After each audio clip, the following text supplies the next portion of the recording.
Hey viewers, hi, this is the Red Mage. I just wanted to let you know that there's going to be a bunch of technical difficulties throughout round 2 of this stream. We had a bunch of internet issues that caused me to restart the stream a bunch of times until I found like a combination of settings that managed to basically make the stream watchable. You're not going to see them because things are recorded locally, but you're gonna see a bunch of resets of the stream, and like sometimes you lose like 30 seconds a minute of content at a time. Hopefully round 2 is still watchable, otherwise the other rounds are gonna be good. I'm gonna leave you to the rest of the VOD, and I hope that this is still enjoyable even through that. I really apologize. We'll try to make sure that doesn't happen again. Thank you very much. Hi everybody, and welcome to the 10th point Canadian Highlander weekly tournament series. I am, as every week, the Red Mage, and joining me on the line this week we have Lomeno2. Hey, what's going on, guys? I'm glad to be here with y'all. And Gosmit. My preferred pronouns are it, that, and betrays. Well, it's good.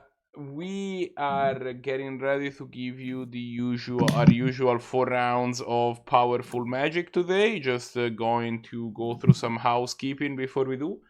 First things first, this event is run like every week off of the Canadian Highlander Discord, ! Discord, we'll get you there.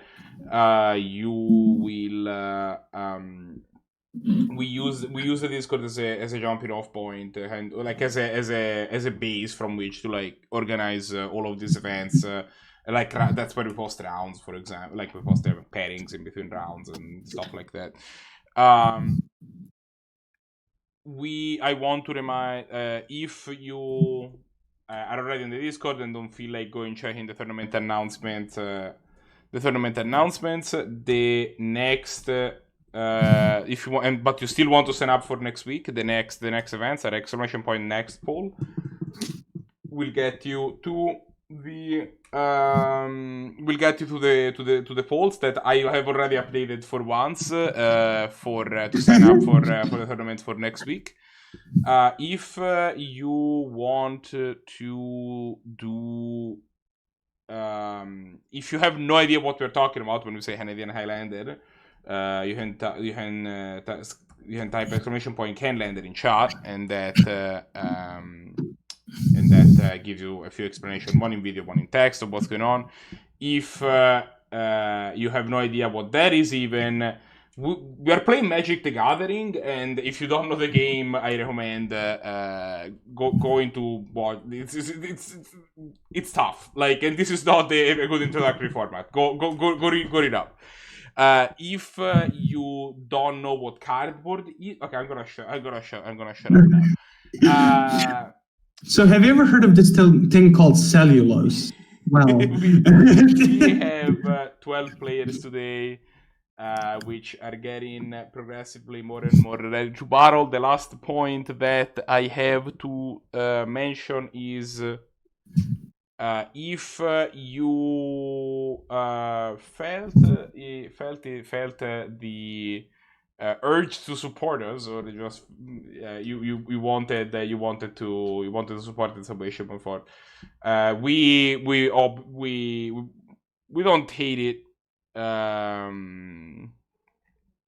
We wouldn't hate it if you chucked your sub, like, you do this, low man. I'm just gonna post results. I got you, bud. Yeah, hey, look, guys, look. Like Red Mage just want to chill out. He's a good guy, But at the end of the day, it does take money to make things run in the real world, and folks are putting their time in here trying to make the 10th point run to bring you some really exciting magic. And I never thought I could say something simpler than anyone else, because I am a long-winded son of a gun. But we're playing Magic the Gathering. We're gonna take 100 separate cards, individual, discrete cards. We're gonna slam them into 100 different cards that are discrete. No sideboards, 20 life, get after each other. It's a very powerful format with cards throughout the entire range of Magic. So if you played Magic at any point in time in your life and you had a deck that you just loved, you can play it in this format. It won't be 60 card deck, but it'll be very similar. They're basically every archetype that's ever been made is now playable. At one point in time, I would have said Dredge was not, but someone cracked the code on that. So You can do whatever you want in the format. It's a great format, great community. Folks are out there trying to help you. So jump on the Discord if you're unfamiliar with it, but you play Magic on a regular basis. And folks help you build decks. Folks will loan you decks. I'll loan you a deck if you want to borrow a deck to play in the tournament. Just be a good person and return it. That all said, glad to have everyone here. And again, thanks for having me, Red Mage. I appreciate it, man. What do we want to watch? Oh, what we got, man? We had Necro versus Brahms, which Necro can actually show hands now, so that's interesting. We have Evios versus Zannty, which is gonna be like the Blue Moon versus Tempo Mirror. Wolfgang on probably some sort of mono red versus Beastly, who is a new player, and so Blahguy versus Arakasi. What I'm looking at here is I'm thinking either Necro or Brahms or TV's very own Tuba. Those are the ones I'm primarily looking at. Is Brahms on a Lance mid-range deck? I don't know. Let's figure it out.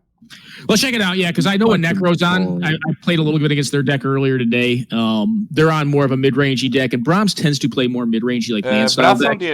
Brahms on DNT. Oh, Brahms today. We don't see him on DNT all that often. Actually. No, normally it's like 3 or 4 color mid-range. But yeah, let's check out that one. You want to look Brahms? And yeah. Let's check that one out. Yeah. And then yeah. Plus, with DNT, I mean, it's DNT versus control mid-range. So, I mean, it'll either go fast or real long. That's how that matchup's going to go, be my guess. Oh, cool, Brahms. Yeah, you're on DNT. I'm curious to see how you build it. DNT is kind of an interesting deck. Now, we're saying DNT. We're saying it means Death Attacks is the acronym. For the audience out there, it's basically a mono white or white splash, maybe a small amount of another color. Black tends to be one that goes with it. Sometimes it's green. Small creature, very disruptive deck. So like creatures like Thalia, Heretic Cathar, Guardian of Thraben. If you wanted the black splash, you can play stuff like Tide Hollow Sculler.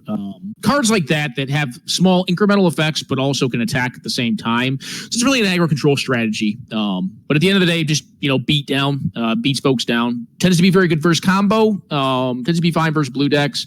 Pretty good generally versus red decks. Where can languish against like the blue-red decks, and like some of your mid-range decks can be more challenging for it. But it's very good deck. Actually, it's rather good against any aggressive deck that isn't going over top like a green-based one. Yeah, and like even the green decks like can tend to struggle with it because I mean like with Death and Tax, it's an Armageddon deck, right? So it has some mana denial going on in it. So if they're just like landing Mana Dork into like turn 3 Siege Rhino and Swords to Plowshares into All right, we're back. We're actually back now. Sorry about that. We had a little bit of a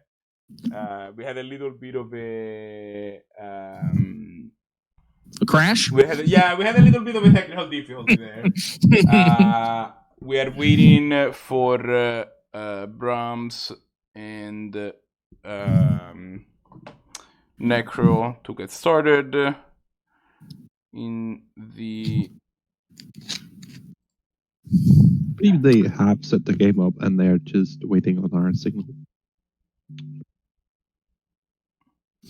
There's also like 2 other human beings in the same chat as them, and I don't fully understand why, but I think you just want to watch it. Maybe they're interested in like the comedic experience of listening to them interact. I believe Rob has in prior tournaments had friends over playing while he was playing, so that might also be the case. Yeah, I mean, it could be folks that are interested in the format, right? Like, they want to see.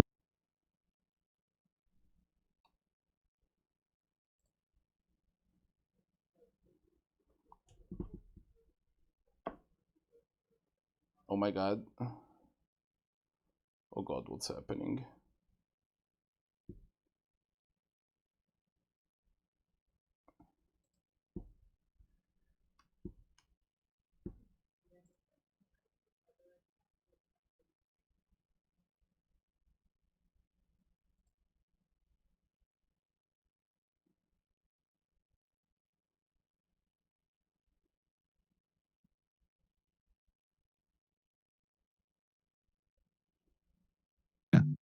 All right, something happened over here. Let's take the strings down again, but sorry about the other thing. Okay. We had a little bit of a lapse in coverage there, but yeah, it felt like TR made a little boo boo. He made a little boo boo over there. Be all right. It's all good, bud. My computer is not specifically my internet is having some issues today. Is struggling. You know what I'm excited for? I saw on that hand though that I saw over the top of the Discord picture is I saw a big old Armageddon. I don't know if you noticed that as well, Gosmint. Yeah. An Armageddon in that opener. I love that card. Probably makes me a mean human being, but I love that card. It's a powerful card. Yeah, it's kind of getting dated. You don't really see it in a lot of decks other than like your Death and Taxes shells anymore, but yeah. It's good there though. Yep.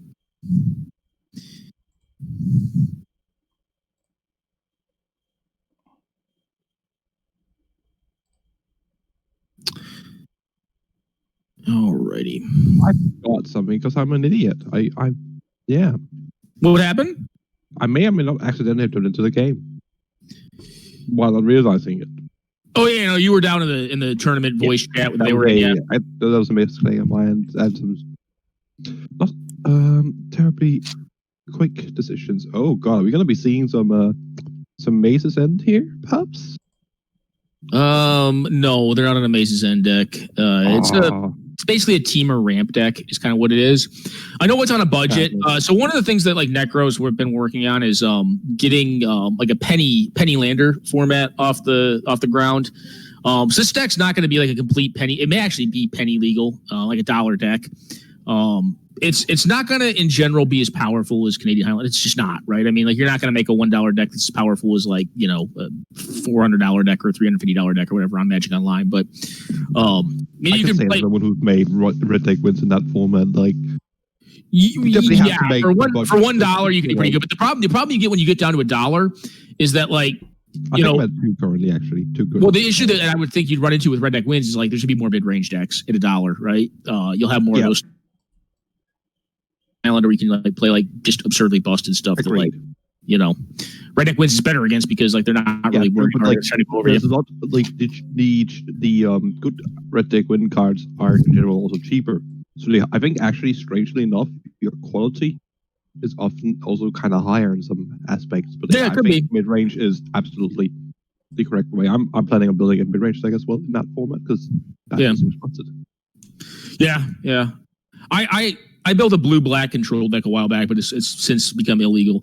Anyways, this match right here, you know, we've got the first land play. Mulligan to what appears to be 5 on the play, which is not great, but they have some interaction. Well, the cards they have left are pretty good.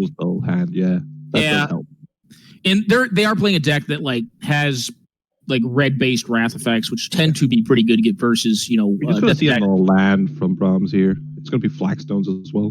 Yeah, well, yeah, it's obviously pretty good when you have an Armageddon in hand, which you're probably going to try to lead into. Oh, yeah, it's lovely. That turn 4, I guess, especially if, as you said, that Necro is on that ramp deck.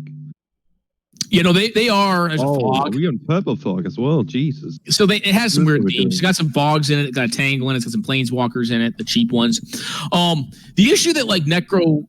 You know, the thing that Necro can force with this hand is if their OP just continues to draw lands, like, Geddon does not work well with Castle Ardenvale, and if they don't have threats on the board, it's not very easy to Geddon. Now, if you have like 3 lands left in hand and your opponent has something on board and you have nothing on board, you'll still probably Geddon on a Death and Taxes deck. I mean, I know I probably would. And this hand's looking like the sort of hand that, like, even if you don't have a threat on board, you probably still just dump. You know, you're Geddon anyways. Yeah. And what would you call Necro's deck? Actually, teamer control. Control, yeah, control. That's probably more accurate. Yeah. And for some reason, choosing to play Fog, even a control deck. Yeah, it's a control card. It can be used that way. How afraid Necro actually is of me. Yeah. So the rampant growth is actually pretty nice for them here because it's going to allow them to, at a minimum, set up. Well, I guess it's not going to be. It's not going to work out that way. Yeah, but like theoretically, theoretically, would allow them to cast from countering the question comes: like, do you just pull? Do they pull the trigger on the Geddon here? If they draw another land, they're definitely going to. I think when you see the rampant growth there, I think 100%. I would, but I don't. Do they? You know, I'm curious. I'm 100% pro because you have like all the lands you'll ever need. Yeah, and if you're going to be in a situation where you're just going to be playing lands, you know what? Castle Ardenvale suddenly pretty decent actually. May just see a concession here. This is pretty rough. Yeah, like I'm not seeing it like how. Maybe not. If their OP just keeps drawing lands, I mean, like maybe they can like just runner. Wildfire. Not Yeah. really going for. No, not right now. He kind of just got 4 mana Wildfire cast. They did draw another land, so there's not really a lot of heat on Necro. So I mean, like, they could draw out of this. Now, obviously, when you're playing Wildfire, like, you don't want to be not having lands on the board. What is that card? Oh, that's a Howling Mine with which then becomes a whatever the name for it card that one side of Howling Mine once you get Ascendancy. And, yes. Yeah. Or Ascend, rather. City's Blessing, right? Yeah. Yeah. We got a actually quite nice draw here from Brahms. Finally, a creature. Well, basically any creature be fine, I think, for Brahms. I mean, but like, this is a creature that draws you into more creatures. Yeah. Like, go get like a Figure of Destiny, abuse all that mana you have, something like that. It's pretty solid. Yeah. I think it's another one drop. Yeah, at this point, like, the game's over. Yeah. I thought it's going to be too quick compared to what Necro can realistically get back to. Like, admittedly, if they draw like run a land, they might have a slight chance. Like, maybe, yeah. But God, do they have to just draw the right land like all the time? Yeah. No. OP actually opts. I guess they want to get all of it down in one turn. Yeah. So they want to do the 3-dropping into the 1/1 or whatever 1-drop they're going to get. Which is probably going to be Kithian in this situation, would be my guess, over Mother of Runes. Yeah, I was originally thinking, what's it called? I think I would just go Kithian because the likelihood of being able to flip it is fairly high. And it's like flipping is very high. And like, how do you lose this game? And like in my mind, it's like 3 mana or 2 mana Pyroclasm effect is probably a way I lose the game. What I find rather surprising is that they chose not to play the Woe Reaper there for some reason. Possibly a misclick. I don't know. F6 through combat.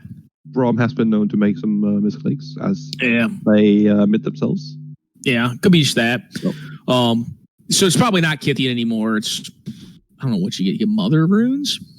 Like, I really just like the idea of just getting I just really like Ballista if you got it on Destiny, because like that's just a card. That's a wonder that puts on the clock. Or if they have any well, at this point it's likely, I mean, if they have it in deck. Figure Destiny doesn't get played in a lot of Death and Taxes lists anymore. No, I imagine. Yeah, it's more of an aggressive card. I mean, in this situation, you want to just kill them. Don't get me wrong, but the reason I would opt to go Kithian is because like it attacks from. I mean, not per se like in this situation because you don't have the creature, you don't have your other creature in there to attack with 3 next turn. But if you get to flip it, like it does limit their ability to like kind of like nut you out with like a 3 mana like double red like 3 damage to everything kind of card or something like that. You I will say like Necro is only like 1 island away from a hand that might actually get them back in the game. Yeah, and they got a free turn off of the fog, so I mean at the cost of a card. But the Ranger is a bit awkward in that if they have lethal on board without the Ranger, they can't just sack it realistically. But then you can at least respond with a fog. So that's one way to get around it. Yeah. We do see Brave Elements, which is probably going to be so unless we see another sweeper. I actually don't. I think it's actually good insurance here because like they're playing Teamer, and like Teamer doesn't have a lot of non-damage ways. Like has like Wildfire. And if you like Wildfire on a board full of white weenie cards and like expect it, like there's your Burning of Genier. If you cast that card and like they just cast a Brave and all their stuff stays alive, you're probably dying. Because you're going to lose a bunch of mana resources. They are too, but they still have a board developed. Yeah, no, they're just probably dead so here. I honestly just think you don't even. I'm not even sure. Do you play the creature here? I think you might just activate your castle and then just hold up the. Yeah, especially when you see the fog here. Yeah, you leave up the taking 7, and you're in there. Oh, 6. Sorry, actually.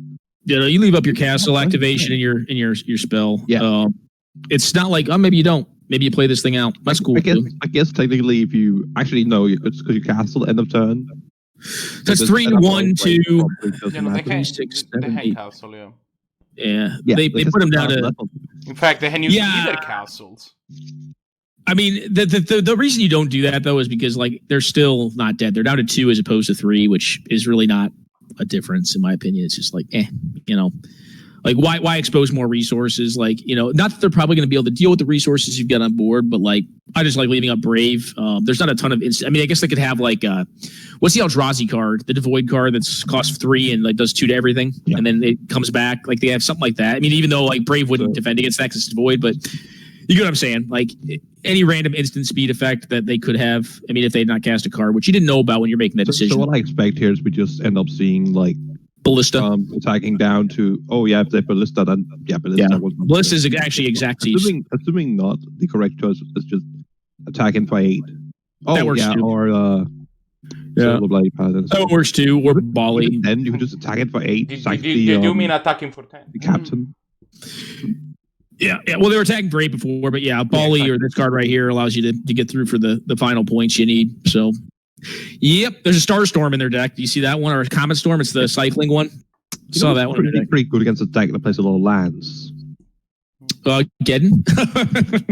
Winter Orb, and Winter Orb and a Bile. You're playing Armageddon against, and I was literally going to mention Winter Orb. Armageddon and Winter Orb against a deck that literally is killing his own lands.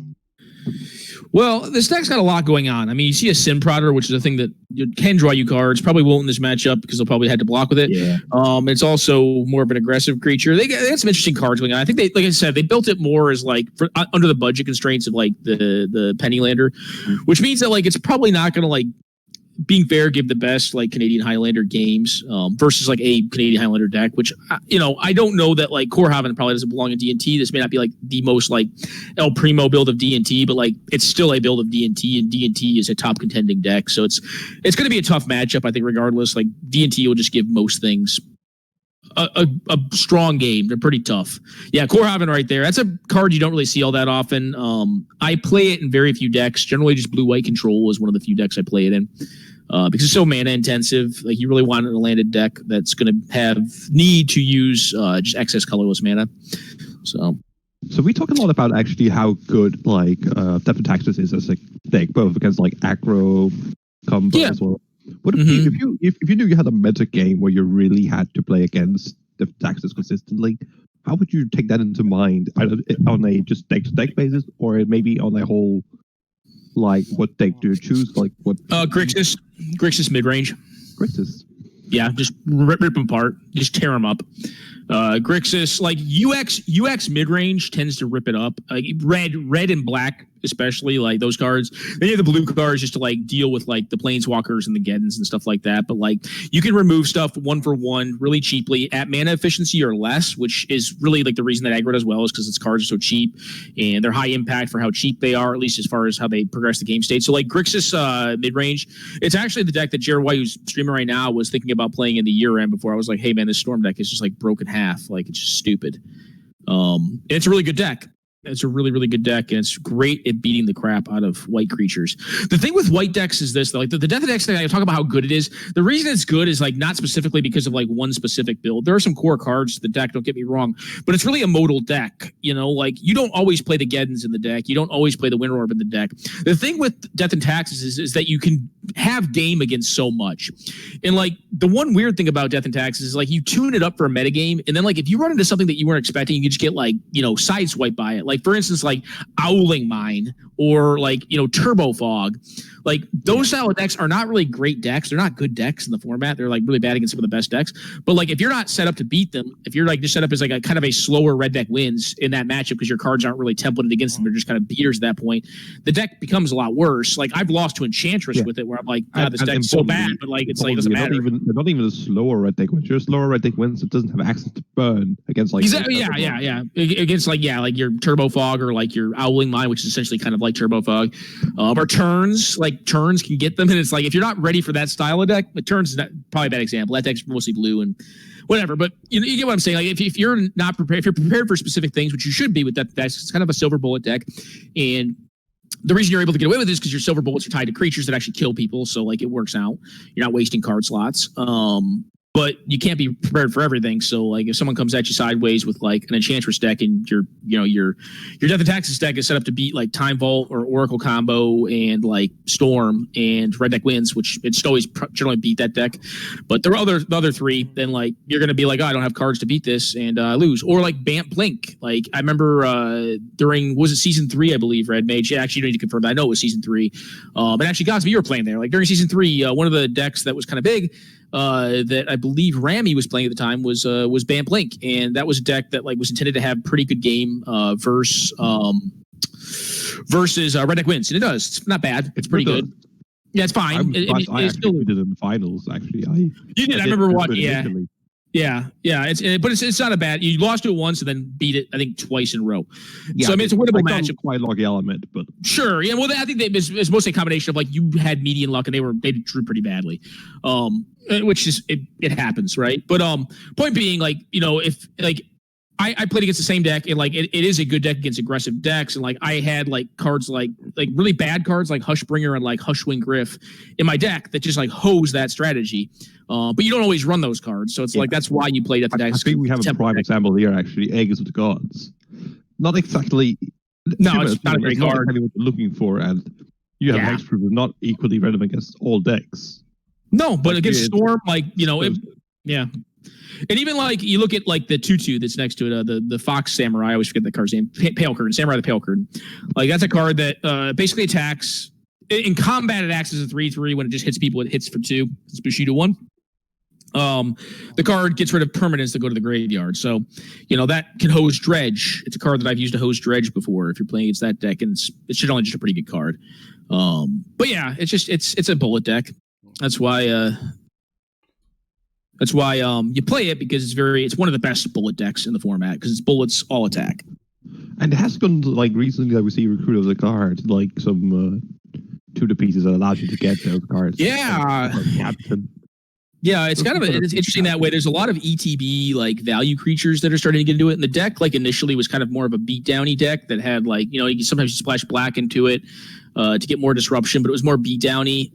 And as it's gone on, it's kind of become more mid-range because you have more of these like 3 and 4 drops that have really solid ETBs that either find more creatures, have like good effects like some of the Eldrazi, like your Reality Special Thought-Not Seer, like those style of cards.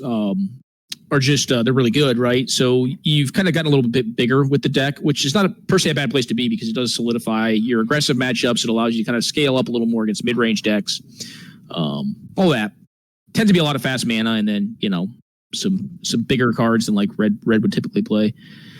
But yeah, that all said, like that Brahms is on a more aggressive build of the deck, absolutely. That's what I think the whole build. I mean, like, yeah, like the only card that like is a complete shocker, not shocker, but like is a card that I'd be like, oh, why are you running this? Is the Aegis right now? Like the rest of them make sense. Winter Orb is, I don't tend to play Winter Orb as a go-to in this deck because white already has Geddons, and like I don't feel like I need 3 Geddons in a deck. I tend to like 2, but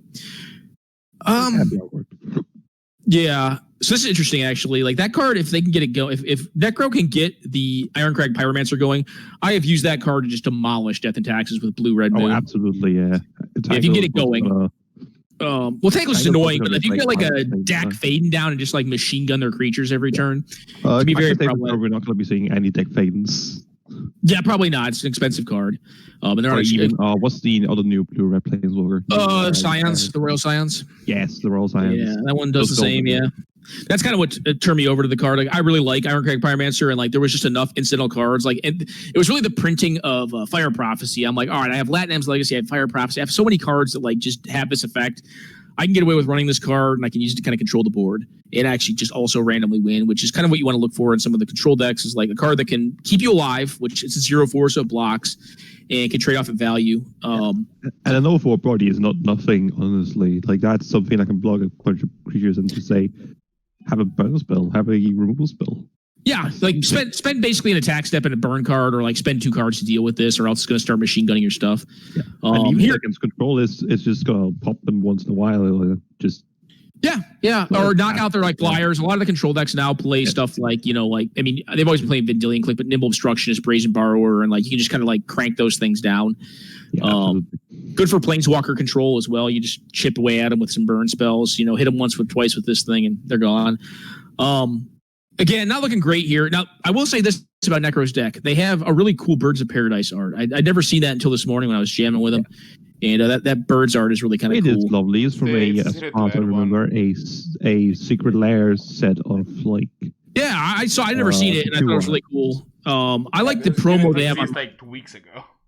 That's probably it. But I do like the art on it. I don't know if I like it better than the other promo they have online. I like the original the best. We can't get that on Moto. You just have the 7th and 8th Ed cards on Moto. We probably also have Pravni, right? But it's the same art. Yeah. But at least it's black border, though. Mm-hmm. Yeah. So, what's that now? I must admit I'm not that new. Like I play for 10 years or something now, plus over 10 years. It's a while, yeah.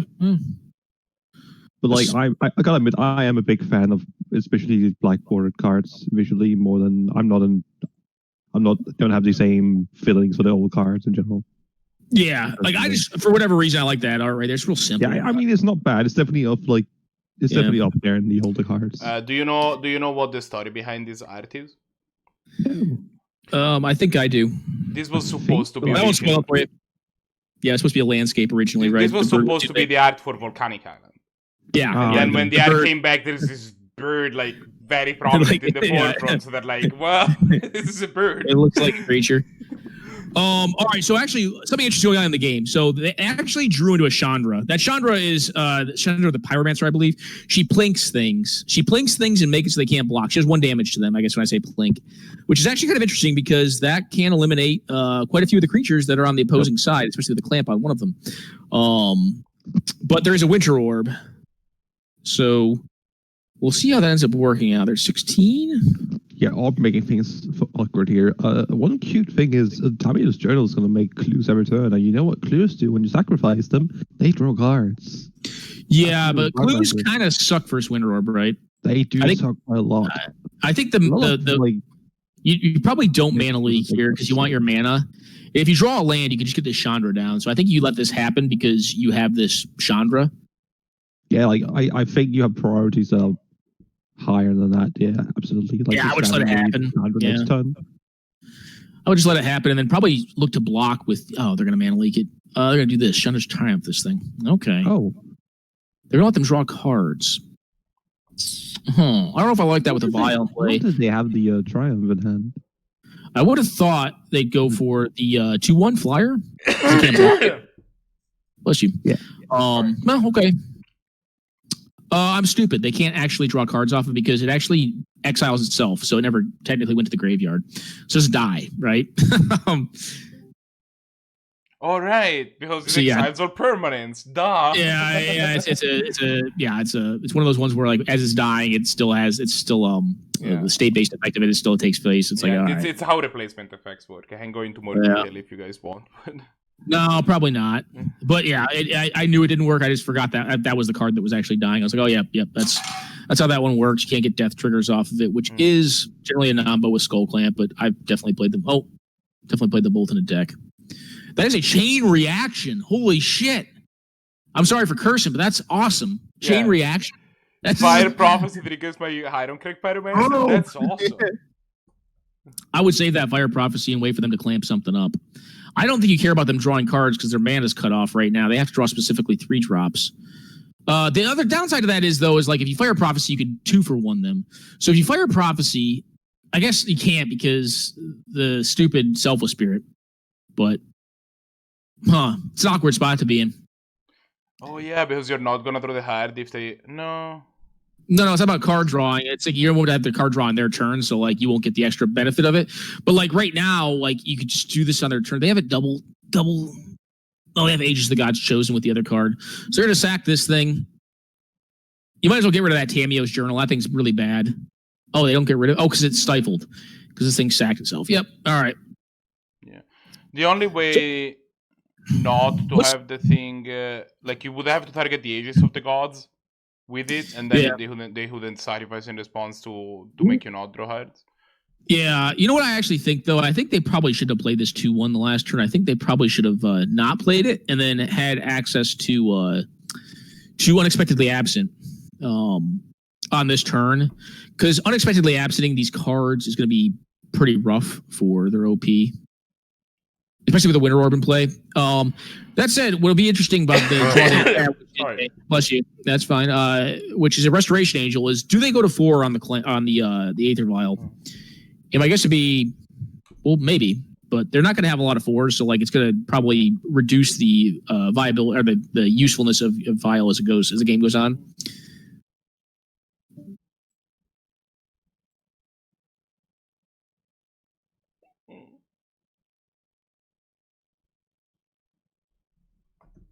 Yeah, so we'll see.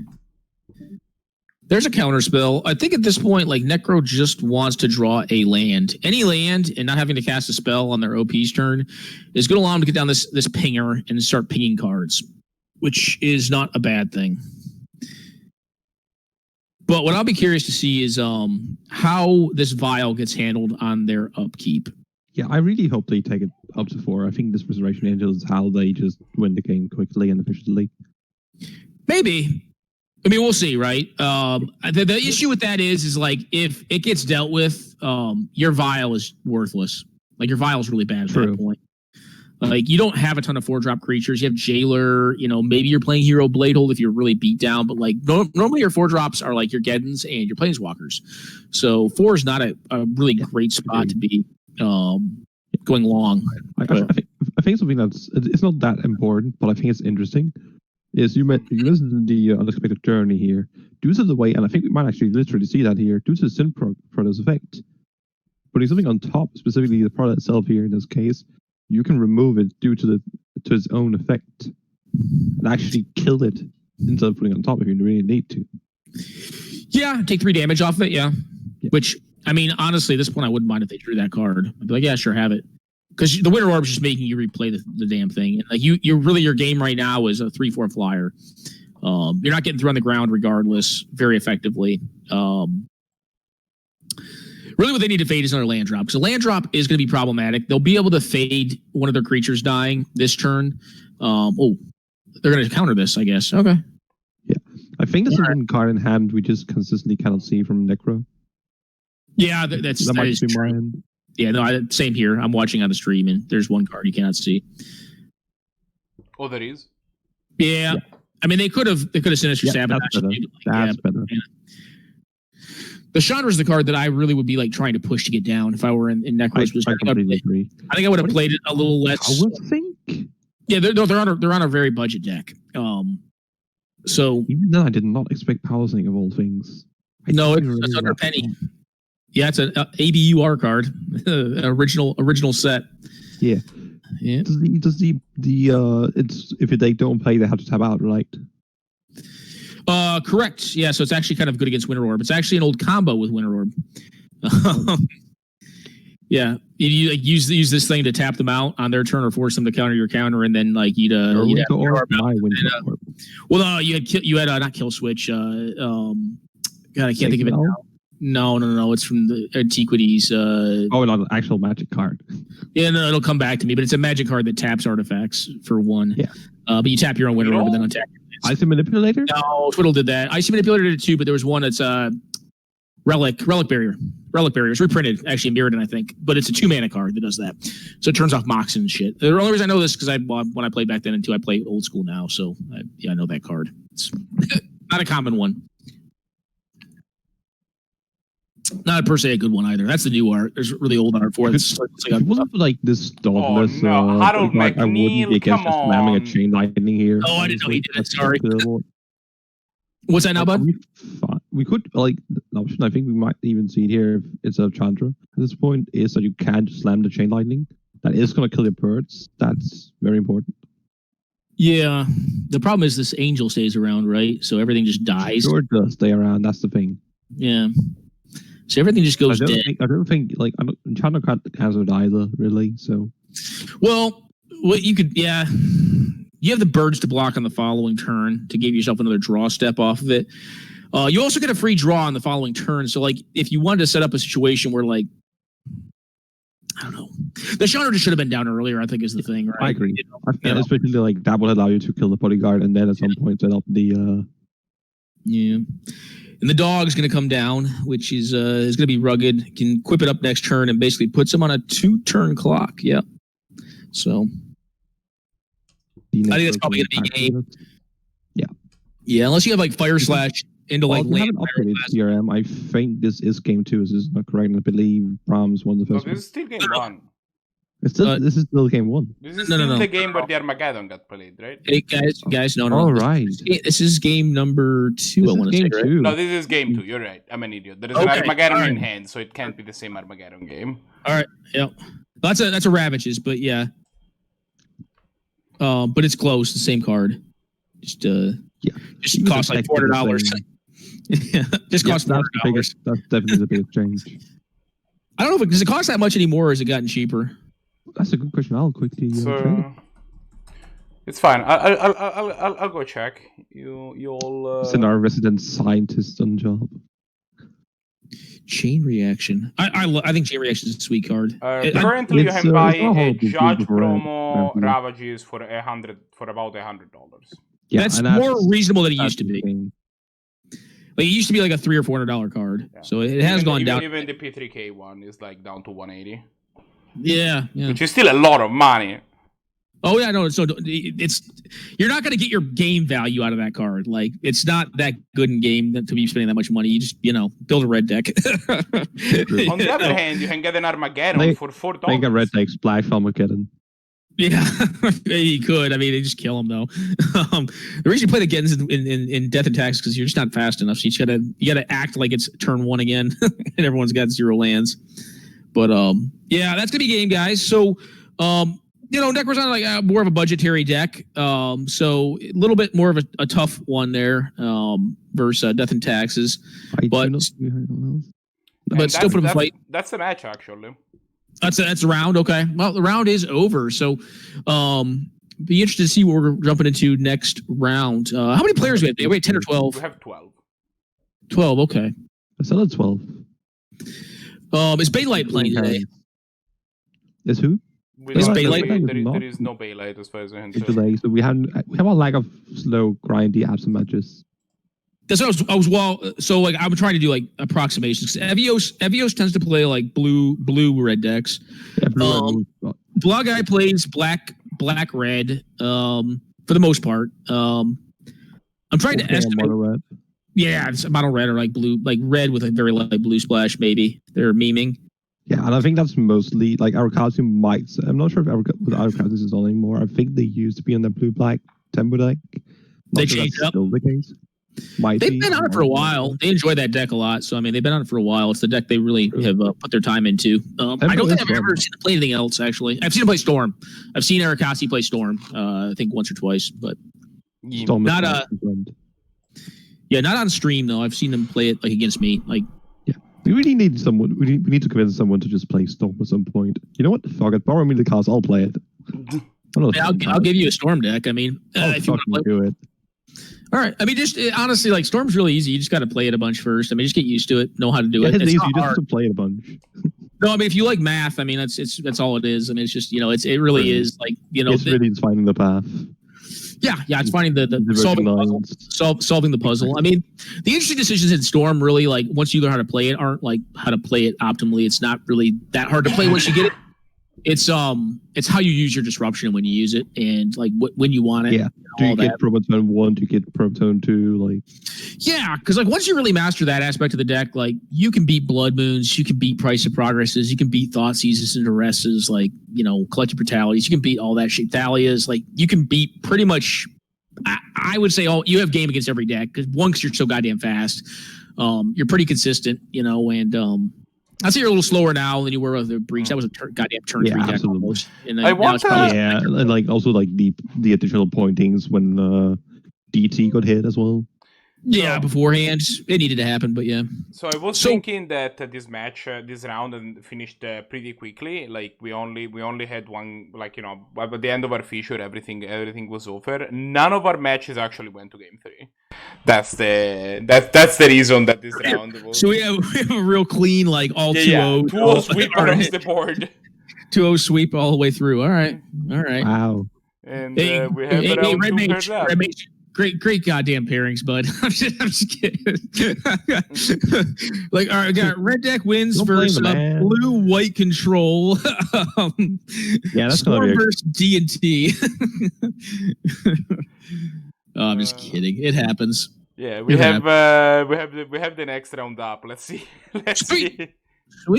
How do you do pairings, by the way? I'm assuming you have like a randomizer do it, or do you actually have the website called mtgarena.appspot.com. That just has the right, like it basically copies where, like I'm using it because it has the right breakers. You know, it'd be interesting, and I don't know if everyone would think this is interesting, but is actually weighting it. So like actually, if you had historical data feed into how pairings worked, based on like historical win percentage. That's interesting. People may not like that, right? But it would pit your like initially it would pit your like your strongest players versus your strongest players on a statistical basis. But yeah, no, I get what you're saying. I don't know. I can. Let's figure out what the feature is, and yeah. Do we know what TV's on? I have some ideas for what we should pick, depending on what they're on. I'm ambivalent. Whatever you guys want to watch, I'll watch. And I'll commentate on. Because I think I don't think we should take Wolfgang or Brahms. We literally just saw Brahms playing quite a lot in that match. Something either Einstein or the Blahguy match. Like Blahguy, I think it's going to be a fine. That's going to be a red-black across the deck against blue-red moon, likely. Einstein is probably still on their Paradox Academy. I'm not sure what TV is on. Yeah, but I'm also featuring players that we don't get as frequently. Let's watch Einstein. Yeah, I think we should. Let's feature TV. TV hasn't been on. They've been playing a bit on Saturdays when they can. Right. Yeah, loading. I mean, if you want to have a match of Storm v Storm blind, I'll do it. But I mean, I don't know how blind I'd be playing it. I played it a bit, so I'll play it then. I'll jam blind with you. Me against him. That's blind.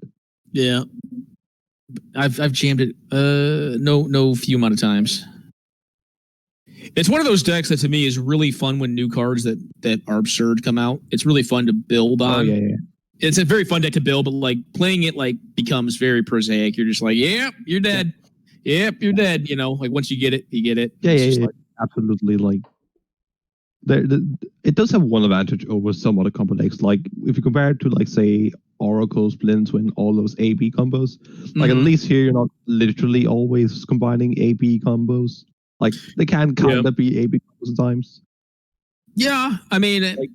Usually you have to actually find like at least a line, so it's a bit more like it's also a lot less interactive than those combos are too. It sure is. It takes up a fair bit of your deck apparently. I was trying to explain to someone like who was talking about a rock deck, like how bad that matchup is for rock, and I'm like, literally, like if you're gonna win that matchup, like you probably want to have a turn 1 Soul Ring into a turn 2 like Mind Twist for everything relevant in their hand into like 4-drop, 5-drop, kill them. Like that's probably how it's got to go about. Yeah, like Mana Dork into. Yeah, your one duress is not going to stop the person if they know what they're doing with the deck.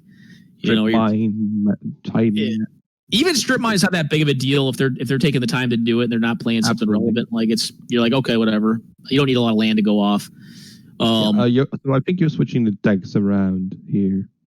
All right, so we definitely have some Academy over there. I got to see a Colony Stone or Colony Gem or whatever it is. The bounce. So I believe unless TV is on Academy, then I think you're switching the handcaps around. Red Mage. I see. I'll fix it in a second. Yeah. Looking at the hands here, at least from the Academy deck, that's looking really solid. You do have a turn 1 pass, which is slow. That's probably going to be the case. It's actually a pretty slow hand for Academy. I think it's a slow hand for Academy. It's not bad, but it's slow, and it actually also kind of falls apart to hand attack because like you're probably maybe not too horribly. As far as I know, I think TV's only like a redless mid-range deck that just plays a lot of good stuff. Like, it looks like they're playing Brainstorm. Yeah, we also saw Knight. We saw Honor. Wait a second. Teferi. I think that was an old hand, bud. I think they're on. Yeah. That was an old hand. They mulligan. I do not like brainstorming turn 1 there, and there's a reason why I don't like that. They chose to keep a hand with a bunch of fetches, but yeah, I agree. I'd wait till turn 2. Yeah, we'll wait till turn 2 because you want to get rid of 2 of those cards. Yeah. You don't want that much land. The one argument I can see for doing this is specifically that you know what Einstein is on, and you could really want the extra turn. You do see Cabal there. That is holy crap. That is the best draws you can have. Well, wait, let's explore that argument. So, like, if you brainstorm here, what are you finding that makes your turn 1 more relevant versus Academy? I mean, the only argument I can see is if you really want to dig for a 2-drop.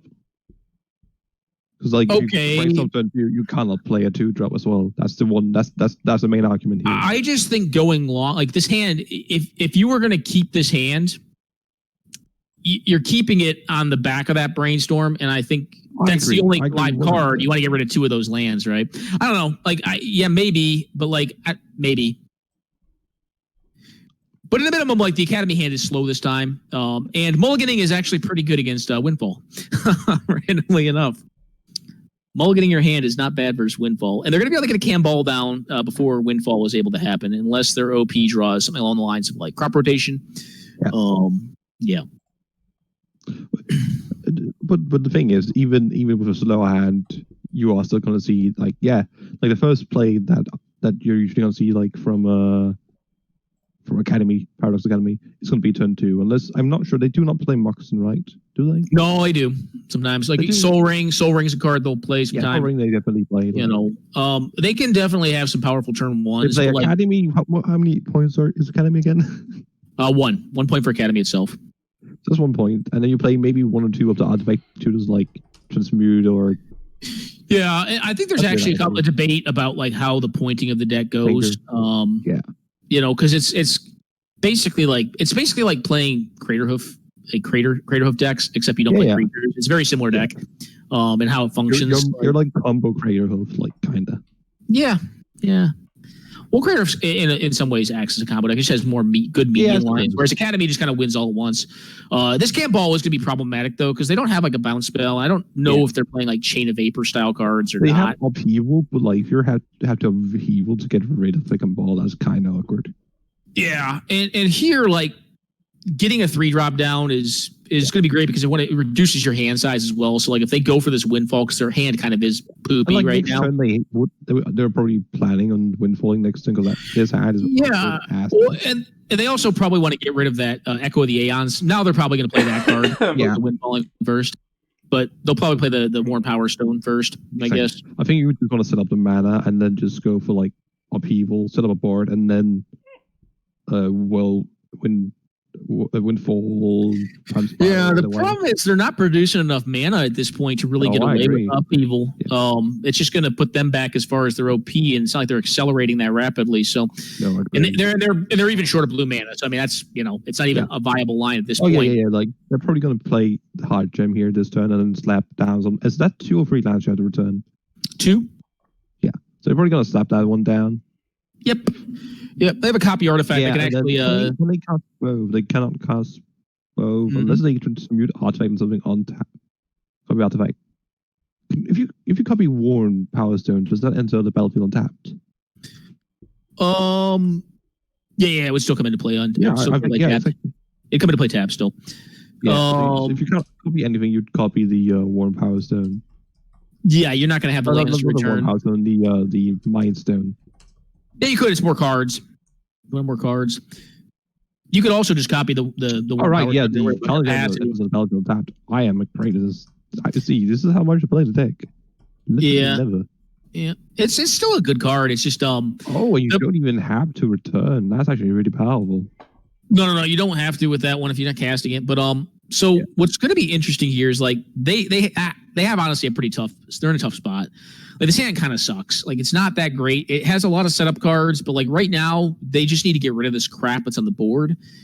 And replaying the cards they have on the board is not. They need Academy, right? So they're casting this. They're trying to find the Academy. Absolutely. They get the Academy next turn. They can possibly get there. We have Trigger Mage, Turnabout, I think. Trinket Mage is an academy. Very slow academy, but it's an academy. Yeah, that's a City of Traders. I think we also saw a, what she's called, the free blue, the one blue. Psy. Yeah, no, Psy and there's Narset. nothing in there. Cascading Cataracts. I don't even know what that one does. I know why it's in there. Cascading Cataracts is in there because it's a card you can find with Golos. What it does is indestructible land. You can pay 5 and make Ruberg, make the whole mana cycle. Yes. And the reason you get that is because it helps you activate Golos to grind card advantage. Makes sense. That was actually one of the ones that I was actually the asshole who was like, hey, why does no one play this with Golos in Academy? And they were like, oh shit. They started putting it in their decks. It's pretty cool. It's really cool interaction. I think next turn you might just see a upheaval, then play all your mana artifacts again. Hopefully, like we have 6, 7, 8, 9 mana if you want to play the Steamers of that. You can go like upheaval. One second. Let's think through it. So, if they go Trinket Mage, which does not proc the Cabal because it's a creature, and they find Expedition Map, they took the Trinket Mage because they do want to find Expedition Map. Yeah, that puts you at 4. Yeah, so it gets 4 additional mana off it, so you're actually still down 2 mana off that. Yeah, you really do want to get the Academy. Yeah, it got 6 mana.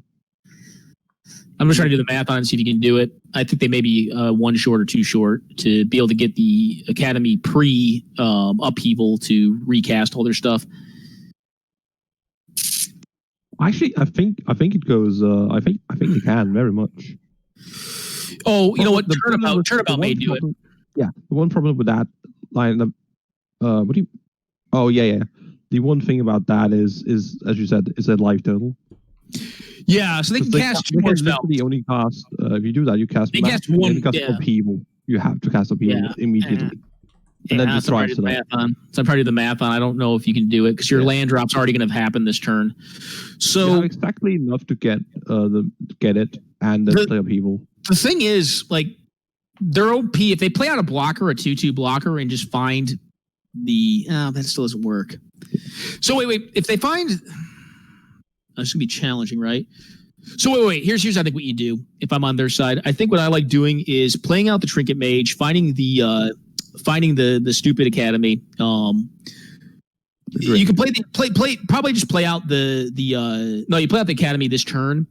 Go for a block, go down to 5 post attacks after you block the 2-power thing. You're at 5, allows you to sack on their turn to find or to. No, you're not at 5. You're at 3 because you take 2 from playing the map. But you can cast more spells. My point. So you have the Academy on board, and it makes enough mana to bounce the whole board with upheaval.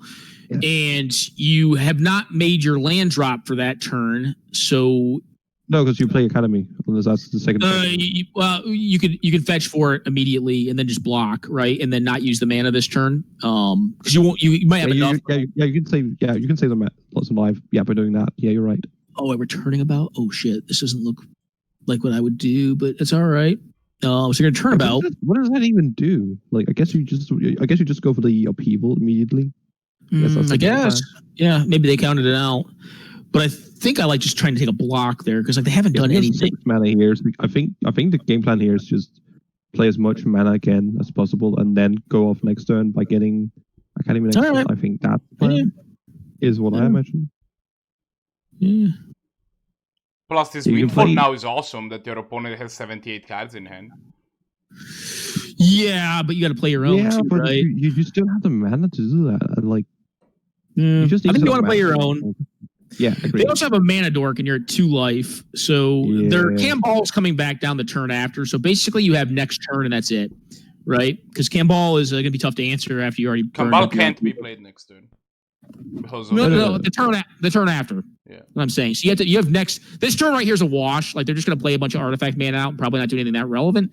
The turn after is the turn they got to win. A little bit of a. It seems a little bit maybe of a misplay to play. I would have probably led with Savannah over the Botanical Sanctum because then you can just land the Humble the turn after.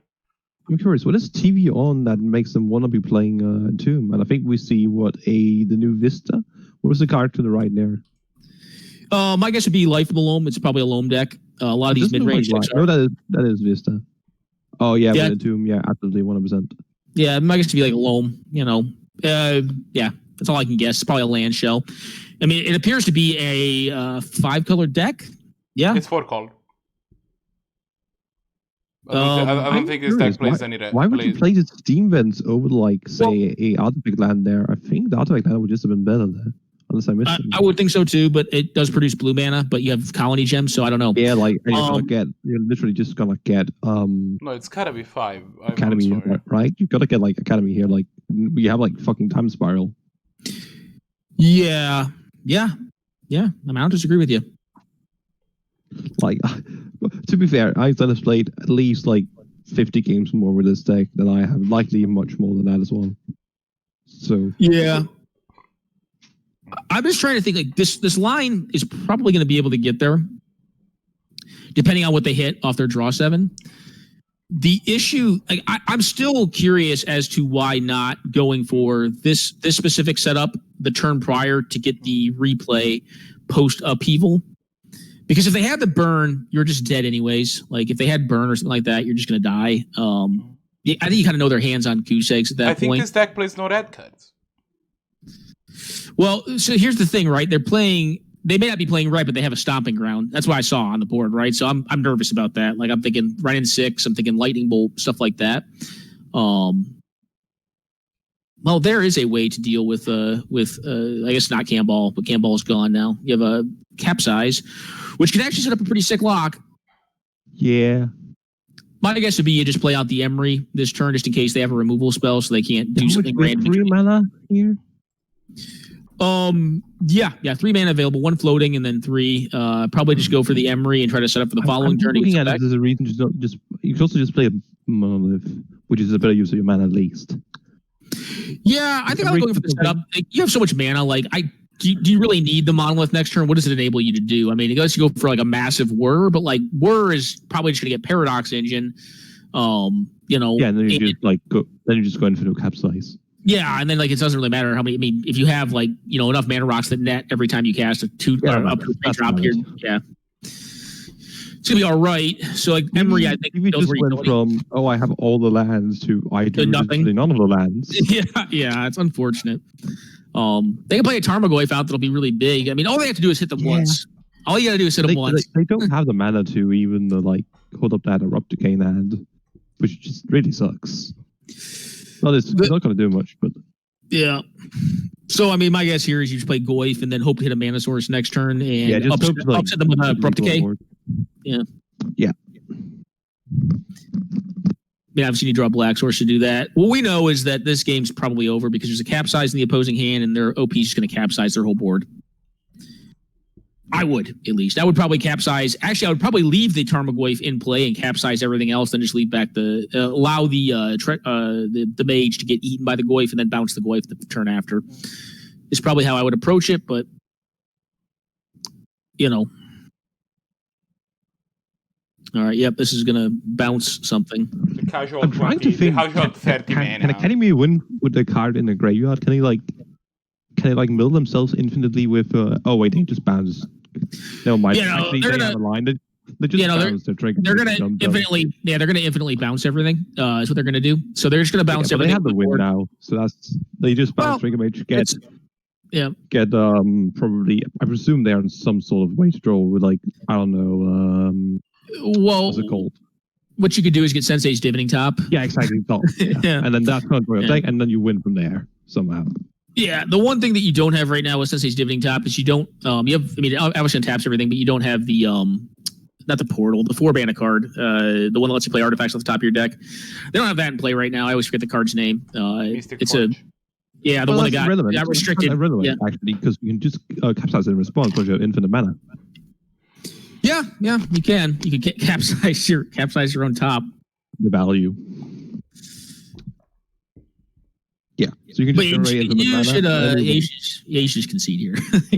The game ended, unfortunately. So I've got a loop. Yeah. Well, they don't know what they have payoff. They don't know they have payoff for it. No. But I mean, actually, they technically do. They have the Trinket Mage in place. So yeah, it's literally on board, except for the capsizes first. Yeah. Oh. I'm just not sure if TV has realized it. Yeah, probably. Or even eyesight, maybe. That might be a Jesus Christ. Just look at the mana. To be fair, if you don't this is know what it feels like playing. if you don't know how a deck And- wins, there is value in just letting them play, just so that you know Yeah. how that works out, and you Yeah, can or like at fight least them better next explaining turn. it in words if it's fairly easy to do. Yeah. That's like what I do. Like just I would make them show me, like if I was playing on the other side, I'd make them show me what they're going to get with that Trinket Mage, or show me the win con. You know, I mean, at this point, obviously they do not have Walking Ballista in hand, but they can just bounce this thing and find a Walking Ballista with Trinket Mage. I guess you do play Ballista. Oh yeah, you can just get Ballista. That's the easiest way to do it. Yeah, I mean, you can just. Einstein claims that the line that he's taking is not deterministic. I'm looking at chat. He's planning to make infinite mana, bounce the entire board, then flashback Echo of Eons, and then we're gonna take it from there. But Okay. it might be deterministic now. I think he said. I think. Well, it's deterministic as possible right now if it's seen. But if they're playing Walking Ballista, they have the win. But you know. Okay. We'll see. He figures him bounce his Trinket Mage. Yeah. I'll just bounce his own Trinket Mage and find all the zeros and ones. Which, is pretty good. That's why Capsize, which is a classic old card for like very old, like, you know, one land to turn control decks, is still playable, is because of Academy deck in this format. It's a pretty cool card. You know what I kind of realized when we were talking about deterministic? I just realized I haven't seen anyone do the O-ring loop or similar in ages. Just break magic again. I mean, like breaking it like doesn't really win you the game though. I mean, it's literally broken. Matter of fact, what it does is it like resets your game, and then like you can't see your cards in your hand, and when you put them on the board, you can't see your cards on the board. It does weird stuff. I kind of want to see what the Arena does if we do that. I haven't tried that. Is Oblivion Ring available in Arena? Banishing Light, I believe is. Banishing Light's written in a way you can't do it, I believe. Oh, all right, yeah. Because they rewrote. Yeah, like Detention Sphere, like they rewrote. All right, they figured out later. We'll find a way. We'll find a way. Yeah, no, that they deliberately rewrote all the O-ring effects after O-ring because they realized, hey, O-ring's written poorly, and literally it breaks the game logic. So I mean, like if you did it in like live play and tournament play, it would break the game. Like it'd be like, all right, we're stuck here doing this forever. You know. And if you play, and if you do it in a tournament, you're gonna get. You're a jackass. Yeah, but also the tournament rules are built in such a way that's handleable. After a while, there is no recourse. Like basically, like you ask both players, hey, do you have a way to interrupt this / do you want to? And if both say no, then it's a draw. I thought he was a 4-color deck. They're actually 5-colored. They're full on 5-colored. That's what I was saying. The white. list that they gave me, the name claims to be to not play red, but I mean, okay. You know, they definitely have. I haven't looked at the deck. I will do so right now. We saw a literal red card, so there's literally one. It's the recruiter's card. I'm gonna check this deck out. Recruiter. Let's figure this out once. There are Ren and 6 in there probably.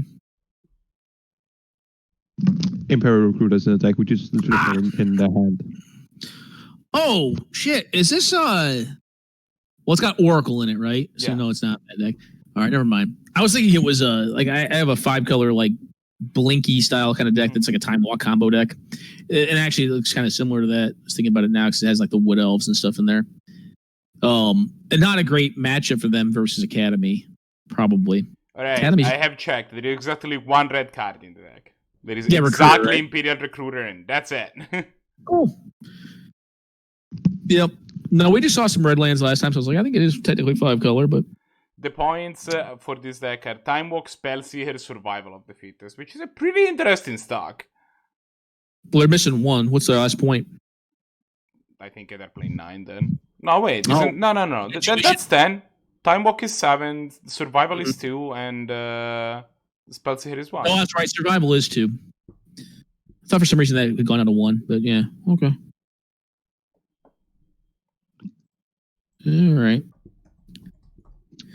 TV just playing all of the powerful things, the Loam Locks, the Oracle combos, the Time Walk combos. Just if it's powerful, they're probably on it.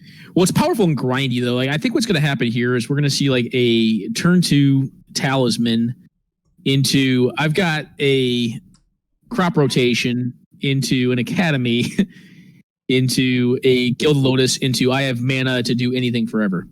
Well, that right there's a win con. They just got if they can get the mana up in time where their OP can disrupt it.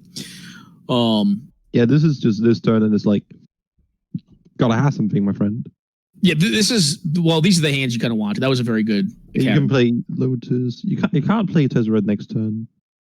My math's correct. No, depending on what you draw. I mean, if you draw like a Soul Ring or something, you can. Yeah, but... if you draw like actually just literally any mana, like a land even does it. Well, there's 2/3 of the Time Walk loop with it actually it would not be. What's that? You just don't even need Spellseeker anyways.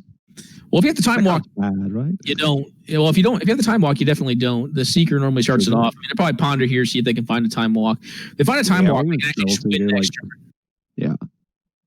I think it's going to be how they have to win is like actually literally Time Walk comboing their OP right now because like they can be like freaking Entomb it at this point. Yeah, Entomb would work. That would work. Gamble could be another red card. Gamble's card played this style of deck. They do not play. No, like literally, I have Gamble just to Entomb. Oh, that's your Soul Ring right there. That's Mish's Workshop right there. Yeah, there's your better than Soul Ring right now. So Workshop played Lotus. Lotus gets copied by copy artifact. Slam a Teferi maybe.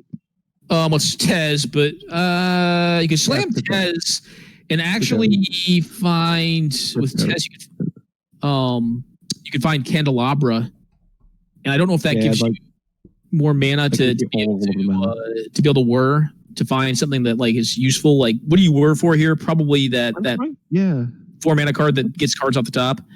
Maybe. Yeah, that's definitely a good option. If you definitely want either Tezzeret or Whir to get you like some sort of card advantage. Like, you know what you could also do is pass the turn. You could pass the turn, and then once you pass the turn,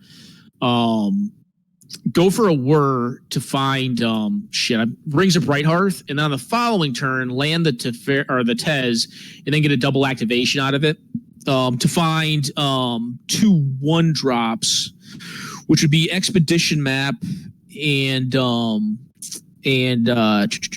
Candelabra. Use Expo Map to find counter argument. If you have Rings of Brighthearth to play, might I recommend this card called Basalt Monolith? Yeah, you could do that, but the problem is going to be if you have Rings of Brighthearth, if you find Rings of Brighthearth, you're already going to have it, and then the Tezzeret's going to be happening afterwards.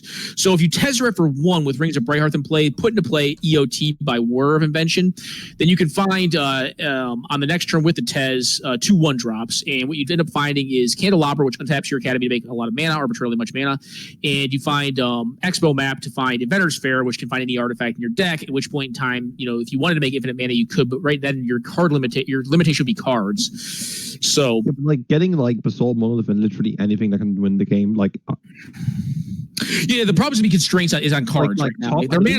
Mana's not an issue. Am I correct in that top plus Monolith plus infinite mana?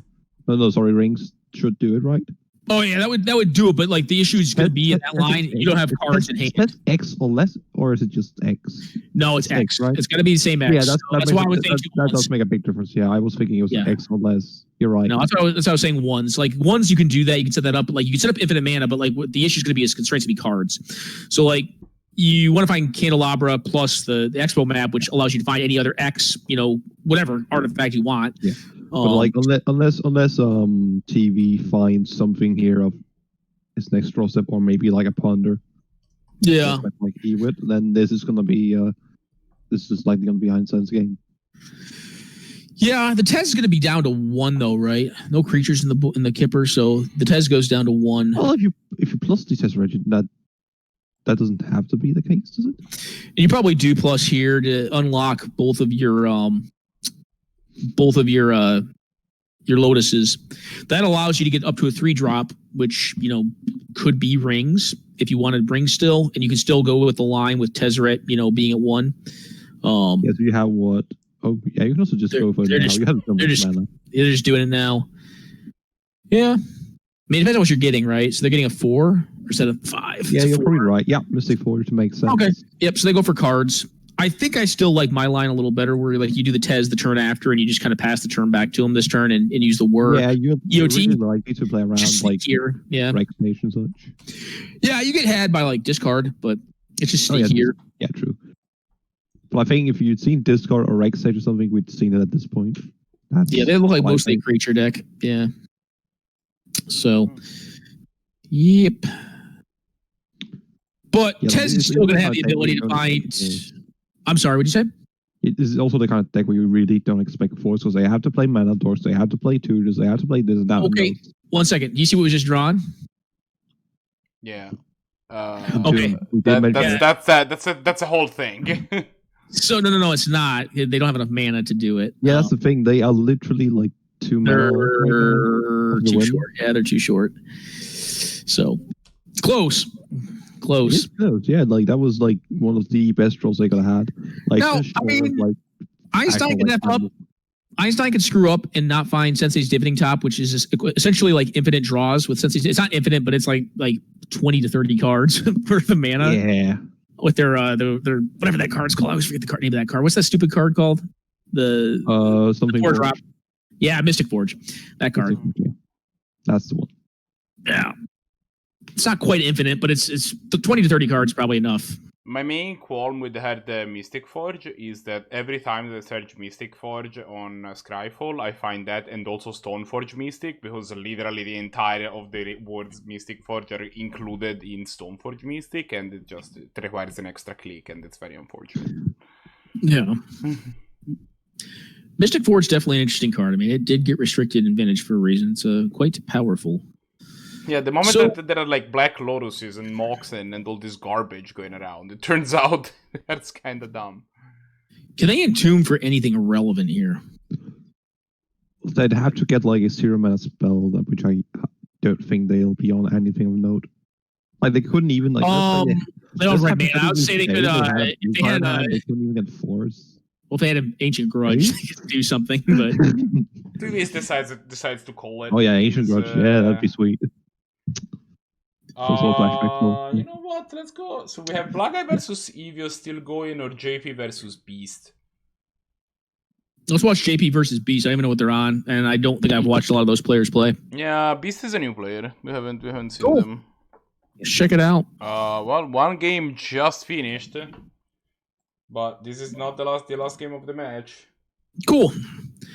Is Twitch having issues right now, or is that just on my end? We're dropping some frames. No, I don't know if it's Yeah, I keep buffering as well.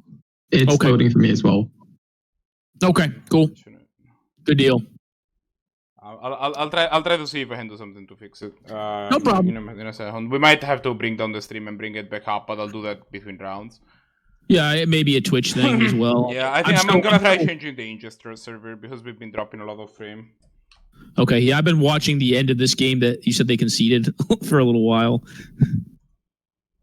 So, I mean, if people can just not watch anything, I'm just if you can. Otherwise, I will win, and that's absolutely the correct choice here. If you don't have as you said, great Ancient Grudge or similar. Yeah. Oh, TVsVeryOwn. Yeah. I mean, that's kind of that matchup, right? I mean, like Academy is one of those decks that to TVsVeryOwn, who's saying Oofa Doofa in chat, it's one of those matchups where, it definitely chases some mid-range archetypes out of the format. It can, absolutely. Not that Storm doesn't do the same damn thing, but it. I mean, like a lot of the like those kind of type decks where they just go. Even removing one card is usually not going to do it. Like multiple counter spells can definitely hurt that deck, or like multiple discard spells. Yeah. Well, no, Academy, in my opinion, is not that hard to beat on a blue deck. You have to be very patient, and be smart about how you use your cards. Like it's not windfalls or something, and like Mystic Fortress, and just kill their card draw or kill their mana. Like you got to choose one, and if you're not going to be able to kill their mana, kill their card draw, kill their relevant threats or their card draw.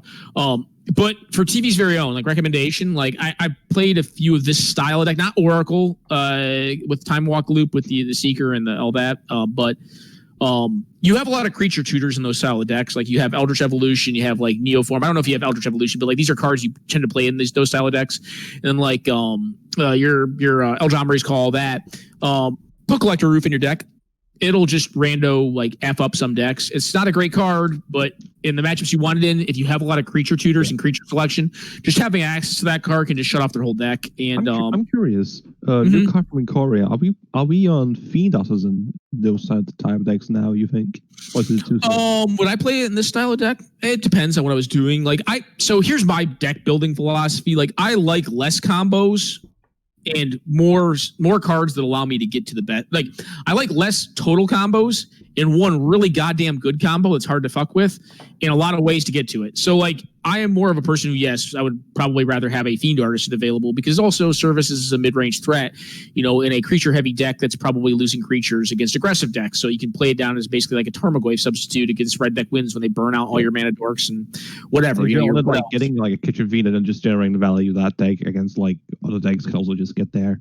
Yeah. I mean, like you may not even like against the decks that are burning your shit out. Like you may not even use the thing. You may just have it be a big dummy and like just block it's stuff. Definitely not the kind of card that should combo on like turn 4 or something. But like, yeah. But I think it's I mean, it could. Generally not. But I mean, the thing with the Time Walk decks. In Red Mage, are you still working the stream? Because I'm still watching the Academy matchup. Oh, that's unfortunate. Okay. Are you watching the same thing, Cosmid, or am I like crazy over here? I mean, we're just watching Hindsight just fiddling with his deck. Oh, okay. I thought we said I thought somebody conceded already. That's what I thought someone had said. I mean, we might as well have we have a 8 of Luxury as one play. No. That match is over. It isn't on stream. I can tell you that much. Okay, all right. Yeah, I'm just letting you know, Red Mage, like the match is still showing up on the stream. And that's all I was trying to affirm. Wow. Because I saw TVsVeryOwn said Oofa Doofa, and I was like, I assume they're not saying Oofa Doofa in the stream chat if they're still playing, even though they probably know they're dead. But I mean, like, But yeah, no, so I mean, like... You're right. But there are still game actions being performed, but just like your guys are just super delayed. Yeah, like a Walking Ballista just got cast now. Yeah. What the? Yeah. I'm watching like Walking Ballista being cast. Can you like try? Have you tried like refreshing? I've refreshed a bunch of times, but I'll do it right now for you. All right. I got again with a top. I just refreshed, and yeah, we're getting a top activation into a windfall. Yeah. All right. I'll see if I had fixed it then. Well, to our living viewers, sorry, things we have to restart, but yeah, we're watching history right now. Yeah, this match has been over for a while. I'm gonna bring us down and see if I can bring us up immediately afterwards. I'm gonna try to change the Danger server, see if that helps. We're gonna be right back. Okay, now we're live again. Let's see if this is better. Alrighty, hey guys, we're back. Hopefully frames are not a dropping. I changed my Inja server currently now Chicago. We're still dropping. I'm still showing up. Yeah, I think my let me just go check something up. I'm gonna be right back. You know what I'm gonna do? I'm gonna jump to another stream and see what's going on. See if it's bad across the board. Yeah, that's a good idea actually. Just to see. Jump into Jer stream. No, Jer stream's working perfectly. Yeah. Yeah, no, it's Red Mage's stream or Red Mage's internet. #blame Red Mage. Yeah. Well, I mean, what are you gonna do? Just have a bad day, right? #blame Horizon. Whatever. Yeah, but no. So the other combo, like I say, Cephalid breakfast combo, like so it's fuck, I remember the cards' names. It's Cephalid Illusionist, and the other cards are Core. Yeah, Nomad's and Core. Yeah, and then you just target that. One of the Core cards I remember. It's Nomad. Yeah. I think that's a bunch of others, but I can't remember the rest. Yeah, I think that's Paladin and Cores. No, that's not it. No, it's Nomads and Core, and then Cephalid Illusion. Oh yeah, but others. That's what I'm saying. There's other similar cards. Oh sure, yeah. Hey, Red Mage, are you there, bud? I think he's on the land of yield into it. Like calling people and whooping their asses. My internet sucks right now, bud. Your ass over here. How is the stream actually right now? Is it still real bad? Oh, is it on right now? Because it still shows offline to me. It's definitely on my end. So that's not great. Okay, I'm gonna go back. We're gonna go back offline and see if this is better. Yeah. Red Mage is having a fucking explosion over there. All right, so what I did right now is I turned on an option, but now we should be dynamically dropping our beat rate when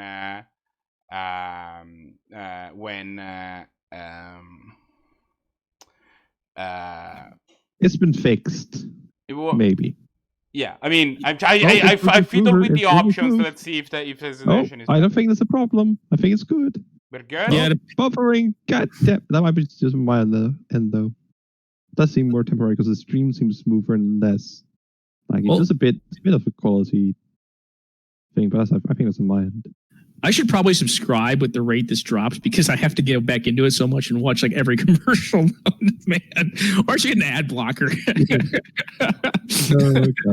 I'm sorry. No, I mean it is what it is. No. Yeah. Okay, we're gonna I game would love to give you a sub if I could. No, don't give me a sub. I'm not asking you to do that. I'm not that kind of person. I'd just tell you, give me a fucking sub if I wanted one. No. It's I would be rude about it. I have to actually pay with money out of my pocket. Don't do that. Don't do that then. So let's look at this game though. This game's running. So like, there's a bunch of green cards and there's a Sphinx of the Steel win on the board, which I'm gonna be honest, which I is don't usually think good it's gonna be against a running bunch much of green longer. cards. Because there's this little thing in the top left corner. If you look at the top left corner, this little red area. If you see that, where it says like 30-ish, and as soon as it's a lot lower than that, when that number comes at the somewhere around the 0 area, that's when things get interesting. Yeah, like we watch Academy play for like 20 more minutes than it was playing. All right, so match is still going to this day. Yeah, it's going to be going forever. That Sensei's Dividing Top is drawn at negative 1,000 cards by this point. Yeah, whenever you know those videos where they like speed up or like change every time. Just have that match. Just a video of that match. Whenever they cast top, the speed just halves. Right. Can you confirm that like now the stream looks reasonable at least? Yeah, Red Mage, stream's working. Let's commentate on the game. It's working fine. About I think we're going to see the game being over in like 6 seconds. Think that's maybe. I mean, maybe it's delayed right now. I mean, we saw kind of a hero. No, I mean literally, Beastly does not have time left on his end. Oh, yeah, literally. That's unfortunate. That is what I'm saying. That is really unfortunate. They did choose to not restart. I'm not sure because this is a friendly reminder to anyone. I kind of rely on player like I expect. Like, I will be honest. My policy is that usually when this happens, the other player will tell the first person, but maybe this is not good enough. I should probably have we've already had like enough stream bullshit. Let's just let them know, hey, in the future, like let your opponent know you want to restart. You know, you guys, concede the proper amount of games to make sure the die rolls right, get your actual thing. But like for this one, it's time. It's time. I'm with you. This was marred by a lot of issues, but at least we look like. For those that will be watching the VOD, at the very least, this should work better in the VOD because I do record these things locally. So we're gonna have some interruptions in it, but it's like the parts that are gonna be shown on stream should be reasonable. And for the parts where we are, like I'm not disconnected because I had a couple of troubles as well on my end. We should have some fairly fun commentary, random ass bullshit from me and Loman especially.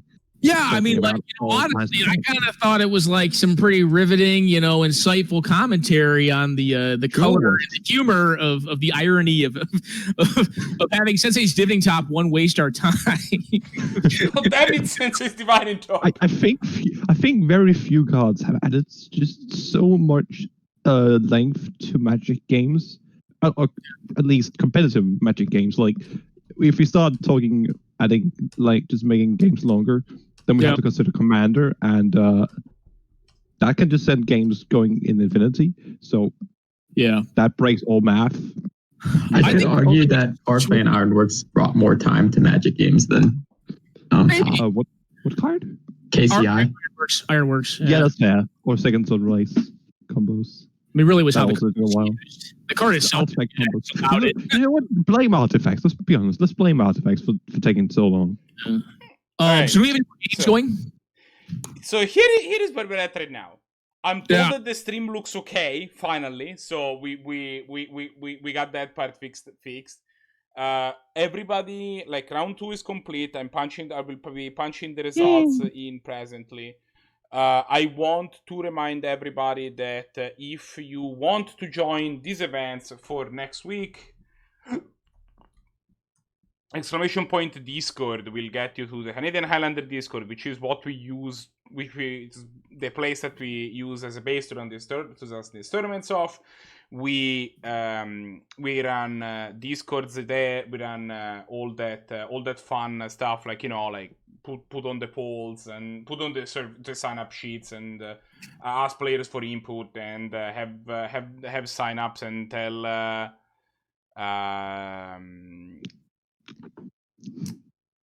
And I'm literally trying to. Yeah, there you go. Are you happy now, Gosmith? The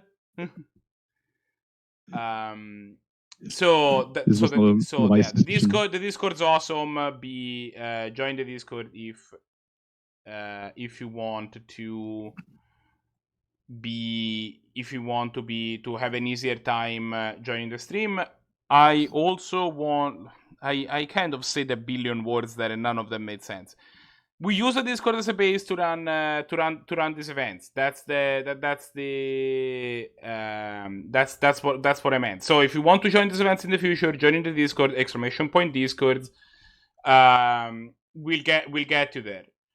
Then, if you just want to sign up for the next event, ! Next poll, we'll get you there. So you can just sign up. You just sign up there. Those are all of the links that you need to have in order to go on the next events. We run 2 events a week. We have a Saturday event, which is running Saturday at 4 Eastern. We have a Sunday event which runs Sunday at 1 p.m. Eastern. Go give the Saturday event some love. We didn't manage to fire last week, so like that is unacceptable. Go play on Saturday. Also, as a reminder, I want to tell everybody everybody that's watching that. Yes, by last week I mean last event that happens. I want to remind everybody that is watching that if you felt like donating, like subscribing to this channel, that would mean the world to us, especially if you have a Prime sub, because that's free for you, and I can assure you that Jeff Bezos is not in desperate need of those $5. So like that just puts a couple bucks in our pockets. It helps us run future events a little easier. If you want to subscribe with your money, we obviously super appreciate that even more. That's that's stuff even coming out of your own pocket. You're a hard earned cash that comes to us. We try like these tournaments are run entirely for free, and we do not have any plans for that to change.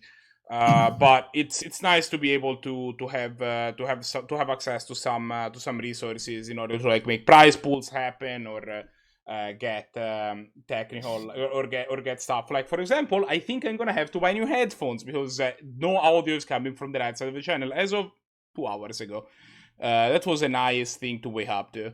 Either way, with that said, let me punch in the round 2 results. Hey, Red Mage, one of the things I think I've asked you about before is like maybe getting a loading screen. And I just kind of like came up with the most, I wasn't really listening that well to what you were saying, but I was coming up with a brilliant fucking idea for a loading screen for the channel. You know what it'd be? You take a video of yourself with like a full grown like man size like top, and like you put your forehead on it, and you're just spinning around that son of a gun until you fall over. And the whole video is watermarked by Sensei's divining top. It'd be really great. No, I'll be honest. If I can, I'll see if I can. I'll see how much of the resources that are donated and put into that. But I mean, it'd be hilarious. into getting a gigantic top to spin on top of. Well, I mean, you could use a baseball bat or something or a pole. But I mean, like if you had the top watermarked, people would know what you meant. It could be intent based. You could just get like a dowel. What am I trying? Right. Punching in the results. That's that's what's happening. I'll consider it. I'm sorry. I wouldn't do that if I were you either. I couldn't for myself to do it. I do like being an idiot on the internet. That is basically my entire MO. Honestly, like I'm pretty sure that's like at the level like if someone saw it, like they like I'd think that was hilarious. I'd want to give you money if I saw that. I'd be like, all right, I'm going to give this guy money. Einstein. That's how we go viral. We actually like a full-grown man spinning around until he falls over with a Sensei's divining top, watermarked in the background with loading in the front of it. Beastly. Just a wait, picture from map. Beastly. Bunch of chest hair. Give the chest hair out. Like, oh. Ooh. Hot. Ooh. We had JPSS win 2-1, right? I don't know. Yeah, because because they were 1 and done, and then Beastly ran out of time. That's what happened. And then Brahms 2-0 versus Wolfgang. And okay, we have round 3. I'm about to post it right now. All right, let's get to some real magic. Let's talk some magic. Let's actually get to watch some magic for real for once, you know? I'm just thinking of like goofy magic shit. thing. People pay money. Would you like to introduce me to this magic thing? I don't know. I've been doing it for 25 years, but I still have no clue what I'm doing. I just like throw things around. I tap, throw things around. Accurate. And like somehow it works out. I don't get it. TBH, like one thing I heard recently, I say recently is it's probably half a year ago I heard it for the first time. But like if you haven't heard, like people like have literally proven just how fucking complex magic is as a game. Like you can like fucking make computers out of it technically. Like you could technically, it's fucking unrealistic, but you could technically make like a computer that can add like numbers just with magic cards and following the magic rules. Yeah. You can do that. I'd be interested to like see someone actually crack magic with a computer. I'd be interested to see. I think you would probably need more computing power than is available right now. Oh yeah, it's pretty like that. That's exactly the thing. Like basically build like a human brain plus with parallel processors, right? So basically like a quantum machine, some variety. I mean, I don't know like another simple format. Like I don't know, like take a couple decks, maybe as a starting point, and see if you can find out which one will win each time consistently. Like 5 decks, see in a round robin style. See who wins. Then at some point, maybe expand like standard and just break standard that way if you can. Yeah. So, Red Mage, are we going to jump into this one? Oh, yeah. Or are we still waiting for... We're going to watch the top match, which is going to be Blahguy versus Einstein. Okay. Alrighty. I'm waiting for them to jump into a game so that we can start... I know that Google, I believe it was Google, I can't remember what the project was called, but they got, I think Alpha Star, I think it was called. They got like a AI that they made. AI kind of thing. They got that actually to get to the level where it could just beat StarCraft 2 Pros. Oh, okay, that's pretty sick. Just in like a couple, like in a month's time, I think. I can't remember the numbers. They have like long articles talking about it. It's actually really interesting. They have videos commentated in a way that even if you haven't played a lot of StarCraft, it's actually really interesting. I'll be happy to link something. Interesting. I'm actually really kind of cool just seeing like how far like that kind of technology just has come. No, I was just thinking, I started like studying it. I mean, they were like basically teaching things to learn how to walk, basically, like exactly. Robot dogs and stuff like but it was like not like programmed to walk. It was like it learned essentially, through like having shit thrown at it or whatever. I mean, it was just it's kind of interesting to like watch how it actually learned to do it. So absolutely. This is not very enticing in my opinion. No, I if I was Einstein, I agree. I'd just call them all like you could keep it especially knowing the matchup. Oh, playing against Aggro, yeah. He pitched this one back against Blahguy. I just want to be room. Yeah, this hand could go room. This hand's fine. I mean, maybe not actually. It's kind of awkward. Probably just bottom the what you call it. I presume stroke. Stroke. Stroke. Stroke. I'm having a stroke. Yeah, stroke goes to the bottom, then you try to use the. Oh, they're gonna get rid of that one. No, he's going aggressive. Oh yeah, all right, we're going to 4. We're going to 4. All right. Well, okay. Beforehand, this is not bad. This is the best hand they've had so far. Yeah. Yeah, I just wish it was the second hand. It's a little awkward. And the black red deck's gonna do what it does. Attack. Yeah.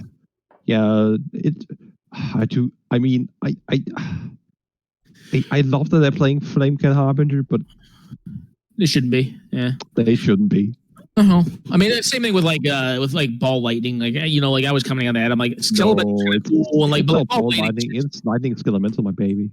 Well, I think they have ball lightning in there too. They may not anymore. I don't know, but like ball lightning is you don't play. Is actually worse on your mana than in that deck because like you need like one of each. Like in general, if you're playing multicolored, and it's a small thing, especially like when you get to like undercard singleton.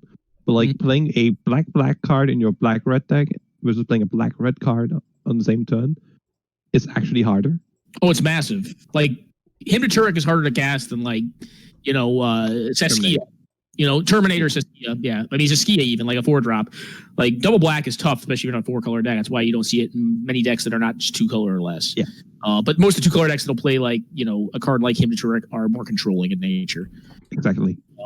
They're not trying to get its incremental damage down like you would do. But as Shelby said, like Canadian Highlander, even though it is a 100-card singleton format, does have a really good mana base, honestly. Like with fetches and duels. Oh yeah. No, I mean honestly, like great mana base. Yeah, I mean like and Shocklands and everything. Yeah. Yeah, you do. I mean, it's still a thing that like when you have to play in a way to accommodate your own mana with your cantrips or your time and your energy. I mean, like that's where like these aggro decks can really get in on you, though, right? Yep. Depending on how you build and play. I will say, Lightning Skelemental is going to be pretty destructive here in this game, I presume. If you can, we'll see, right? Like if they find a land on top, they can put a land on top, get a 0-drop with the 2/2. I'm curious, as Blahguy, do you prefer playing the Harsh Mentor here, or the Dreadhold Butcher, or maybe just considering you're overflowing the Emerald? Oh no, I play the Harsh Mentor. I don't think that's scared the Emery right now, honestly. No, I just want to screw my mana. They can get back in the yard, like Tesla and Flush are just dead. Dynamo, they have don't have the mana for it, and Shredder just. I mean, I guess that allows them to try and mill into the new artifacts. No, it makes sense. They's dividending top essentially, do 4 a turn if they're going to be flipping it and using it and all that. So yeah, they're going to use it anyways. They're going to be very sparing with their top uses, which is going to spare us a lot of time apparently, based on history. Yeah, speaking of which, there you go. Red Mage's your invitational card. I'm telling you, your loading video, buddy. Harsh Mentor? I mean, I love me a top. Don't get me wrong. Just want watermark top with you like spinning around in a circle until you fall over. I actually I have one deck where I play top in it. I only play top in Miracles and blue. Well, you can play a Time Vault too. I don't play a lot of Time Vault. Yeah, I played in Time Vault because it's an additional trinket mage target. Hey, people who make custom cards, Red Mage is dividing yo-yo. Make it now. So I have an original print in Sensei's Divine in top that is one of the most beat up cards I've ever seen in my life. And his name is Lightning Skelemental. So one thing to commentate on the game here, Harsh Mentor is a pretty harsh. This is one of the reasons you play Harsh Mentor in a lot of these decks. It's not really like a standout like just creature in and of itself. It's a bear, but against decks like Time Vault, against decks like Academy, maybe in some cases Storm, but generally not as much. You kind of have these games where like it definitely punches up a ton more than a 2/2 should, and it limits the time frame that your OP has to do relevant actions. Like right now, they don't really want to activate Codex Shredder. They don't really want to spin top. Like basically, it's win this turn or die. It's kind of Keeper can ball, but it's not as flexible and it doesn't drain. That's yeah. You have some other advantages, like it really stops like infinite loops. Yeah, well, really just Einstein, no cards in hand, 3 life. One has a Harsh Mentor in play. It's also in a more relevant color. Kimbal's not in the most relevant colors. Like, I mean, you play Kimbal in like, white splash, black DNT, or like Epson, but like red is generally speaking prominent color, for aggressive decks, especially that you kind of like want to have an incidental tool to beat some of the combo decks that still is close enough to your primary game plan that like it's pretty free to run. Like it's not like if it didn't have that ability on it, if it was just like a 3/2, you may not run it at 2 mana, right? Oh yeah, I can tell you, like I don't run most 3/2s at like in mono red, for example. No, I even think the one there are like 3/2s that like just a 3/2s on like tag that I wouldn't go if someone played that. I wouldn't be like, Jesus Christ, what are you doing with your life? But like, so it can be like, we have better things. This is 2020. Yeah, you just have better cards than that. But that card just does enough incidental hosing on decks that like can high roll you if you have it. It can be nice. I think it's fine to run. Yeah, like it's even now we're getting great 2-drops. Yeah, we like it. Even now we're getting like great 2-drops. I can't remember something emulator in the 21. Magic 21. Yeah, but I'll believe you. I mean, like red just got a lot of depth, right? Yep, sure does. Got a lot of depth. Yeah. And this hand's also. Blahguy wasn't happy with his first hand. Just had this card and a 2-drop. This hand's fine. You're a great hand. Like 1-drop into I do believe, yeah, you definitely don't put Aggro's Rampage on the bottom. I guess you put Dreadbore and Skewer, I'd say. Like, no,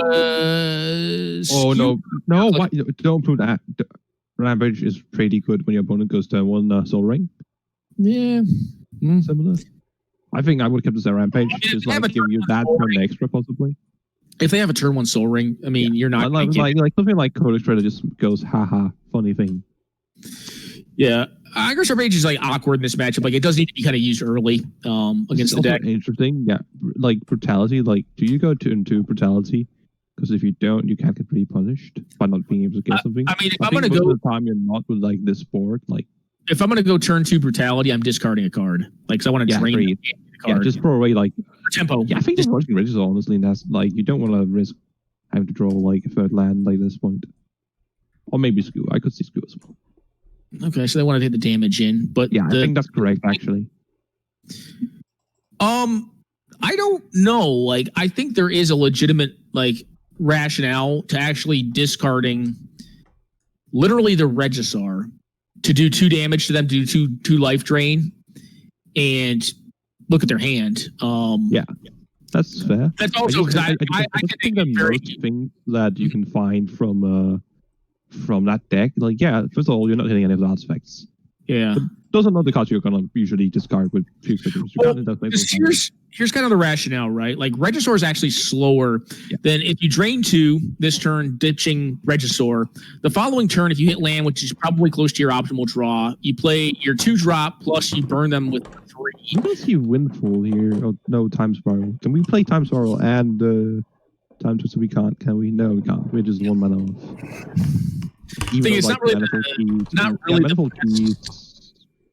really the best of Time Spar Twisters. Or no, actually, they could. Actually, I'm wrong. They could actually have played the Signet. Play Signet. That's 2 mana. Tap it. Then you have 2 mana. Then you untap it with Key. That should be 3 mana, shouldn't it? I think you could actually have played the Signet there. Oh, I'm failing to see how. So you had 3 untapped lands, right? Yup. You play the Signet. Mm-hmm. You're now 1 untapped land. You activate Signet. Mm-hmm. So you're 2 mana floating. You activate Key. Oh, right. Key costs 1 to activate. Yeah, you have 1. You'd be down short 1. Right. Yep, no big deal. I was trying to figure out what you're saying. Who do you play Time Mold? I mean... Yeah, no, keys are unfortunately not free. If they were, Jesus. So I think this is just 1 of lethal, if I'm not wrong. With the oh no, mine actually. That makes a lot more sense damage wise. Yeah. So this is just you gotta have it now. Yeah. I'm not seeing how they have it on this like. If they're playing a snaring bridge and they can dump their hand, I don't know if they can dump their hand though. And actually, I don't have the mana to dump it either. Can they realistically get like? I don't think they can actually stay alive. They can actually stay alive here at 2. The way they do it is they put down that 1-drop that makes 1/1s, and they copy artifact it to make 2 of them and then make a bunch of 1/1s. I think they have enough mana to do it, but it's gonna be cut tight. They don't actually even need to do that. They can just jump block the. They don't have the mana to make 2 of them though. That's the problem, and play 2 of them. So they're gonna be 2 mana tight. Yeah, and like even if you jump block the Dreadhole Butcher, that's still gonna be 4, 5, 6, 7, 8. Yeah, exactly. That's exactly level. Even just playing 1 jump blocker. Yeah, I think an Academy here and still have like a bunch of mana left. That's not gonna do anything. I mean, if they stroke for 1 card and hit Academy, that puts them back 2 mana. So yeah, I know, because they'd be down a Lotus Petal to even draw 1 off of it. Yeah, no, I think they're done here. That's game. Yeah, they had a slow hand that didn't really do much here. They got beat down by Aggro. Well, fast proactive is generally pretty good in the format. I mean, just having a good, solid, absolutely consistent game plan that can cast spells is good. Yeah, that's the Aggro Paradox game, or Aggro many piece combo, like all in combo deck. That's the thing. Like, do they have it, or does the Aggro deck just run you like, over? Yeah. Am I dead by turn 4, or am I dead spell here on like the if it's like a storm deck? But like outside of that, you're gonna see this combo deck just try and go choo, turn up Blood and Flames. Oh, they're actually I just cast that just for fun. Yeah, you cast it and you chant red, 100%. Who cares that you take 12? Yeah. Style points. Come on. Don't be a coward. Now, would be you're really, a coward. would be really hilarious is if they did it and like their opponent had like wild ricochet or something, like they triple copy. Actually, it wouldn't be wild ricochet, but whatever copy spells that like have they draw the game. Before, but no, they I don't think that works, right? Because they resolve one at a time anyway, so you lose the game between the first and the second copy resolves. You're not wrong. Yeah, it's just die. Primal was like at 12. That'd been funny, and then like. Okay, I got that to 1. You got that to 6. Should we let the second prize resolve now? I mean, honestly, it's not unreasonable to have a build of Academy that could run Expansion Explosion, which is a card that could do that. Yeah, that's probably but, one of the best. It's not a common build of Academy, but like, that also covers your opponent's spells, doesn't it? Yeah. It's just DMC 4 lower. Yeah, you could do that with that card, but it's not a card you would commonly see in that deck. You could have like Blue-Red Academy. Yeah, I think that's literally the first game done, which doesn't seem too surprising. Yeah, no, they're both pretty fast first decks. Yeah. We can check out TV's very own Brahms, but we have seen those before play a fair bit.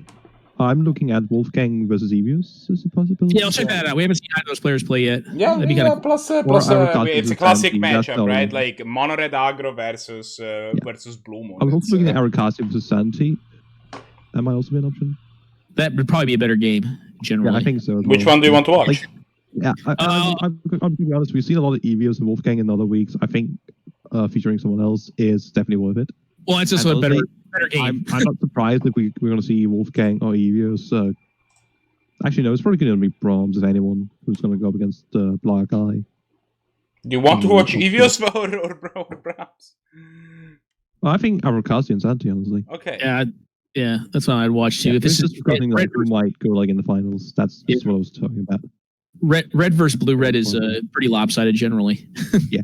I mean, as a long-standing blue-red player, 100% with you there, but yeah, it's not a great matchup. It's not great. Yeah, it's pretty bad. It's doable. It's not great. Eevee is the one player where I'm like, whenever I switch to Time Vault, I'm like, God damn it. Yeah, why am I not playing blue-red? Yeah.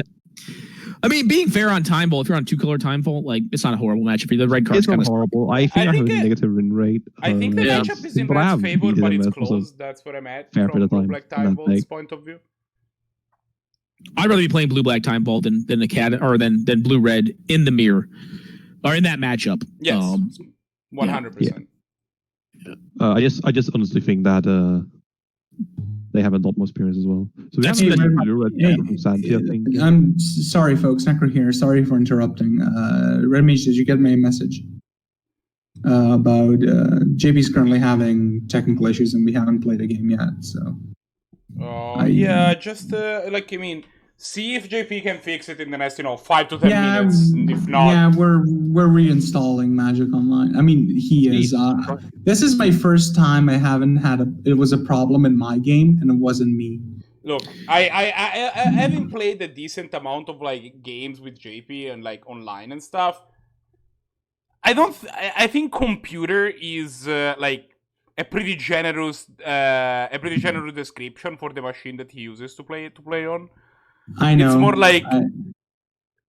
Have you ever seen one of those? Have you ever seen one of those?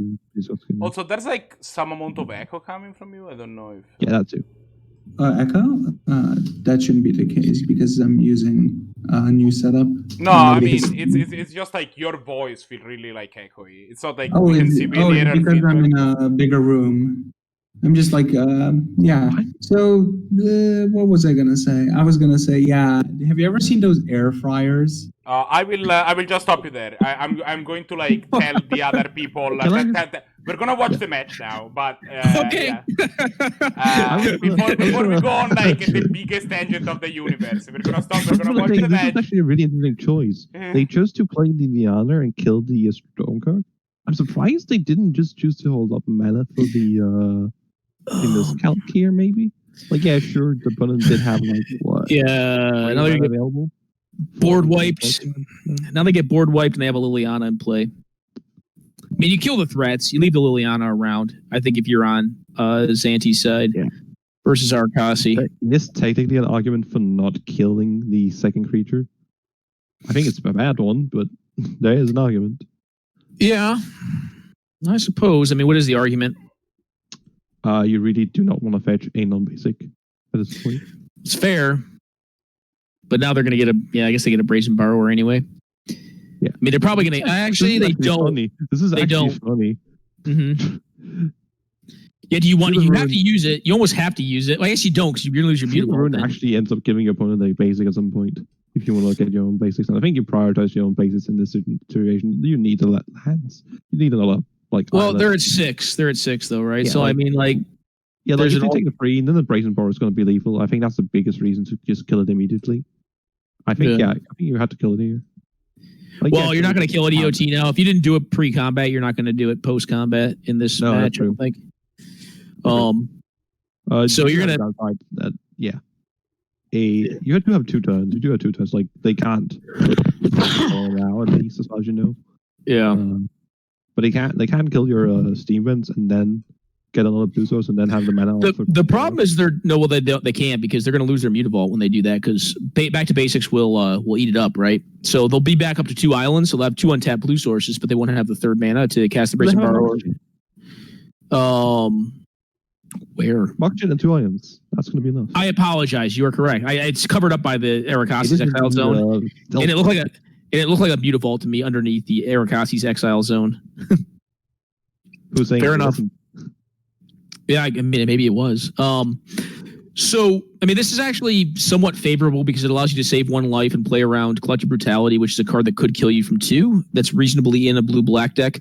And still cast the Ionize, which is kind of nice. At some point, like once they've depleted their hand, they're going to start ticking up this Liliana. I guess the basic island casually. Yeah, okay. It doesn't really make a difference here. I mean, you're just going to use it to discard it.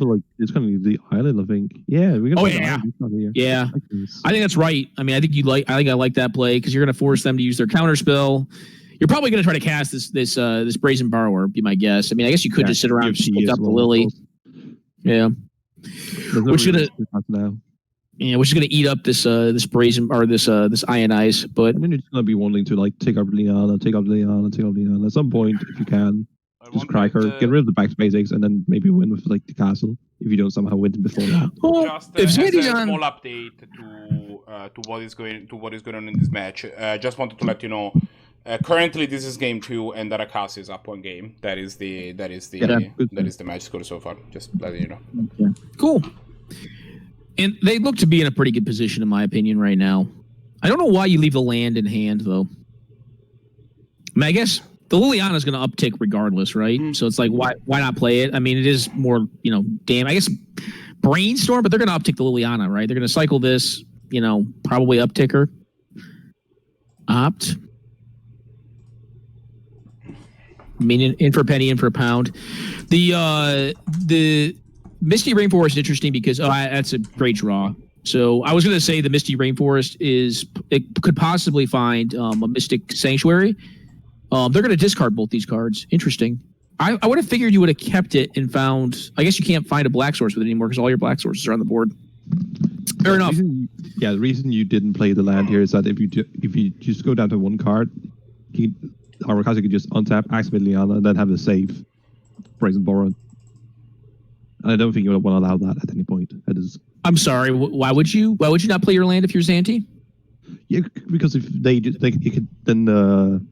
Arakasi can just literally just choose to say, you know what, I'm not going to cast Brazen Borrower, I'm going to untap, minus Liana, you're going to discard your counter spell if you have one, and I now have 3 Brazen Borrower. You have 1 draw to find a way out. That's fair. As opposed to the card that you've been keeping in your hand for a while now.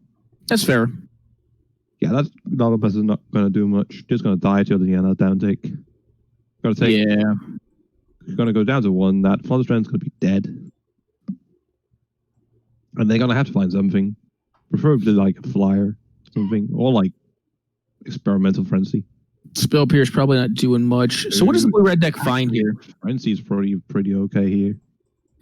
And those are Pierce, because like a lot of the things you might be scared of here is like them really like digging for something, and then you could like make that awkward. The best card they could probably draw is the Big Chandra if they're playing it, but I don't think they're playing Experimental Frenzy if they had the mana for it, but they don't. Are they playing Experimental Frenzy in that deck? I presume. Oh right, it's not Blue Red Moon. I keep forgetting. No, Blue Red Moon doesn't even play Experimental. Are you talking about like the big plats? You're talking about Madcap Experiment, right? The Madcap, that's what I meant. All right, you say Experimental Frenzy. I'm like, that's like a real all-in red card. I want to see a Blue Red Tempo deck playing Experimental Frenzy now. I want to see that. Good, but like, I think you just do it better than that. I don't know. It's a cool card. Like, the reason that card was like so sick though is because you had the Steamkin or whatever that thing was that made the mana with it, which was really pretty degenerate. Like, it was kind of this mix of basically Steamkin and Light Up the Stage and Experimental Frenzy just all coming together to make sure that you had a bunch of mana and you're casting a bunch of spells and you hit, Yeah, Madcap could definitely have done it, but Madcap would just get blown up by Lily, so it wouldn't really matter that much. So I don't know if there are many outs there at all. Yeah. So I'll say it's a good game. I don't know if Kira allows for like activated abilities or triggered abilities if you get targeted to cover this. Kira stops everything that targets. So if it's like a Planeswalker like a Jace, it's still going to cost, it's going to just fizzle, right? Most of the new cards are all like spells now, so like creatures can still affect them. But the older ones like last, I think that's a 2019-ish change. I have only now realized. Yeah, it's not that recent that they started kind of going away from that older templating where it was like very uninteractive. Keeps having problems. I actually think I realized why. You see, there's a Furnace of Wrath playing Red Mage's room, clearly, on the wall. Yeah. He takes extra damage. Consistently just breaks down from anything. and any damage that is dealt to the stream is doubled. That is the...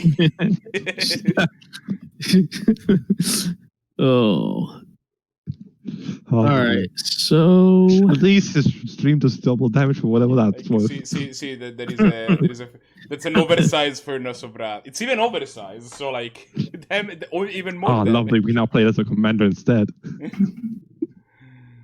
Whole Furnace of Wrath. Oh wait, we're pulling that thing commander. Give me the format where I can play an enchantment for commander. That's a Howling Mind in play. That's pretty sick. Yeah, I don't think that's that great against the JP right now. Gonna be honest here. I don't think Howling Mind's really great in the format, generally speaking. That too, yeah. It's a sick card. I mean, like symmetrical, I think. Yeah, well, and you also really breaking it hard enough. You get the first turn with it too. Yeah, your OP does. I'd love to see a Howling Mind that works on your turn only. There's something like that. Your upkeep, both their draw, like something like that. Yeah. Oh, wait, it's called Dark Confidant. Nah, not your instant. That's bad. Yeah, it's called Dark Confidant. It's called no. I did say a symmetrical one. That's fine. Literally just Howling Mind, but changed when it works. There's a lot of flash ones that do that. So you can flash it in EOT, and then like it works on your turn. The something of Crewfix, the Crewfix one, yeah. Dictator Crewfix, I think it's. Yeah, also, Fevered Visions works EOT, so you don't get. Yeah, I think that one. I'm pretty sure Necropotence is actually on. I know they are. I played against this deck. Yeah, I saw it earlier. We saw it earlier today. Yeah. Fever Vision stuff. Standard fast. Yep, it's a real card. I remember it's a card that a resident blue-red player, though we haven't seen as much of him recently. Windy Del Carlo swears by. Well, they ended up cutting it. Oh, okay. Never mind. Then he used to swear by it. They used to run. Yeah, I used to run it. I think I probably was them, like, that's eventually cutting it. But I remember I always used to be like, just cut this goddamn card, bud. You shouldn't play this card. Man, that's something we can complicate. Yeah, it's complicated. As well, it can stop this. You can mana leak it. Complicate is my favorite bad counter, but that doesn't mean the full value of the 3 mana counter spell draw card. Yeah, they're just gonna have to literally 3 mana leak it. Yeah, it's basically a split cat because between a 3 mana leak and the Rune Boggle. Yeah. It's a cool card. Oh, complicate? Yeah, I actually played that a lot longer than I should have in Blue-White Miracles. I actually the thing I love most about this card is that you can really get people in Mental Magic. Sure. But Floret. God damn it. It's like they up on the second complex. It's like, no. So I don't know if anyone else noticed it. That's a Whispers of the Muse. Ah, nice. He's pretty sick. This will probably kill the birdie birds. Just also a sweet, complicated. Also, just a sweet cube card if you want to like support like a cycling discard deck, or if you just like want to play a real low power level. I always think you have to play low power I've been either way. helping JP to be the peasant cube, like a commons and uncommons cube, and I've been trying to get him not to put complicated in for a while, but he's very insistent. One of the things you can kind of do with it, if you want to build a cube that ran it, is look to include more miracle synergies cards, so like more top tutors and like more of the miracle cards themselves. Like you can really use. What he does have is they actually has a cycling deck in Jeskai. He's playing a bunch of cycling payoffs. So like that's actually the reasoning there. You can actually I would think in a cube it'd be pretty difficult to like have cards that are of high enough quality to service multiple archetypes and still have a cycling deck in the format. I haven't tried to build like a very like discard graveyard based cube. I think that could work. Yeah, I just think the cards like depending on what your archetype range is. I mean, like, good stuff. All right, that sucks. You're just going to lose your counter spell, probably. Or they're going to cast their Whispers. Why would you cast the Whispers? Like, if you're just saying Whispers, you're happy. Well, because it's an Inquisition, so if you get, like, a 4-drop or a 5-drop, you could, not have it. Yeah, but, like, once again, if they take... I think I'd rather have just, like, actually, you're behind the board. At this point, yeah. Yeah, you're behind the board. They also let it just get tanked first. Okay, that's not half that draw. Like, it blocks. There's 2 cards, too. It's going to see a land here, and what else? Jace. Oh, we don't have the untapped land. This is awkward. It's not quite true. They can Chandra 0 and see if they can find land, right? True. Yeah. Yeah, because they can't even... they could kill the birds. I mean, they can't kill anything. I mean, they kill birds. Yeah, like, you kill the birds, but who cares? Yeah. So if they find an untapped land, they found a Tangle, which is probably one of the worst things to find. Yes, the classic combination of cast this turn and fogs. That all said, I mean, like they can at a minimum get down this this blocker and keep their Chandra alive. They're gonna have the Monarchy get played on them, and this thing does not attack. Is I sure don't hope it's 0/0. Oh wait, is it? Oh, it started late. Yeah. Yeah. They are in fact 0/0. JP had some pretty big issues. Tangle one specifically doesn't it prevents all combat action and then something about untapping, I believe. I'm sorry, what'd you ask? Not Tangle Wire, just Tangled. Yeah, Tangle's just a fog. That's all it is. Yeah, each attacking creature. Yeah, sadly we cannot cast it on our turn. That'd be a sweet. Like if you just said attack creatures don't untap as well. Like the way of putting a source on it as well. Oh, you know what? Was it Constant Mist or whatever? Not a Constant Mist. What's the one that does that? Is Tangle the little one that does that? Tangle is the fog that then the creatures don't untap. Is that what you were asking for? I think Tangle is the best fog besides maybe like Constant Mist. Constant Mist is a better fog. I mean, like for combo purposes, but yeah, I think if I were to play a fog in the right deck, maybe like a Lance deck, I think Lance actually plays Constant Mist sometimes. Yeah, you can do it in turns. Turns has run it historically. Well. Yeah, I can see blue-green turns. Yeah, so you have a lot of ramp. You can waste some lands, and you can also just get lands back with it. So they're not respecting this Chandra, which I don't know. I mean, like it's an extra card every turn. Yeah, absolutely. I think the Chandra is like you're not killing quickly. Like yeah, sure they have fire, but like I'm not killing your creatures. You definitely kill off. Oh, what did they find? 3 damage to target creature. All right, that's pretty good. Yeah, and it exiles the Kitchen Things. Bye. Yeah. Sadly we cannot draw 2 on our bonus turn right now. As far as I can see. Yeah, pretty magical. Get rid of the calls as well, but like right now they can't beat in for anything, unless there's going to be a flash creature or something. Well, they do have a flash creature. We know they have Aven Mind Sensor in hand. Fatal Push. That makes sense. Yeah. Well, we also know they have Aven Mind Sensor, right? So like, I mean, they could play a creature right now because they have the Sylvan Caryatid to play it.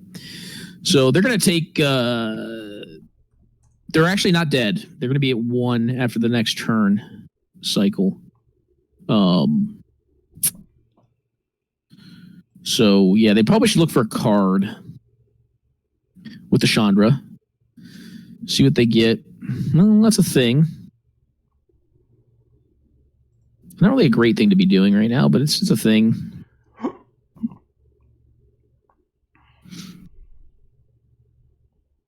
I think Sin Prodder probably should be something else in this deck. The card's a little bit too aggressively slanted for this build. Yeah, like you're abusing the fact that you're doing the creatures in that kind of deck, so you don't really care too much about the removal most of the time. And I have spent Yeah. a lot of time trying to convince people that card was bad. Like when it came out, the card is PCSM honestly was very bad. No, it's just more specific in my opinion. I think it's just a specific card for a specific deck. Well, I mean, Like, I don't it think needs that to the card be- is just blanket. Like people were saying that the card was gonna like be like a powerhouse in Standard, and it's just not what this card was I going don't to even do. remember if I'm on Synthrola in like the penny version of Highlander. Like, I don't even remember if I'm on that card. I mean, to be fair, in that format I probably should, but Yeah. I mean, I think it's good enough. Like, so the reason you play this card is like because there's enough 1 and 2 drops to really support like them for being forced to give you more cards. And if they're not giving more cards, they're taking more damage. So it's like if you put them into that spot where it's like, hey, you know, you have to kill this thing or take more damage when you're already getting the shit beat out of you. Like it's fine at that point. But I mean, my guess would be I have to look back at the standard rotation it was in. Like there probably wasn't enough 1-drop support. no, it never saw play actually. You know, I'm saying I can see that being the case, but it also depends on like what the 1-drop support was in that specific format. There was a mono red in that format. There were just better things to do. Okay, and there may be a better 3-drop. Yeah, I mean that's very viable. That makes sense. Telling Yeah, I think the thing is, I mean, at the end of the day, like it's really hard to play penny cards against like actual Highlander decks. Agreed. Especially a deck like JP's. Like JP's is like it's just gonna play good cards. High card quality, yeah, like Monarchy in play. You know, yeah. Leaves there been 3 cards a turn. Yeah. Yeah, because you're helping them out at this point. 4 In the cards minimum, on the Courser. at a minimum, you're not going to die this turn because you found a burn spell, so you can kill off this Courser. I mean, you weren't dead out of the way, but like, yeah, fair enough. I mean, any burn spell, you're dead. Ooh, but yeah. fancy bolt. I'm actually really surprised. Oh, there is a literal lightning bolt. So now we're dead. Yeah, we wanted the new art as well, which is that's kind of cool. I love this art for lightning bolt. It's so good. Yeah. That's the one that's gonna go in my cube, I think. Yeah, I will say the one big problem with Canadian Highlander, which is one thing I will say in Necropotence defense, which is kind of cool about the penny format, is that god damn, if you want to make a good deck, yeah, sure, you can make mono red, yeah, you can make some other decks on like decent budget, but if you want to make like a top tier deck, better open that wallet. Do I need to go have my time vault from back in the room because like well, I think there's 2 parts to that, right? I mean, like you're not wrong. Like it's an expensive format, right? Even if you're playing red deck wins, if you're playing the best build of it, you're playing in a fairly and not like a it's probably more than $100, right? I mean, it's got a Mox in it. Oh yeah, you know, absolutely. Yeah. It's got a wasteland. Like, it's Mox is not expensive online, but like the fact is. In paper, I feel that aggro decks tend to be among the most expensive because in order to beat the best version, you need 1 or multiple mocks. And that is pretty much. That's actually kind of funny. Yeah, that's a good point. Yeah, like so, I think it's actually like, and the thing is that I feel that like you lose a decent amount by not having a mox, whereas like at least if you're playing control, you lose some amount by not having ancestral, but you have but at least you're not being like, oh, then I'm just taking these points and like throwing them out the window. At small points is like, I think it was small points. Like, I hear a lot of people think, oh, small points is like, you know, you have to make a decision if you want. No, the ancestral build is better, but small points is at least reasonable, you know. I think you can go both ways in blue-white. I think blue-white you can go without ancestral and be more like planes, like be basically more of a mid-range deck than a control deck. But I think the other half to like that argument about like the expense is also that like Canadian Highlander is probably a little bit more solved, right? Like for instance, like if you take like a guy who's like, you know, a Muay Thai, not a Muay Thai, a Tai Chi master. You're not going to throw him into like MMA fighting in like, you know, UFC or something like that. He'll probably get his ass kicked because like that shit's solved now. At one point it wasn't solved, right? You know, so it's like, you know, look at Canadian Highlander and like, in my opinion, and like it's something I've been pretty vocal about, there's like, generally speaking, like 4 best decks. You know, some variant of combo control, whether that be TV, or you know, at this point Oracle. There's generally another combo deck, Storm, and then there's red deck wins and Death and Taxes. Death and Taxes is only up there because like you can tune it to beat any of those, you know, but generally beating all of them. While I get your point, that analogy was real weird. Sorry, I like to watch. I'm a sportsman. I like watching that stuff. Like I've watched it for many years. It's a sports meta game, really. Well, I haven't had a bit of boxing has one at least. So Sure, it would be. Well, but boxing is very specific, right? So I mean, like, if two people are trained in boxing, they can be trained in boxing. But like, I'm just saying, like, if you have someone who's like a specialist in a certain thing that's like not really proven versus other things, like, and you put it into an arena in which, like, at one point in time, they just took a bunch of different random people who had different disciplines, and like some people just got their asses thoroughly. It wasn't entertaining. Like, you took some kid off the street who might win a bar fight, but like. Well, no, it wasn't even people but a bar fight. Like sumo, like in the original one, they had like sumo wrestler, and then the guy just got like pounded, and it was like horrible to watch. You're like, this guy shouldn't be in this, So that's my point. It's like, you're in a more of an early state metagame where like more things are permissible because it hasn't been cracked, hasn't been solved. People haven't been like working it over for years. Accurate. This is something funny about this Kusade Prime match. Just be like, yeah, play a Howling Mine. I won't even kill it. I don't know that I would either. Actually, I played this matchup. I didn't play the exact deck. JPSS is playing 4-color, but it was a 4-color blood deck versus this Teamer deck. And the card quality, I think, just kind of tended to shine through. Yeah. I'm trying to think of anything where Necropotence has a decent matchup, like, considering like they have like so much lower power level. I think if you were to play like some sort of like penny deck in this format, it would have to be mono red. I think that's the only deck that you can make like that looks even. You could do white weenie.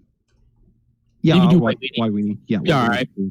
Yeah, you wouldn't have the Geddons. Not different taxes, but white weenie specifically. Yeah, just beat down all one drops. For those who aren't sure if that's the same, it's not quite. No, it's 1 and 2. 1 and 2 drops and some anthems. Like just smash them. Yeah, maybe a couple of like Brahms as well, but sure, yeah. I don't know if Brahms is a penny, but he might be. True, in that format, yeah, he's definitely not legal.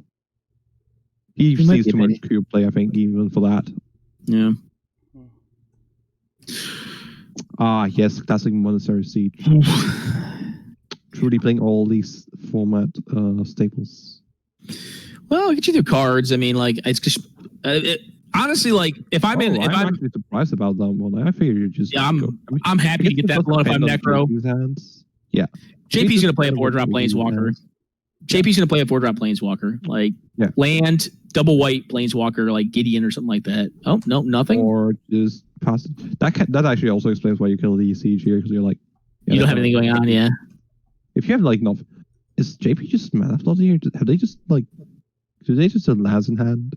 Well, if they just have lands in hand, they kept a bad hand, right? You see what's in their graveyard. Like, maybe they're removal that. Or they have a even mind sensor, possibly. Helix, that's not. Yeah, the hand right now is like looking at what they played so far. Doesn't look like it was that tight. I'm unsure if I'd even counter. Yeah, exactly. I don't think we even care to counter. No, you want to counter their 4-drop Planeswalker now on 4-color blood. Like, wait for their siege rhino.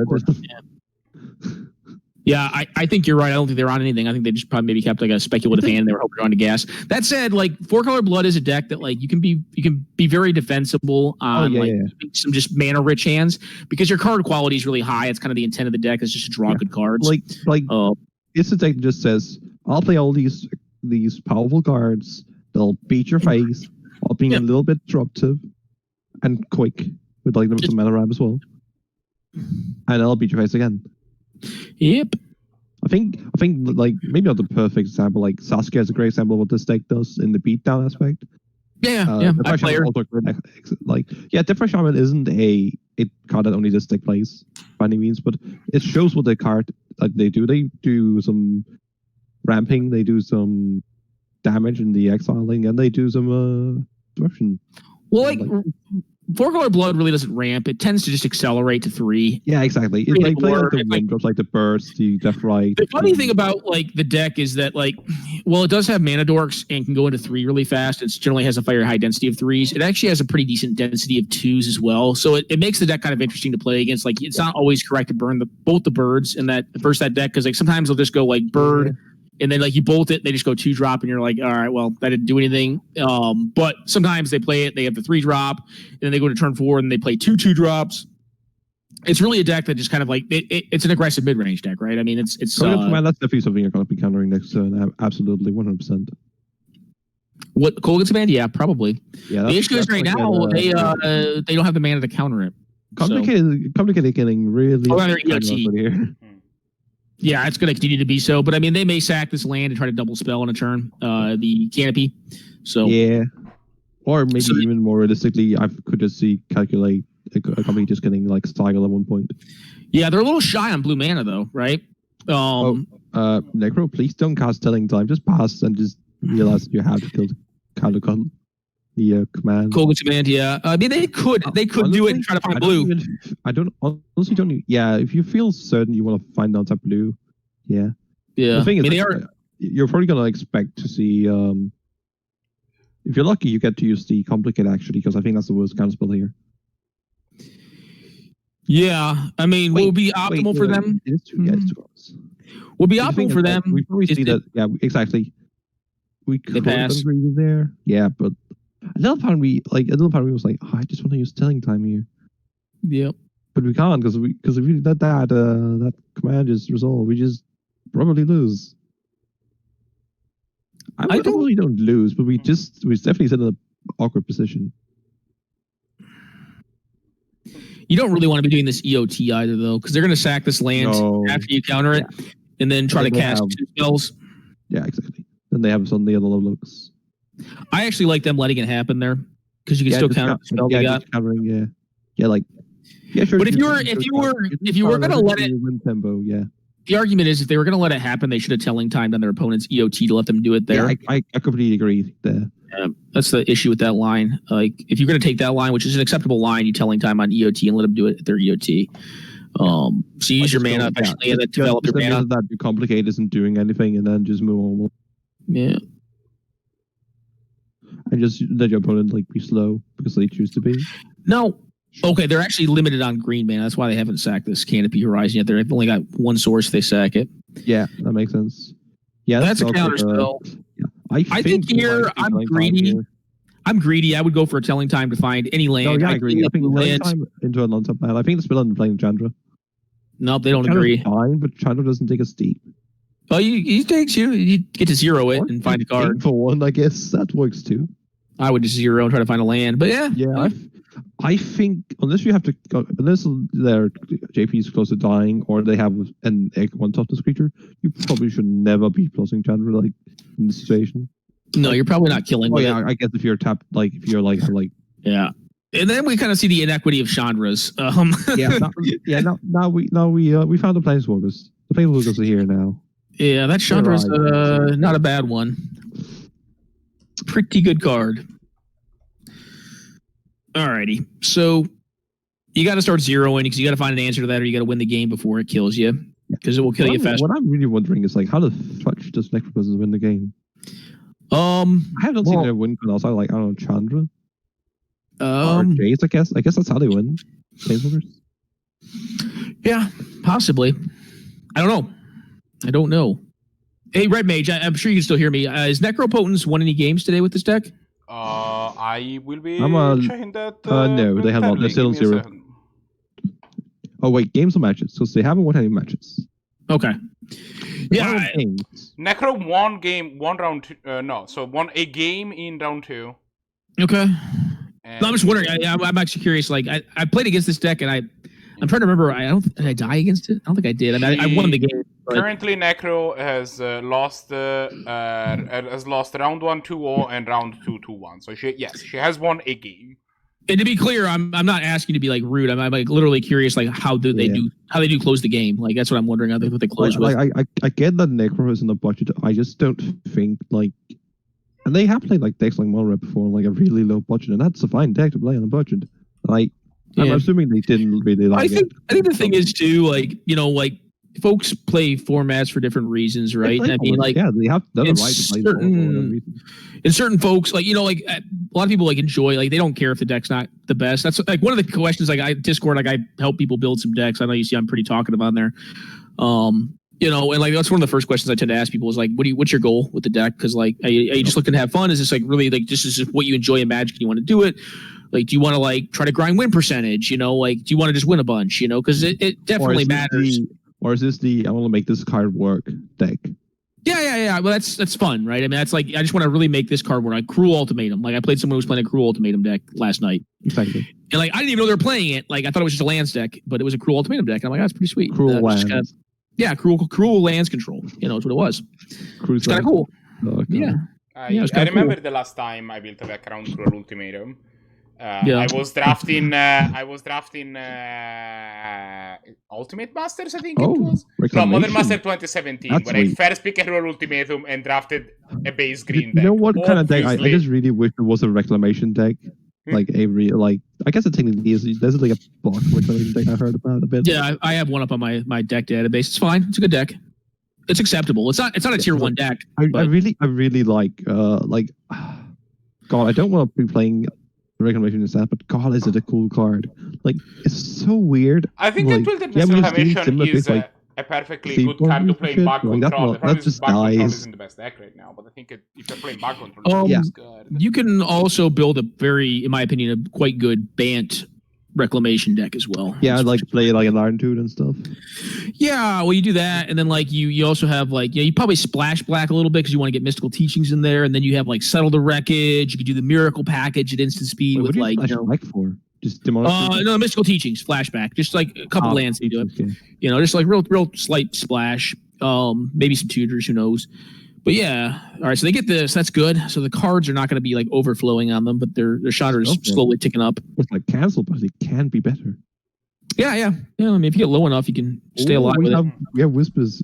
Whispers is pretty good with. It's not a good card anymore. It's a classic, right? I mean, it was kind of like the engine of draw go, but it actually works pretty well with the Wilderness Wreck. If it wasn't for that Chandra, like sure, we are keeping the Chandra. Their Chandra.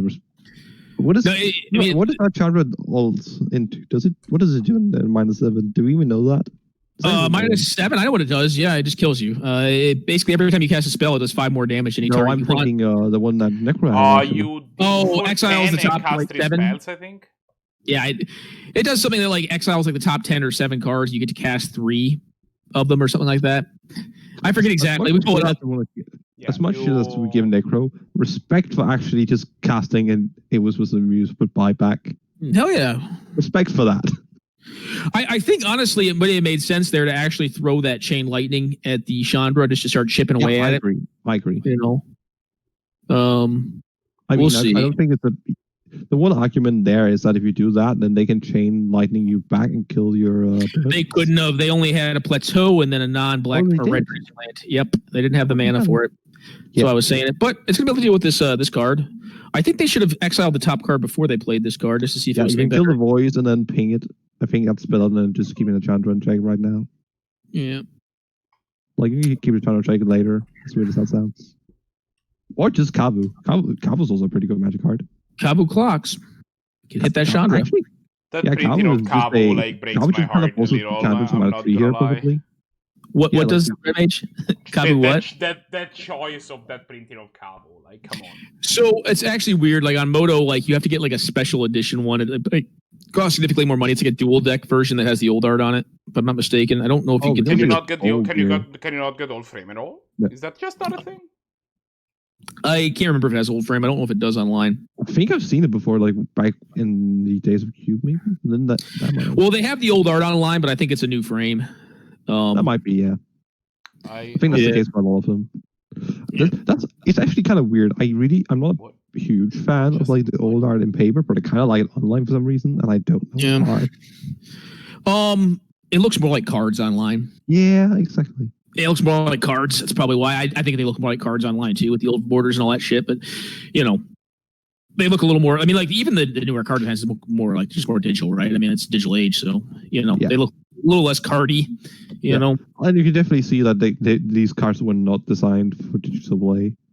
Yeah, I mean, the old ones like generally don't look that great online, but I mean, I mean even new ones like. Oh, fair enough. Like with the Reclamation, like that just kind of like just looks like, and the box just of text. Yeah, awkward. Like the way Chandra's formatted. Like these lands actually aren't bad for online though. I don't think. Yeah, lands is the one thing that I'm saying, like, especially like full arts. These lands are good looking lands. I mean, I'm not a huge fan of like just the single symbol in the middle, like, but they look clean. They do, sure.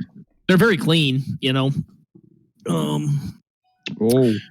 That's problematic. It can be blocked though. It's actually not that big a deal because you can just Chandra it because they don't have a creature stack to it. That's fair. It is still it's still. I'm assuming you want to block it though. I'm assuming you want to block it so you can ultimate the Chandra. Until we had the additional blue mana, I was like kind of like maybe don't block. But now with the second blue, we can just start going off with this reclamation and maybe Whispers of the Muse. It'd be pretty cool to see it work. Oh no, Renegade Rallier! No.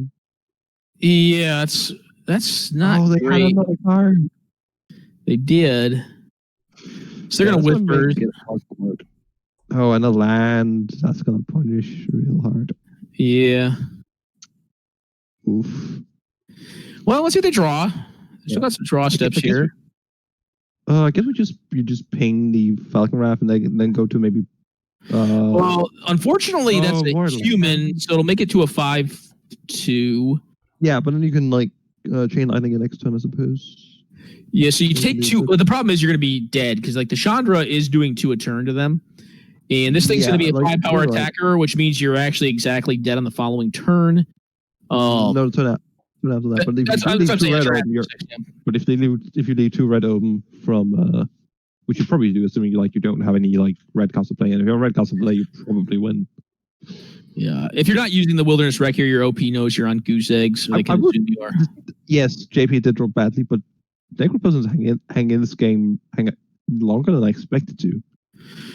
Yeah. No, exactly. I mean, like looking at the being fair, to Necro, like they hung in a lot longer than their card quality in general would allow them to, right? I mean, and that's not a knock on them. It's just like if you're playing penny cards versus Canadian Highlander decks, it's tough. Like you're not going to win games, and that doesn't matter to you. It's great, Like always when you're making a budget version of a deck, or just even a budget deck that clearly is playing worse cards than you can optimally play.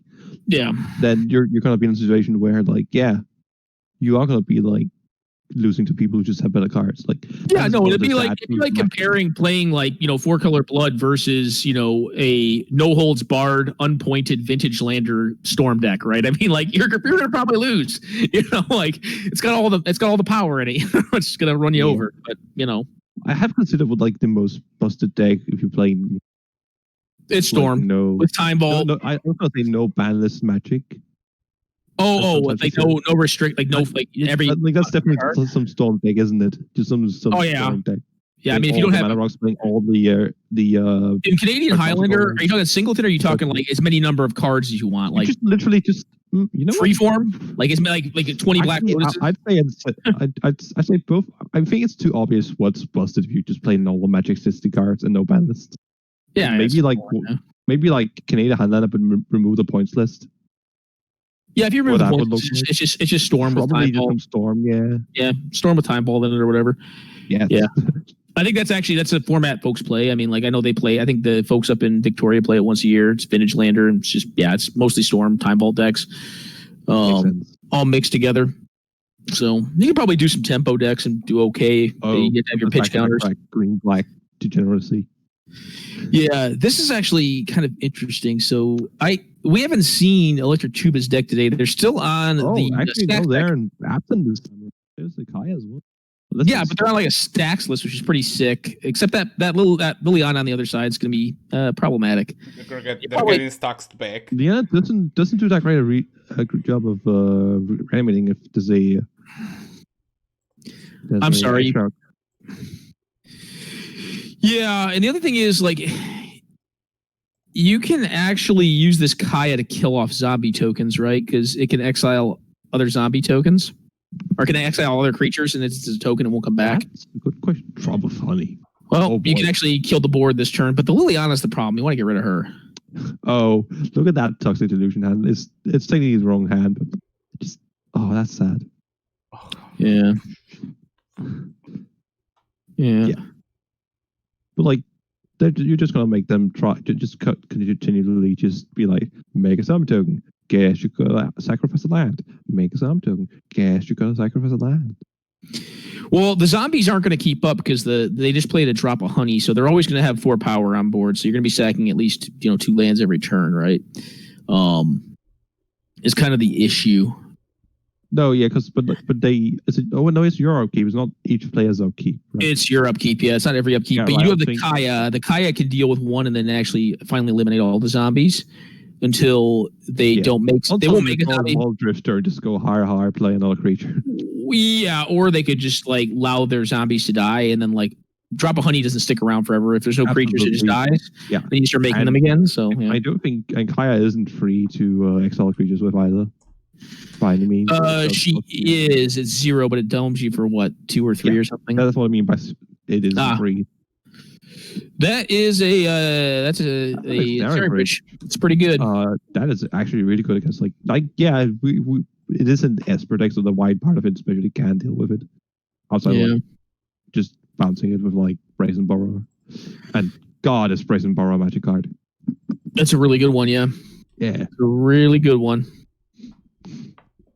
Blue and green. The only downside I found with that card that like really does, in my opinion, is a good balancing act on it, is that it's unable to block things that don't have flying, which I have found to be very good. That's another thing that's also, I think, come up like not as often as that, but the fact that it only hits the opponent's cards. Well, I tend to play less aggressive decks than you do. I mean, I play all kinds of decks, but like I tend to play less. Like on a whole, I would say I play less of aggressive decks than you do.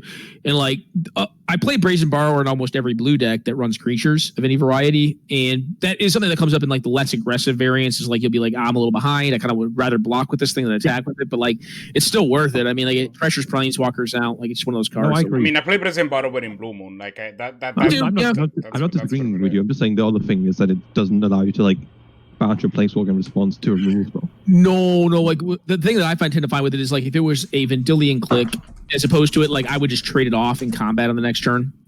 Is what I'm saying. Yeah.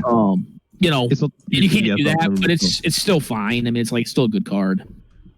Yeah, it's much more rarely a removal spell in that regard. Or Nimble Obstruction, sometimes I'll trade off as a blocker. I'm just like, all right, I'm going to throw this thing down and just throw it in front of something. So, do you want to exile my Milk Drifter? Yeah, probably not. Probably not. Oh, God, we're giving Corpse Dance the Milk Drifter back if it dies. Yeah. For value. The thing is, they got to get through this stupid ensnaring bridge. And I mean, like, they're playing a prison deck. Like, they're going to have black spells. Like, Corpse Dance, if you're trying to, like, actually flash it back, does require 6 mana. Yeah. So, like, if they respond... Yeah. Like, at this point... Sorry for interrupting. At this point, we might just end up seeing things like cast Toxic Deluge, response, cast Condescend, counter it. Yeah, the match score is correct, by the way. 2 was up on game. Honestly, like I think Tuba's deck, like even though it has some weirder cards, like it's a prison deck, right? Like these prison decks tend to be actually pretty decent versus these like more traditional mid-rangey decks.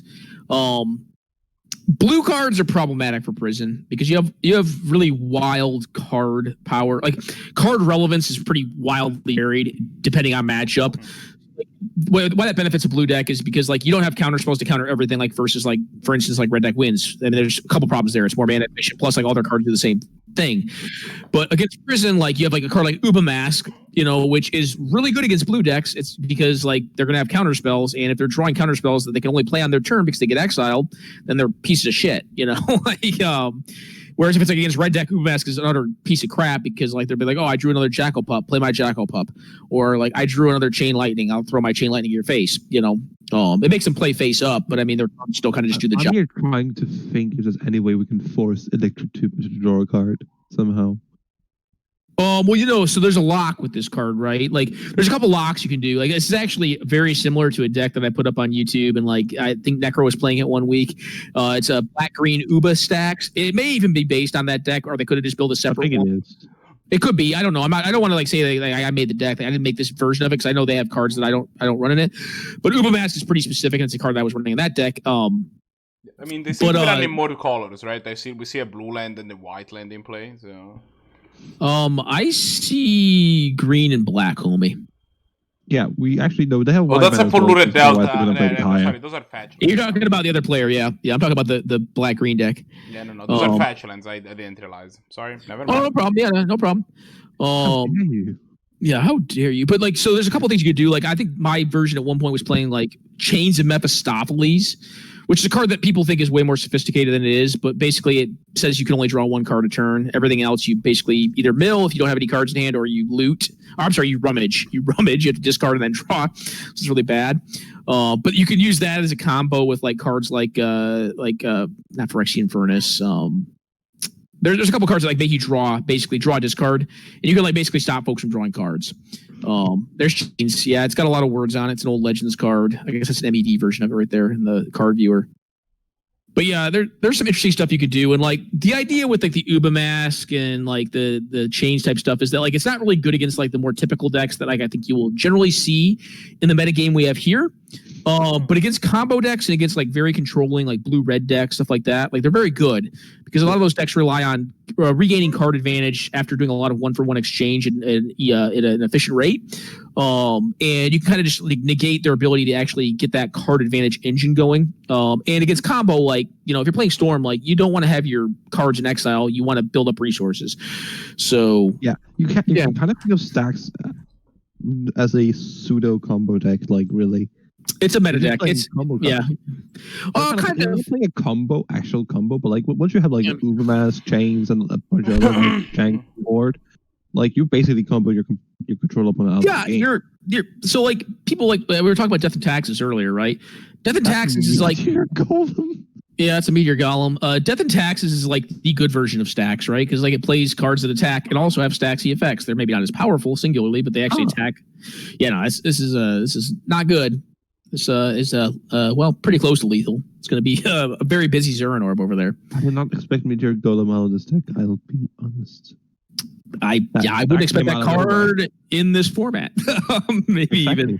Beastly has some budget constraints with the. I'm not judging the card or judging the player. If you want like it's not a card you target that is not going to break the bank, you can do worse than a Meteor Golem. I think it's actually fine, like especially since you want to be able to, if you can cast it, like that's definitely something that I think we should see happens. Like that's better than playing like I don't know. I guess it's the Ashen Rider. I don't think Ashen Rider is too expensive. You have Ashen Rider. You have Angel of Despair. Yeah, the other thing is that at 7 mana that are all genetic, you can cast a Meteor Golem sometimes. It's not that absurd. It's not gonna be every time that you do it, but no, absolutely not. I agree. Nope, it's not a bad one. But yeah, you see like Angel of Despair back in the day, like your Ashen Rider. Well, yeah, true. Yeah, it's another cool one. It's a bigger body. About that, Angel of Despair and Ashen Rider, both Veronica cards, by the way. We were talking earlier about JP's Cube, and both Meteor Golem and Angel of Despair are present in it as reanimator target. Actually, yeah, Angel of Despair was made an uncommon, wasn't it? Yeah, in Ultimate Masters, I think. In one of the Masters. I've been summoned. You really weren't. Go away now. Meteor Golem. And your cube, believe. So not looking really good for the tuba here, Mr. Not be overly kind. I mean, you could find like a regrowth. Fuck helps. You can find regrowth and maybe stymie some of the BS going on here, some of the stuff going on. If you get back that ensnaring bridge. I really wish Beastly's hand stopped moving around. Yeah. Shake it, baby. Why does it do that? Is it because they're sharing their screen instead of the app? Or the window? Maybe? What? And then they're moving it around? Well, if they're physically moving their window, they're playing Magic on, it'll probably move in there because you're sharing. What's happening is that their graveyard pops in and out. That's what's moving the hand, and gotcha. The problem with that is that normally I just have the grave, like it's hard to build a buffer because the hand's very full. So if I don't, lovely creature removal, doing absolutely jack shit.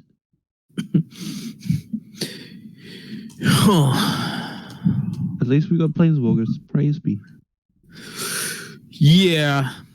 I don't even know what the NS alt is. Have we seen it? We probably destroy all non-zombie creatures. Yeah. They got it, yeah. Kill all the zombies. Doesn't it bring back some stuff too? Yeah, so the -3 is reanimate the creature in the behind. So it's actually kind of a neat package, right? The +1 makes a zombie. The -3 reanimates the creature and makes it a zombie, and then with the -7 you destroy all zombies. So like if you ultimate this card, probably you get to retain some amount of idiots. I played this card. I had this card in multiple limited decks, and I've had multiple times the issue I cannot activate this card anymore, or I will deck myself. that is I don't know how that happened. No, my experience with that card has been mostly in 40 card and like cube, and it's a pretty good card. I normally just play it in like control variant reanimator decks.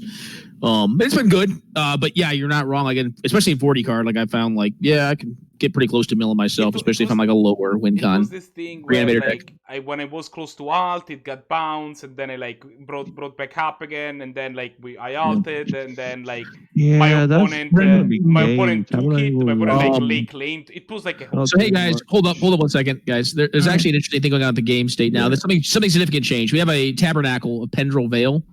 And they're gonna get in some damage with this 5/5.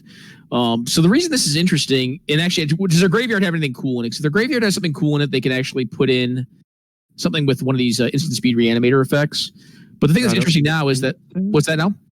I don't think they can Swords to Plowshares this thing, which it means a Liliana sticks around, but it means they're down 1 mana for actually paying for stuff on upkeep with Tabernacle plus Winter Orb, which is an old school lock. And honestly does give them a chance to kind of turn this around a bit. The graveyard does not have anything cool. Yeah. I mean, they have the swords anyways, but the life is actually not irrelevant here because they're trying to beat their OP down essentially right now. Oh, but now the hand sacrificed the Meteor Golem to the thing, and now the graveyard has something cool. And that's why they attacked, right? They're trying to get the hit in on the Liliana with that to put it down to 2, which would have meant that like they couldn't use it for -3. Yeah, land's a good draw. The question is there any? Yeah, I guess you kill the window orb here. Just like Shadow Grave, get it back. Pop the window orb. Yeah. You can also blow up the Tabernacle. It's not unreasonable. Oh yeah, you can also just like get it back, Cargo style with Diana. That works too. Yeah, that's why they attack. The moment that you have all your mana, the Tabernacle becomes a lot less offensive. Oh god, wait, we can Toxic Deluge to kill it and bring it back if we need to. Oh, Personal Blot. Meteor Golem doesn't hit lands? God, it's so much worse than I thought. Oh, I know it's budget. It doesn't hit lands. Which what doesn't? The 7-drop does not hit lands, is what folks are saying. Meteor Golem hits lands, I'm pretty sure. I thought it did too, and limited, I remember doing it. It doesn't. Okay. Sure doesn't. Nope. God, it's really weird flavor because like it feels like it should. It does for 7 mana and a 3/3. It's like it should hit a land. You know. Normally with 7 mana, you kind of kill everything. The fact is it's called fucking Meteor Golem.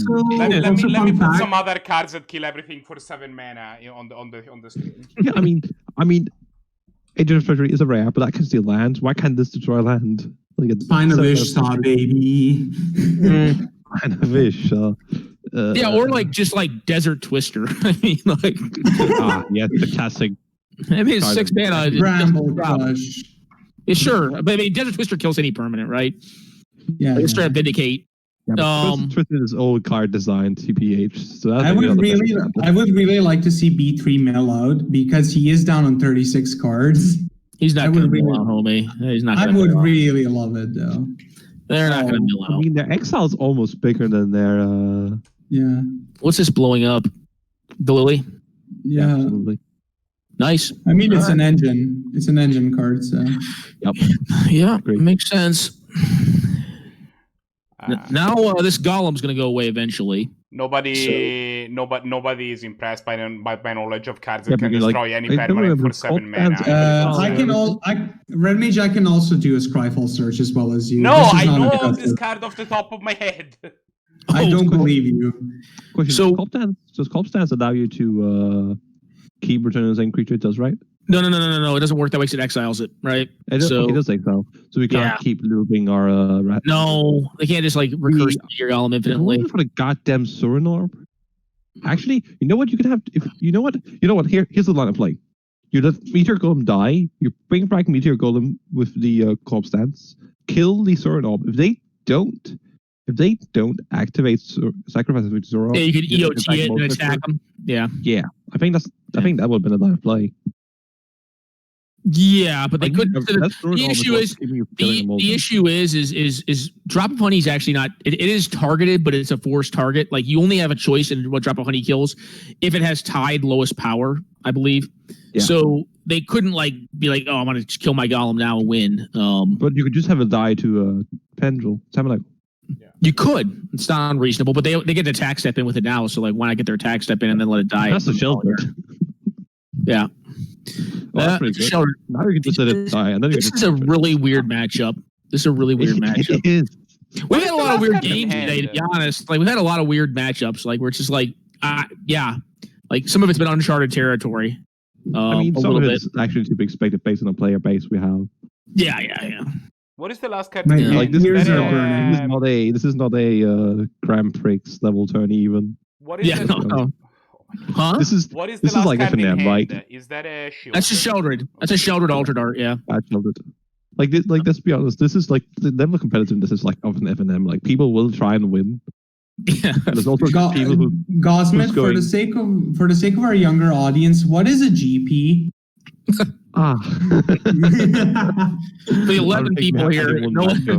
There's still GPs, like, not in COVID land, but GPs still exist. Yeah, they're still. No, I believe they're called the Mythic Championships. You are incorrect. They're still GP GPs, is the major event that is held at the Magic Fest. The tournament is still called the GP. The Magic Fest is the event that GPs are held at. Are we going to change it to MP, Mythic Prix, or Mythic Grand Prix, or MGP? MGP. Okay. Oh, guys, we need to change something important. MCG shouldn't be Magic the Gathering anymore. It should be Mythic the Gathering. Mythic the Gathering. Hey, so real quick, someone was talking about milling. We could use this here codex shredder to double the mill rate. Yeah, I was talking about it. We might see the first ever recorded on camera milling out. They're not going to mill. We have a question here from Headlex and magic points, mana points. Well, I'm curious. What do you mean by that? Him? I don't even know what a magic point is. You mean like planeswalker points? Yeah, that's what I'm thinking. They changed the name. Didn't they discontinue DCI? Yeah, I think so. There's something different. Whole, but yeah, planeswalker points are not a thing anymore. Ooh, points. It's probably mythic points. Let's be honest. Don't worry, I used to play with like ELO meant something. Oh my god, you're just making a sad look. Like, no, ELO was a terrible system, realistically, because what happened was that your ELO would get high enough, and at that point you were incentivized to stop playing, because otherwise you risk your ELO. Yeah, you get over 2K, you just like, I'm gonna fucking chill out, you know? Yeah. Like, I don't think in the system that at some point you have to stop playing Magic is very good. Yeah, that's just a bit of an old joke. And then, like, I really wish you could redeem like Planeswalker points for IRL cards. But knowing they're shipping, they would probably ship you like a booster as an apology. I mean, technically, the way that you can do that is you get a bunch of planes. Like, back in the day, they actually had invites based on Plague Monster points for, like, I don't know if even Pro Tours or something. But I'd exile the Meteor you would the Planeswalker points invites for, like, some big events. So, like, it's this Meteor Golem is back again. Yeah. The problem. This is the problem with firing off Clink to Dust. Because, you just, like... That's not what you want to do. Yeah. Is expose like. So I mean, no joke. I think they have to cancel. Like, they should quit the game and start a new one. Because I wouldn't be surprised if we go over time with another game. Well, I mean, they can also milling out is milling out. Oh, they're not. No one's milling out, dude. Like, no one's gonna mill out here. Like, this game. Like, all right, that's a big game. All right, so they're gonna concede. They should concede. There's game 3. The lethal Pochuka bog. Necro, feel free to remind me. I think there's something about you and JP having to wait a long time to start this game up, with JP having some technical problems. I mean, it's not my fault. It's not my fault. This is a family. Oh my God. This is a family-friendly stream. Hey, Red Mage. Yes. No, it isn't. Red Mage, we may have to jump into a different game. Hey, Red Mage. Yeah. Oh, they're going to play off this timer? Tell them to play off a new timer, because this is not going to be time. Tell them to stop, go off the timer. Yeah, that's not happening. I mean, I would just tell them now, unless we don't want to watch this game conclude naturally. Because I'm not on Moto right now. I'd tell them myself, but I can't. But I mean, it sucks to have that hand if you're in Beastly's position because you have an Ancestral Recall. I mean, maybe not. The hand's kind of awkward, but... But if we have a hand that has land Ancestral Recall, and I wouldn't keep that. I don't think I'd keep that. You'll probably just keep that, let's be honest. No, I wouldn't keep that, I don't think. Especially no, I wouldn't keep that because you're playing against a black-green deck that has discard, and if they position you turn one, you're fucked. Oh, yeah. Like, you're just going to lose the game, I mean, you're going to be clinging to dust your own, like, Ancestral to try to draw a card.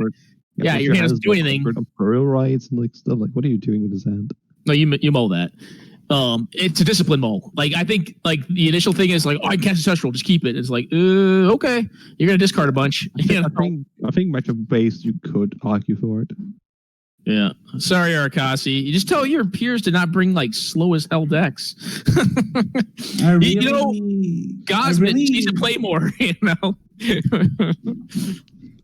I really want the problem is Tuber's going down in the 0 wins queue and the 1 wins queue, and I'm just not down there. Are you trying to tell me I should play and lose? Oh no! Someone was saying they want to go to bed. Someone was saying they want to go to bed. So I'm like, people need to play more active decks. I mean, I don't disagree. Next week, I feel all of y'all are bringing mono red. Aggro. I feel like this is systemic of like us having both European and American players, where we can either please one or the other, or we can just make it awkward for both parties. In our defense, Arakasi is neither European nor American. So. Yeah. Okay, in my defense, neither is Aggro. Wait, so I am European. You're on European time, aren't you? Yes, I am. You're not European, are you? It's Eastern, right? Eastern, yeah. It's 10:25 here. PM. Hey, real quick, game-wise, we restarted this game. We have an Ancestral 101 lander. Look what's happening right now. Oh, no. Yeah. So, but this hand without it even. This hand got real bad real quick. Get that power out of here. Honestly, it's still not like the best hand because it doesn't have another cantrip. Like, you want like a cantrip and one less discard spell. Because you want to develop your mana. Oh, that's yeah, at least you have your land, but your resource base is kind of gone. Yeah, normally this is a matchup where you definitely lead with Inquisition because like like everything is basically hittable by the rest. Yeah, and in general, like their deck is just going to play their cards. Yeah, it's pretty much like actually not bad. Half bad here. Oh, the mill strat is back with that Codex Shredder. Oh, Chains of Mephistopheles. I was gonna say I would really like B4 to keep a one-lander with the thing, and then Tuba to go turn 1 Chains of Mephistopheles. There's something swag about trying to mill the Randomir deck. I mean, they do it themselves. So, like, if you can stall them enough, like. Case in point. Yeah. I'm a little bit behind. What did they end up casting here? We just saw it in Inquisition on the Ashok, and then we're just seeing small tapping on tapping. Oh, okay. I thought you were saying something had been cast. I saw that. I thought you were saying they cast. Oh. Yeah. They say something new. Ooh, baby. Chains. There is chains. There is a literal chains. That art's swag. Yeah, the one that's actually better, if you want to look up, there's a group of 4 cards, old school cards that got printed on MTGO only with promo art. At the same time, the Stasis is probably the best. The Stasis is really good. Stasis, Seb McKinnon Stasis is the best one. Well, they did a new one and it's really good. It's really, really good. It's got like this like little girl and like these like knights frozen. Yeah, that's like, Seb. Oh, is it? All right, that one's pretty good. Yeah. That one's pretty good. Did a good job on that one. Or he did. Seb is pulling his fucking weight as an artist. Like, I'm honestly like happy they highlighted him. I don't hate Seb. Like I like his art. He's just not my favorite to BH. I know a lot of people. I feel like there's no correct answer in art. No, of course there's. I just know that like 90% of the Magic that's pretty overkill. Like easily like 30+% just like Seb McKinney, best artist. I'll be honest. I never said that. I'll be honest. I didn't even know who did that card. I just knew I liked that one specific card. Exactly. So, like who the fuck cares? I don't know. I didn't even know who he was. Like a cool Seb McKinney. Yeah, it's great. People care quite a lot actually about that. I honestly think caring too much about like the correct art really is seeing the forest before. No, what is? How do you say it? I don't necessarily agree with that. I don't care too much for the version usually, unless it's like straight up fucking. I literally don't care about like a version unless it's literally drawn by a garbage human. Well, I kind of can care about the version because like I don't care too much about too many things. There are some like. If something is available in old frame or new frame for the same price, like, come on. Yeah, if there is a big significant, if there is a big like price difference, then yeah. But. I mean, sure. I mean, I'm not really ready to invest in paper Magic for a long time. Now that I have my Magic Online, I'm like. So, hey guys, real quick. Yeah, There's actually something interesting going on here. There's really something interesting going on here. So, like, I don't know if they're running it, but like one of the cards they could be running, they could Sylvan Scry for here, is what's it called? Sanitarium. The Sanitarium. Gaia Reach Sanitarium. Yeah, and then you can use chains with that to actually like just build on people. That's a sick tech. You can even have like Snowball to just exile and response if they get to a point when I think what we'll probably see them get is probably just a strip mine because this is if they're take the black source away and they can't do anything. And actually, in this version, if they did indeed like use mine as a baseline, I wasn't running Gaia Reach Sanitarium. I was running Castle's a good one to get to, but it's not going to work very well with the chains. Isn't it during? You can do it during your opponent's turn. Like, well, no, that's not how chains work. Chains cares about only the first card you do during your draw step. Okay. Yeah, it just builds. Yeah. It's a rummage. I would get Lockwayne if I had Uba Mask in my hand. Like that's the only like. That's the other combo with it with chains. I mean, I think like we said they're kind of working off like a similar shell to what I initially built for this deck. And Gaia Reach was in the blue or in the black white version of this deck, but I did end up bringing it into this build because I had too many. I was at 39 lands. They messed up. They're gonna realize it doesn't work. I don't know. It still works. It still works. They just have to discard that card first. It's just a painful looting effect at this point. Yeah, it's a rummage. Is what it is. Yeah. It's a rummaging goblin effect. Rummaging. So, yeah, it's rummage. Wasteland. Like at this point, like Niall Spinbomb doesn't draw cards; it just loots instead. Yeah, the win condition is here. Counter it, idiot. Actually, it'd be nice. Why would you even play that? Like you literally just discard it to chains.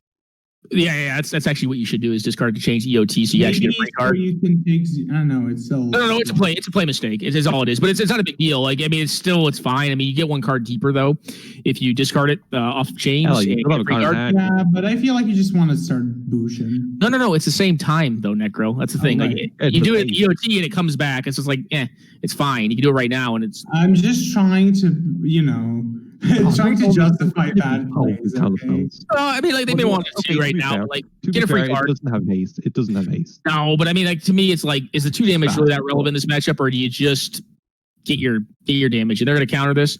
It seems fine. Yeah. They're gonna have haste, but like to me, the extra card's worth a lot more. Is there any card why would we care about Fastball out of curiosity? Like, is there any card?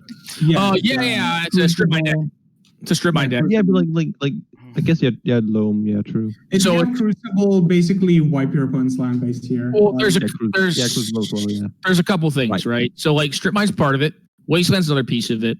The other one, that's the one that I was going to mention next, is like the big part of this deck construction.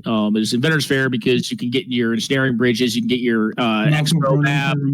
Absolutely. Your Expo map. You just basically unchain the rest of the deck. So the deck is really held together by like some removal spells, a very tiny amount of ramp, and then like a ton of artifacts, like and some enchantments. Like that's really it. Is like that's what kind of keeps things on the rail. That Innocent Blood looks like Garbo, although maybe not a horrible one to hold on to because like it does deal with like one big dummy, I mean, yeah. But I'm surprised if we didn't see Charted Course, so you're probably only going to have to count. Well, Charted Course is just a loot, right? So you have to discard with it as well. So if you're not attacking, you can use your Golem for graveyard and just force the Nile. Well, but you're actually not netting cards. You're actually going down cards to cast it. You're going down. I mean, it'd be basically like great though. Rachel's great.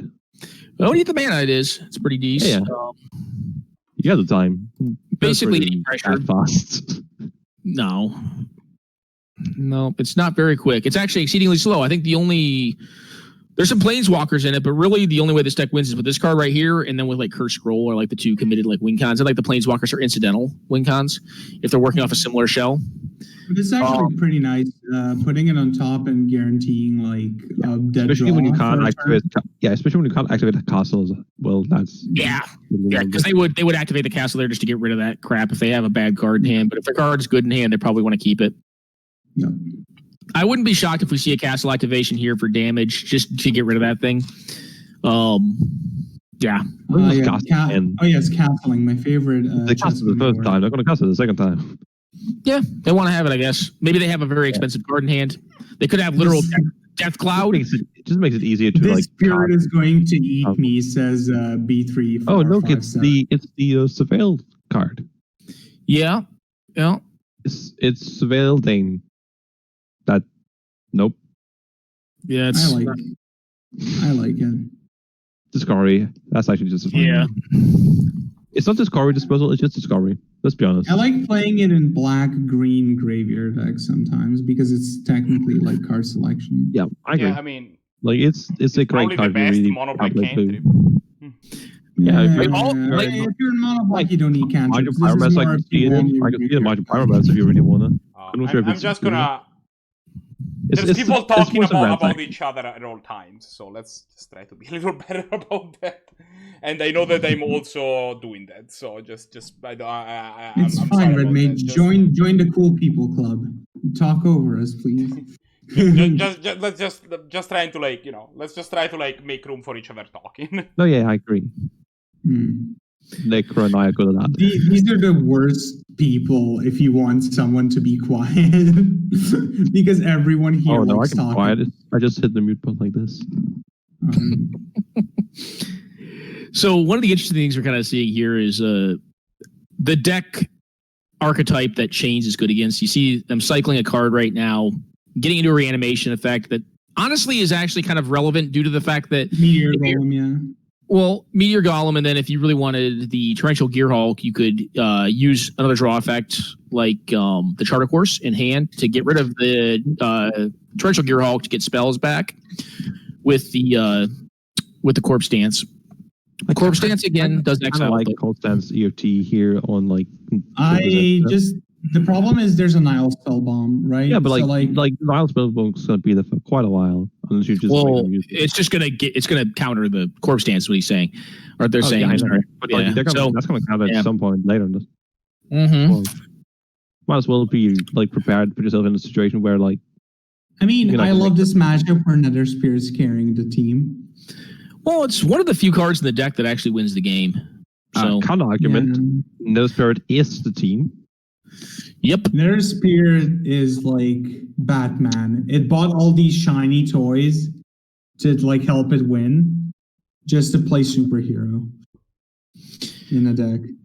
I wouldn't call it Batman for starters, but I mean, it works in the night. It can never die. That's not one trait I mono black. Batman, I'll admit. So you know what would be a beating here, guys, is if this were to get countered by the Nile Spellbomb and then second main, they just Death Cloud for the whole enchilada. Yeah, that's fucking sick if that happened. That's I think I got you that way one time, didn't I, Necro? I was just like Death Cloud, like everything's dead. That's why I was saying, I think better. That's why I'm saying. I don't want to think about that moment. Yeah, it felt pretty good. It's not actually that scary. You weren't there, Gauze. No, I wasn't. You're right.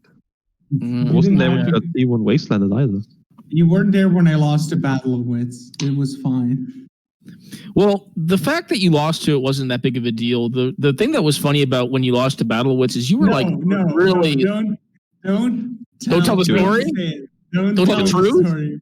Don't tell the truth. Okay, all right, fine. I guess we don't tell the truth here. No. Okay. I mean, we don't. I try to.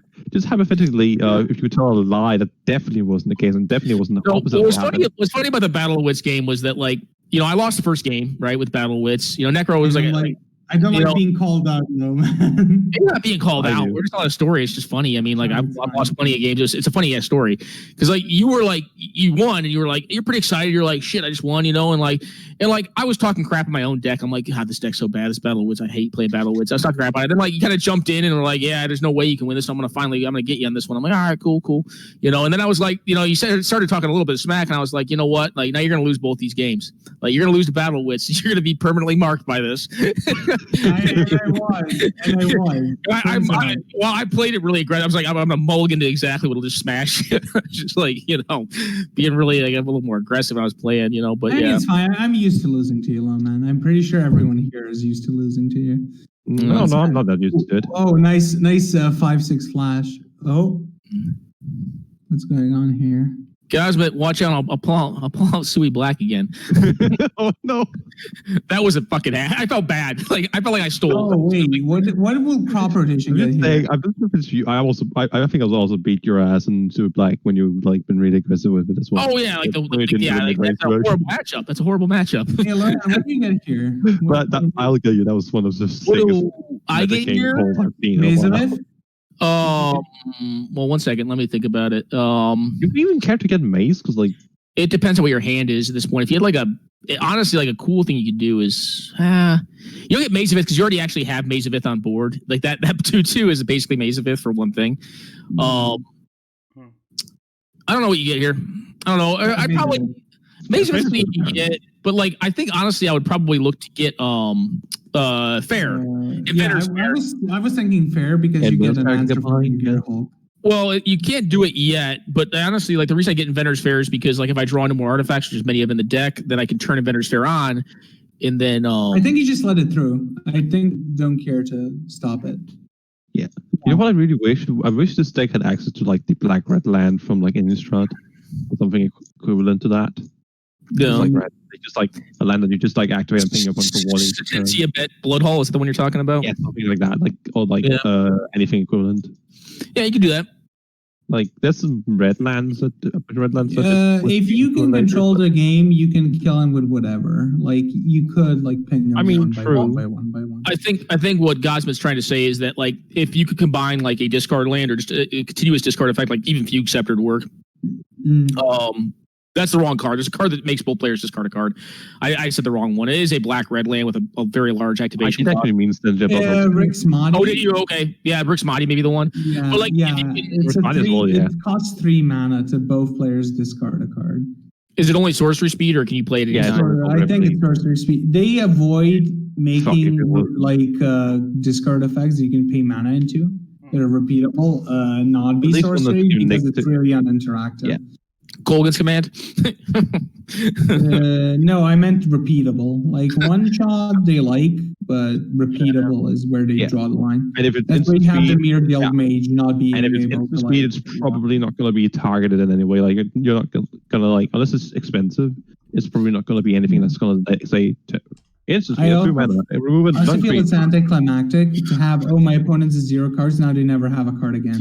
What do you think's in ElectricTub's hand? Because I have a guess. What do you guys think it is? I mean, if you get Maze of Ith, I just said the literal first thing that came to mind. What's that? I didn't think Swamp. Collective Brutality. Collective Brutality. Oh, makes sense. If it was Collective Brutality, I wouldn't have mazed here. Yeah, but if it's not, then why wouldn't you just block and then use your Mouth of Ronan to kill this thing in conjunction? Yeah, exactly. Mm-hmm. Maybe it's not seeing the line. Stop playing around them counter spells though. What counter spells?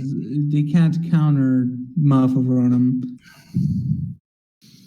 Yeah, it just forces them out to attack. Is kind of what I was saying. But you're going to attack and they're going to block. They're going to block and then you. They can't block. If they block, you just kill it with Ronan. Yeah, that's the problem. So Collective Brutality would be the perfect. Ronan too strong. Yeah, Collective Brew would just kill them. Yeah, that's why I said it. The line would add up. I've gotten it like just from thinking. Yeah, they're ticking up here. I actually, I don't know why, but I love the fact that Brainstorm, that's something.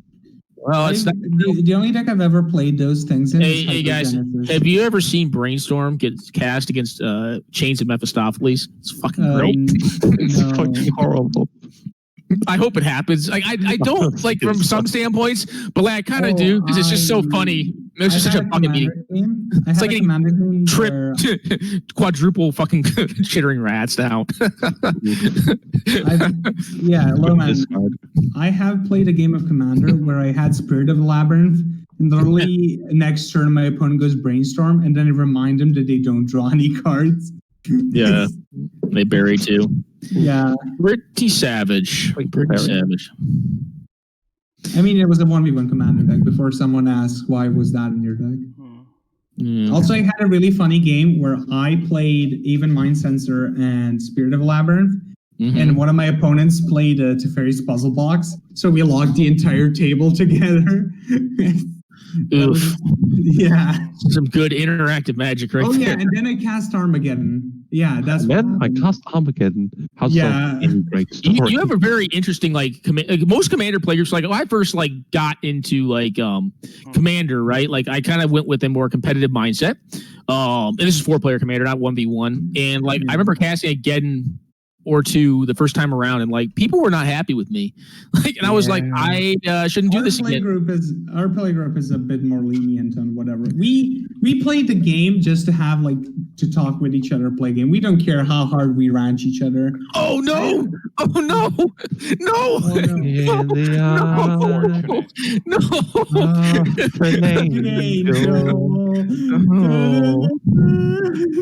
Oh god, it's so bad. No,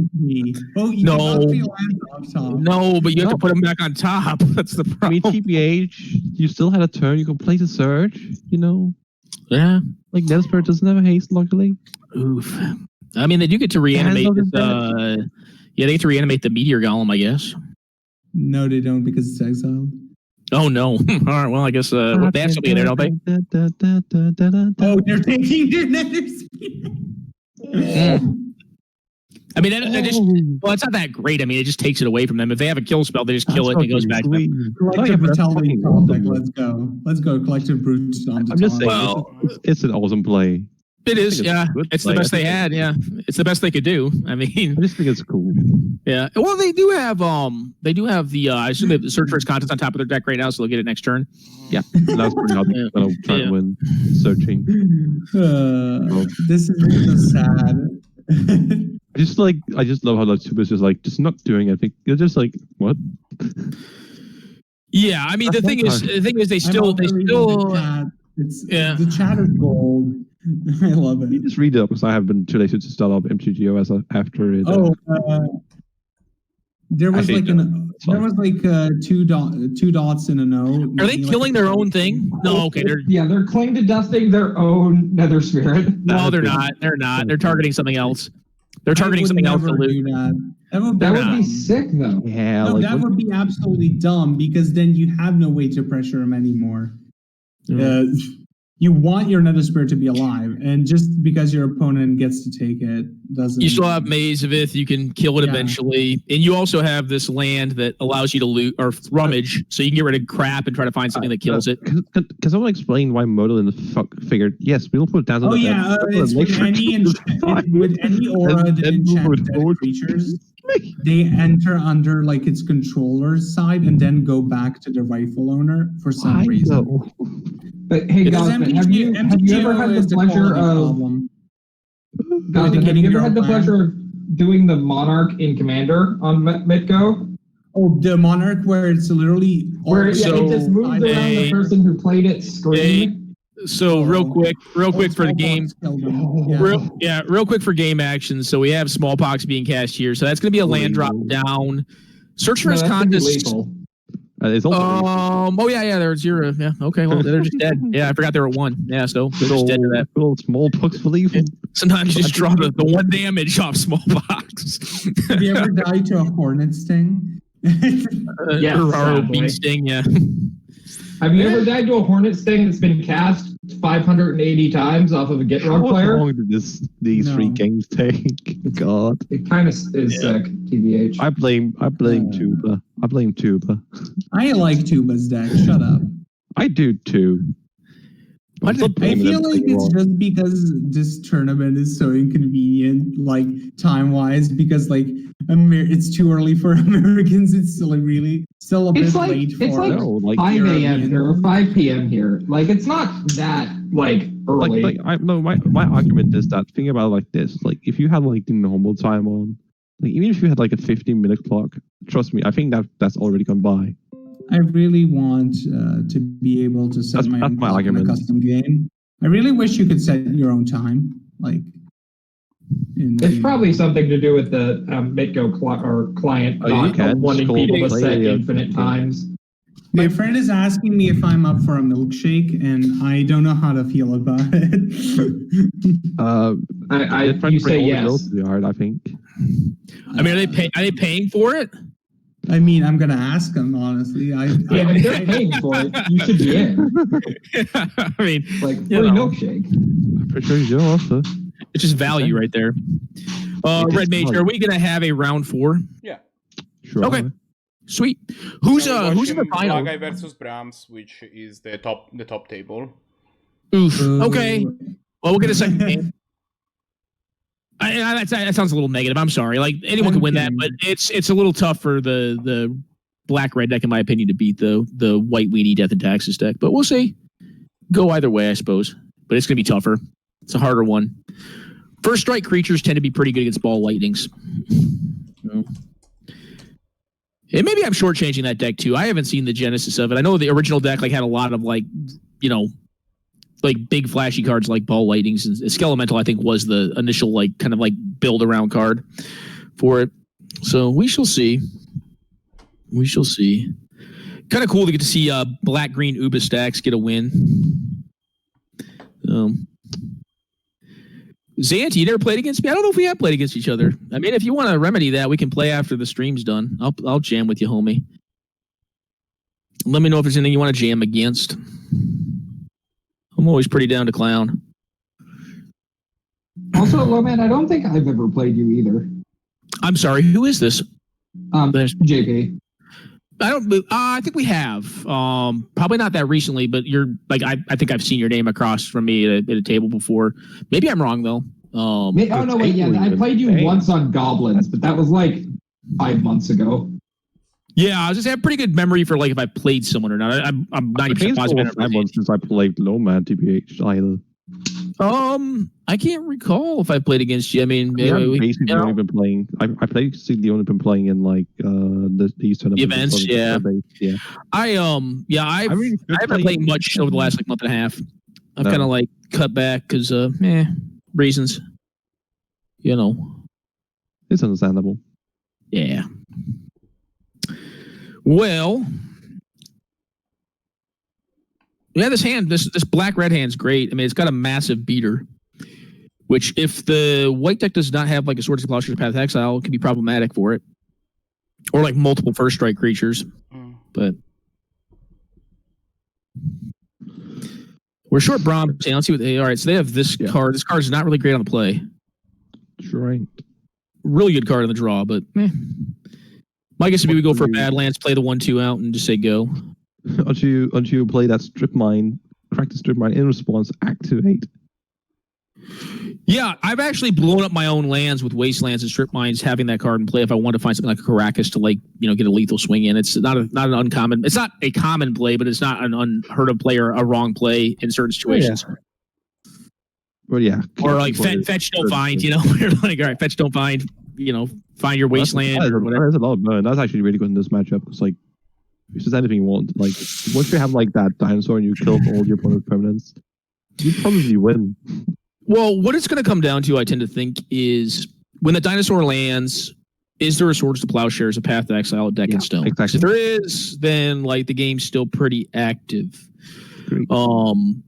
And in this turn, we see Blahguy's hand doesn't really have a lot to do, so they're just going to leave up their mana and probably burn out this Mutavault if they try to go for a block. But I don't think I would go for a block if they attack in with this 1/2. I mean, it could be really good bluff, but take the 2. Yeah, whatever. Don't lose your land. That's too much. Too much value to get this early. But Lowman, if you lose the land, you can activate the waypoint. Yeah, and there's a certain allure to they mulligan to Oblivion. Yeah, I didn't know they were one. That's the part that I had not realized either. Yeah, that's not good. Oh no. And that card right there on Discover Paradise is very good against the card in play, the Weather Wayfarer. Oh no. Yeah. Not anymore, because now they get an activated response that you're playing on land either way. Yeah, but they're just gonna leave a burn. I might just shock it if they don't. Shock what? The 1/1? Yeah, I wouldn't be against it. I wouldn't shock the 1/1. I just leave up the mana. Try to get the next not now. Maybe end of turn. Oh, they're EOT, yeah. I mean, they're EOT, sure. That, Like that, or if they actually like mutable, I might kill that and then shock it next turn instead. So I don't know if they do. Yeah, I don't think you can do actually, because Brahms is a legend. You could actually get Arakasi and just block the Rotting Registrar every turn. That's great when you have no life. Yeah, but the thing is, like, as we well know, like this thing's just going to die EOT if they do nothing else. So like they're not going to get to the point where they're actually using this thing effectively to like blank on our. The Weather Wayfarer is really a card that like is kind of like a card you play to beat up on mid-range decks, to kind of like help punch up against mid-range decks and outvalue them, and then control decks. Like it's really not that great versus combo because it's not a fast clock, and then against other aggro decks, it's kind of just like like if you play against like red deck wins and they have like some one touch things you block. What if you're playing a burn spell here? Do you play the shock or the spear just to be more beneficial?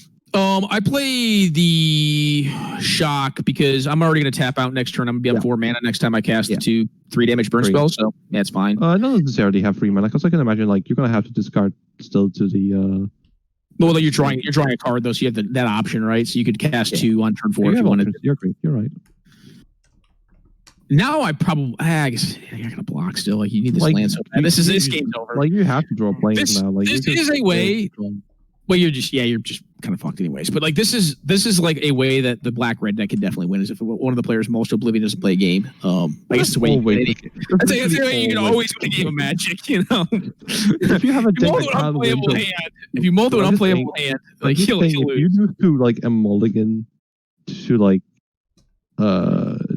0 or something. Well, I can't believe it's possible. Like I think the most I've ever won in a game of Canadian Highlanders is a mold of 3, which actually did not happen that long ago. It happened like 6 months ago. For a while it was 5, and then it was 4 like a year ago, and then like I had one that was a mold of 3, and I just got extremely lucky. My OP probably kept the hand they shouldn't have kept. It wasn't that proactive, and like I just got very lucky, and they didn't really draw out of it. It was a very proactive deck, and I was like, oh, okay, well, that worked out. I don't know how, but it did. 0, I don't think is doable. I just don't. Like, I don't think it's reasonable to win on what's 0. happening, but definitely.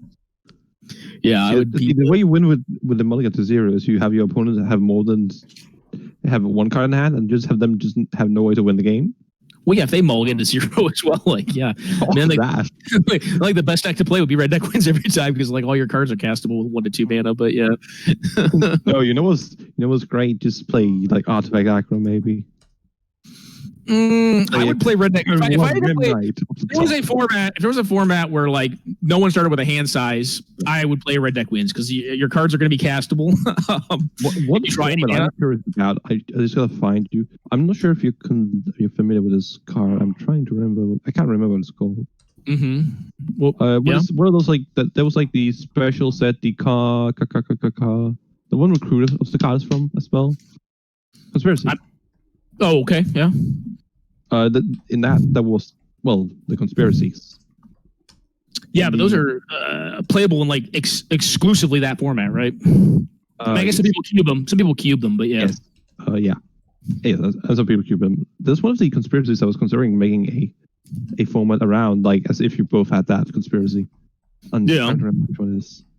It is it's not WorldNet, but the one was in the second set similar to it. There was one that did something with mana. Yeah. Like, I thought there was one that made all your stuff Birds of Paradise or something like that. Anyway, it would vastly change like the landscape of the game, so to speak. Sovereign's Realm, that's the one. It's Sovereign's Realm. All right, so we have a mulligan on both sides. This is a great hand for Brahms. This is a hand that will function. You get rid of probably 1 land, and Yeah, like... I can see 1 2-drop as well. Actually, I can see getting rid of a 2-drop. What is the second card? That's a Containment Priest. It's a invention or invocation. The Containment Priest. Yeah. I don't disagree with that. I think that's fine. You're still gonna get hemmed if they hit the land. We'll see what happens here. It's gonna be interesting. Yeah, like I think you just go turn 1 to turn 2. To Firewalker, and then that's. Yeah. I mean, this is not a matchup where Firewalker is insane anymore. Sadly, it's still pretty decent. I mean, it's going to die to this collective brutality, but yeah. But I don't know what I'm saying anymore. I'm just mumbling. You broke up a little bit, yeah. No, that's actually just me, just being a. Oh, okay. Just no problem. Because I didn't know what I was saying at that point. I realized. Yeah. No, I was going to say that I was thinking they might have like just go instantly, just like collective. But no, you probably just like slam. You him them. You him them just instantly. Just, yeah, because like they're gonna play every card off the top of their deck. Yeah. Like, you have a 2/1, like yeah, I can't block, but like you can at least like put in some pressure in the meantime. Yeah. Yeah. Yeah, like that's the one that can't block. It's not the ATB tab, right? I remember correctly. Oh man, it doesn't block. Yeah, that one's just an attacker. Yeah, but like Summoners Realm, that's the one I was referring to. Basically, you start with like 5 cards in hands, and you can play exile a card from your hand, and then play like a basic hand from outside the game. Mm-hmm. But all your basics have make any color. So you have fewer, unless it's start hand, but you can play any card as a basic hand, basically, which adds any mana. Oh, okay. All right. So treasure cards, kind of like Moxen. Yeah. So in where I'm from, Denmark, we used to have what's called a cube. Yeah. Which is not a cube draft. It is a stack kind of cards, and you play any card as a face down basic for any of all types. So it's a mountain, island, forest, etc. All of them. Okay. One of each. One of any mana. And then it's just a stack of cards you play casually from. This is kind of that. And I considered like if you had like a format where everyone was playing with this card in there as like the rule, kind of like in a more big kind of way, right? Mm-hmm. I'm curious, would you be playing control, aggro, combo? What would you be playing? Oh, I don't know. I've never played that way. I mean, it's a pretty distinct way of playing the game. Yeah, it's a pretty distinct way of playing the game. Now, I think you should attack with both here. Yeah, no, I agree. Yeah, because they can't block damage. They're up on cards. You have the block here, like right now. Like yeah, well, you're just down on cards, and like they have more resources to control. So you just I'm actually going to see double removes play here. Actually, yeah.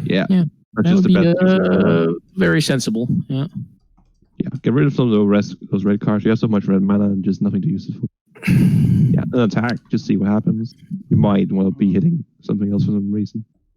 No real. I don't think there's any argument. Yeah, to kill it first. No, and I don't honestly know that you even need to kill that thing yet. Yeah, no, that's fair. I for mana efficiency, you do it, but like, yeah, I think the mana efficiency is just the reason you do it. Like, you already have a bolt if you really need to kill something. Yeah. And like anything that card kills, bolt probably also kills, except Firewalker. And hey, look at that. That card's in the graveyard. Do it. Coward. The game's not getting better for them as it goes on. It's actually a harder call than you might think. I think it's harder. I know, it wasn't a joke. Yeah, I mean, it's like... Okay, it was also a joke, but like, it wasn't just a joke.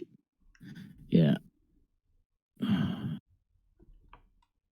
You don't do it, but I mean, like, it's still like, you have to think about it. You're like, all right, well... I might actually have done that, honestly. Okay, now you... Well, the reason you don't is because they only have a 2/1 in play, and like, your land, eventually kills that 2/1 at a minimum. It's going to come back every turn, but like, you have that card on lock. And now you can keep this Dreadhorde, whatever the Butcher, it is a 2/2 if you want to, or you can amass some power on board. As we know, they have a Bolt, but this Armageddon's looking pretty embarrassing because there are 5 lands with the Castle Ardenvale. Castle Ardenvale is actually a card I don't like in Death and Taxes. I can see running it's kind of almost free, but like, it's I like it as a control card. I think it's its best control card. It's a Geddon deck. Like in general, any land with like a grindy ability isn't going to be better than control. Yeah, I think the thinking, like, for some folks, maybe like, I got this card, it's kind of like a freak, it's kind of like a planes, but if you're playing it over a spell, like I would play a spell, generally. I think if anything, it's a replacement for like a planes. That's how I play.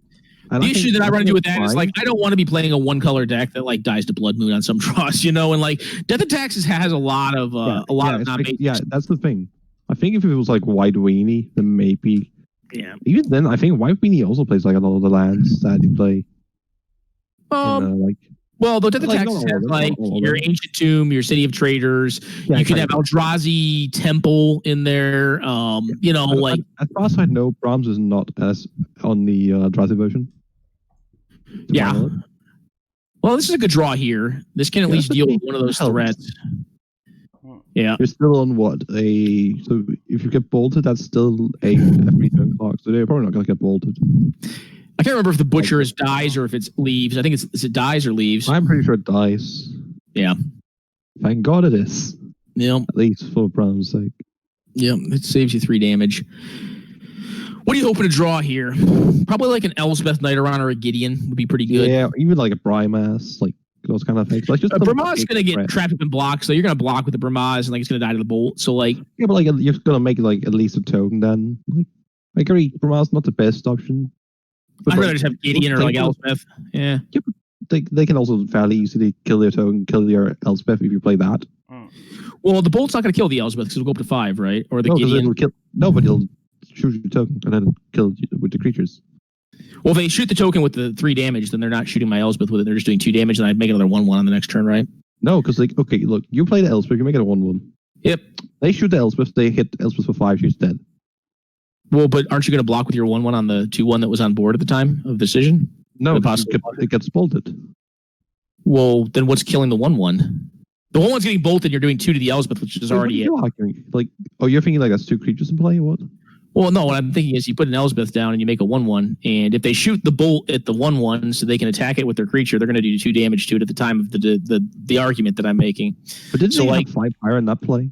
They might not have 5 power with your argument. No, they did. They did. That wasn't a known piece of information. Then that was later on. I thought they had. That's fair. Yeah, no, yeah. That's why I was like that made a big difference because like. No, now, I mean now it's not. Now there's really nothing you can draw because I mean they have this Dreadbore which can kill any walker that would get you out of it. The thing is, even if you're like, I'll just unexpected like after they attack as well, they're just gonna draw some cards anyways. Yeah. Golden hand, like they're 1 off even if you're like that scrappy be fully on top. Nope. And actually, like despite me saying like the black red deck's not really well favored in this. It did really well here. It looked pretty darn good, The second game was a game. The first game was the game. The second game, was at least reasonable. Him to Turek made it much more challenging, obviously, because they put them down a lot on card resources. It wasn't only to 6, so yeah. I shall say, this is a matchup where black-red really shines better than red, for example.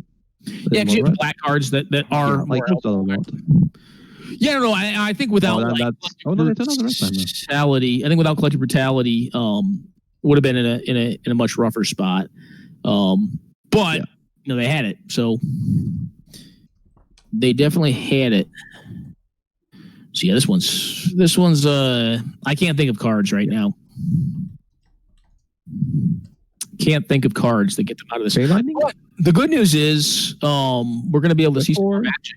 So I'm guessing the rest of my no, it doesn't matter what they do here. I'm curious to see what they draw. Do it. Just getting for do it. The one thing being fair is like if you look at the players like draws like that's not a card you should probably play, but like they drew kind of like the wrong half of their deck here. They got the Aether Vial after they depleted their hand. Then they had the Geddon, which behind on board, not really great. So yeah, rough beats. First game, real rough beats, and that's just like, ugh. Like, Mull the 4 or whatever it was. Howard didn't even play Armageddon. Yeah. Oh, no, you could just do it there just to be like, yo, like, look at this. It wouldn't have even gotten all their mana sources because they had a Mox in place, so that would have been a thing you can do. So who else we got playing Red Mage? What else we checking out? Let's watch Table 2, which was Arakasi versus Izzet. Sounds good.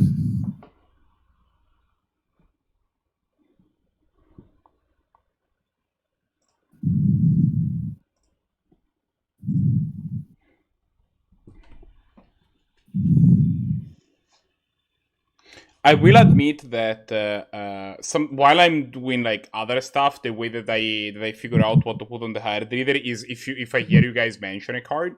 So like sometimes the Hard Reader just doesn't update for 5 minutes because you're just commenting on the board state and I just don't hear card names, so I just don't update.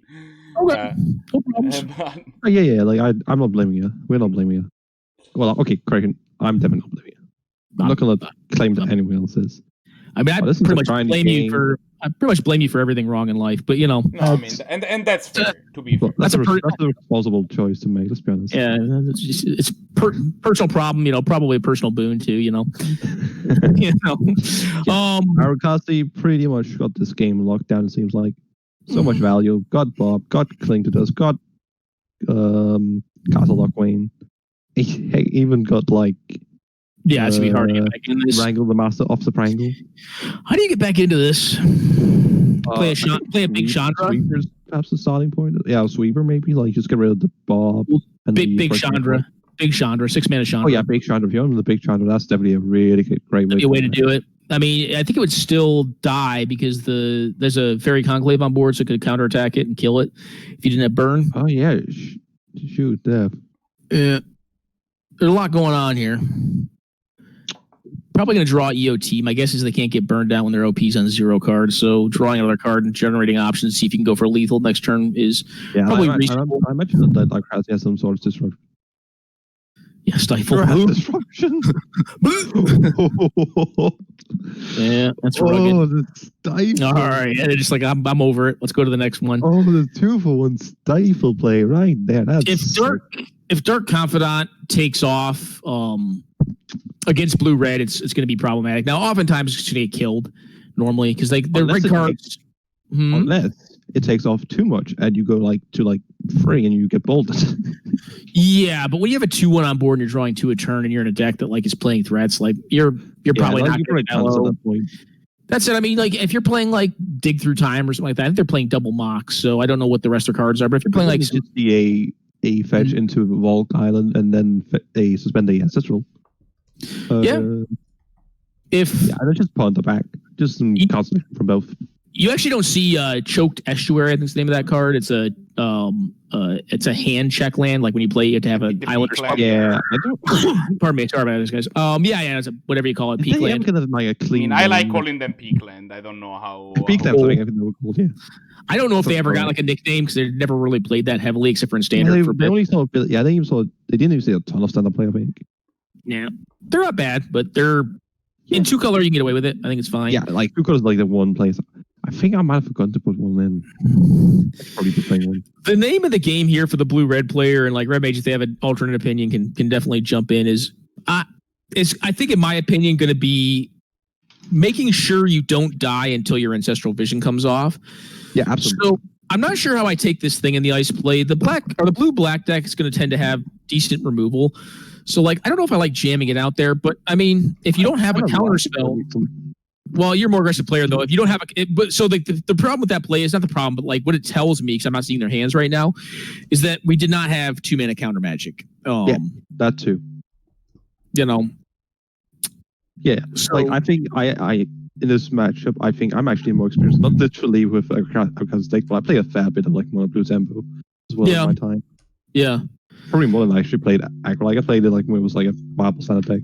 So I have a fair bit of tempo experience as well. Well, blue red's not a tempo deck though. You use the thing in the ice. Oh, sure as hell it is. I'm saying the thing in the ice play there tells me a bit about what Evios' hand looks like. Ashiok resolving here is not what you wanted to. You can kill it with Figure Knives if you have enough spells.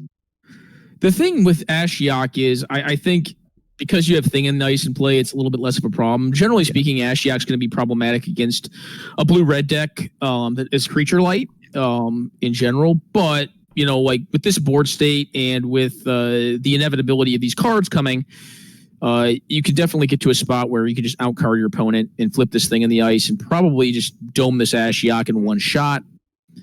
And it's not going to happen until next turn. At this point, I think you do want to go shields up to protect this Thing in the Ice if you have access to something that can stop other stuff. Blood Moon is pretty good here. It's going to make their mana do nothing. So that's it's pretty good. Real good. Yep, that's not a bad one to draw or to play rather. I don't know if they drew it, but that's pretty savage. But they can't cast it. Oh, look at that hot! Oh, you talking about the old Blood Moon? How does that? Oh, wow! That couldn't even kill. No. It has counters on it. Well, it's more than that, guys. They don't have black mana. Yeah, I know. Oh, okay, all right. I was saying they don't have black mana, so it's just right now. I mean, the 2-color deck with all these. It's just kind of hilarious how poorly Heartless Act matches against Things in the Ice, though. Until it flips. After it flips, it's fair game. I honestly don't think that this card is that great. I think it's what do you think? Do you think this card is better than Go for the Throw? Not per se, because I think Scavenging Ooze is a real card. I think Counters decks are real cards. Okay. There's a lot of cards that have counters on them in this format. Like, you have Kitchen Finks. Like, there's just a ton of cards that actually Kitchen Finks is a bad example because it fucks with removal unless it's exile removal anyway. I think Go for the Throw specifically is better, but I think it might be the second. Yeah, I just don't think in general you want to be on Go for the Throw, but I you don't want to have to be. There are cases for both. But Go for the Throat is a card that I play based on meta games, not is this go-to. The question, it's a go-to card. Is what do you think is the best? What do you think is the best? There are a bunch of 2-mana black removal spells. Abrupt Decay, Assassin's Trophy. Yeah, okay. If you're playing green, but yeah, Abrupt Decay and Assassin's Trophy. All right, I see a quick win here out of blue red. Thing in the Ice is a card that can do that. Sometimes you hear folks talk about I got blue down or it was a turn wrong anyway. I had put Arakasi was up a game, but we had I want to see that turn one stifles the fetch into the Dark Confidant, please. Do it. Yeah, Dark Confidant, realistically, it's a blue-red deck, right? So, if they have any burn, that thing's gone. Fetch. That is a fetch. Yeah, but if they don't do it on their turn, yeah, if they had a cantrip, they'd crack it. But my guess is they're not going to. Just pass here. You should probably slam Bob here, but yeah, they're gonna go for it. But stifled, and they don't fetch. I mean, they probably know they have stifle. I mean, they've been playing this deck for a while. Fetches. That's multiple fetches. Yeah. Well, the good news is that now we get to play Bob and hold up stifle. Yep. That's just value. It doesn't get countered by a 2-mana counter spell here. No, it doesn't, because stifle. Yeah, but that's what I'm saying. It doesn't, unless it's literally a spell snare. Stifle is an anti-counter spell stifle. Unless it is a spell snare. So they do this one first to get stifled on. All right, they allow it to happen. Now, it would be hilarious if they only fetched one and they spell snared it. Be like, gotcha. All right, so they get countered on this. Spell Pierce? I can see Spell Pierce come down here. Yeah, I could too. But yeah, Spell Snare too. Or, Daze. Daze, yeah. Okay. You used to have Daze and spells there. That's awesome. Yeah. Yep, get got. Or a 2-mana counter spell for that. It's probably a 2-mana counter spell, we might guess. Yeah. Or a burn spell. Mana Drain if you've done that. Just count, yeah. Yeah, there we go. That's just, depending on what, of course, Eris has in hand, that's... I mean, it's not, I mean, we know what Arakasi has in hand, which is not a lot of pressure. Yeah. They were banking on that Bob pretty heavily, unless they draw well here. But for the blue-red deck, that's not an insignificant drawback to have lost your land that early. Okay, that's a horrible draw. It's a bit slow. It's very slow. You don't want to go long with Blue Moon on this deck. You want to just get threat down and start pressuring because your long game control game plan is just not as good as theirs is. No, absolutely not. Yeah, I'm a bit surprised that we didn't just see I guess just saving field in hand until you really need it. Might as well. Yeah, I mean, what does it do here? You're playing against a Blood Moon deck. You're probably just making their mana better. Yeah. It does kill things like Castle sometimes. Yeah. Well, there's an Inquisition. They can at least get some hand attack in. And actually, one of the reasons they would feel rooted here is to get to their second island, which would allow them, once they get to their third, to use that fetch land to find Mystic Sanctuary. You're an awkward choice of playing the field here now. What do they have in their hand? I can't see it yet. They have a Remand and a Miss. Oh, you mean Evius? I mean, the fact that they play field doesn't mean they can't keep up Remand now. That's what I'm saying. Oh, that is correct. That's awkward, but live, learn. All right, Vendilion Clique. That is a bit awkward. Targeting them. No, I just wanted to target themselves for saying that. Do you even get rid of the Remand here? I don't think I would. I mean, depending on what my hand is. If my hand has a Jace the Mind Sculptor and a land, I'd be like, go ahead, bud. Game over. Yeah, just untap, slam Jace. Well, I don't know what they have. I mean, they could, We'll see. Yeah, I've been trying to get Evius' hand, but they have they didn't take it so far. Yeah. There was a spell snare. Yeah. Probably came up after. God. My guess would be it did too. You probably, you probably wouldn't use your universal counter spell if you use a 1-mana one. Well, no 4-drop at least yet. I mean, if it's a Sean or a TOD or like a Jace, that's rough. Those are the cards that I would be the most worried about having. Hold the Jace here. Not Jace. but close though. it's close. It kills you. I mean, it's actually. I mean, in some ways, it's better than Jace. It's not better than Jace, but I mean, it really is in this matchup. I don't think because if they draw their own Jace or misdirection's pretty poor. Like their deck that has. Better than. Yeah, this looks like it's going to be a quick one. It's an 11 ball. That's an 11 ball, which is significant from the standpoint that like now their red removal spells can start actually closing the game. So this puts them to a tidy 5. So it's like any like efficient shock bolt, stop bolt, and the game is over. Yeah, stuff like that. What bolt? He said bolt, snap bolt. So like modern play. Yeah. Which you might notice is the name of our coverage account, actually. The name of the coverage account is Bolt Snap Bolt. Although at this point it's a misdirection, so like you can misdirect a bolt. But yeah, it's not looking great. So it's gonna have to be like something this turn to deal with this Platinum Empyrean, or else the game's probably over. Name is Snap Bolt Snap. What I'm curious about is what's in the rest of Avios's hand. If there's multiple counter spells, I think even if they're just done. I think they're dead anyways. They're dead anyways. So that was that. Do we still have more games going on? Because that was pretty quick. Or is that it? I think we probably do, right? You catch a bunch of games round around. 2 is anything to go by. Probably ElectricTub, but we'll be playing for the next 28 minutes. So. All right. Well, let's check it out then, I guess. We have actually I lied. That match seems to be over. We have 2 matches. We have only TVsVeryOwn versus JP actually. The other game finished literally while I was looking at it. Yeah. Yeah. Yeah, but there's only 3 we've gotten results from. Oh yeah. Oh, sorry, 4. Yeah, we got 4. We are still lacking results from the 5th on the spin trips. I've forgotten.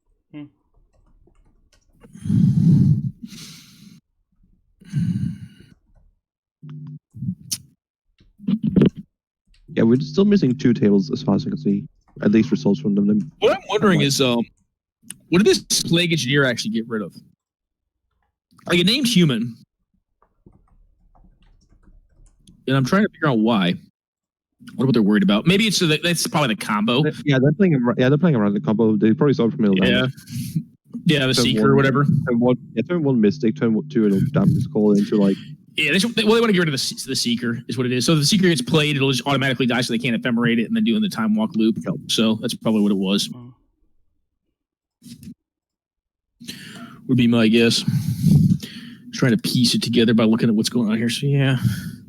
I think he either doesn't know that spells against a human, which perfectly understandable based on art. It kind of looks like a weird human, but yeah. Yeah, this is a weird art.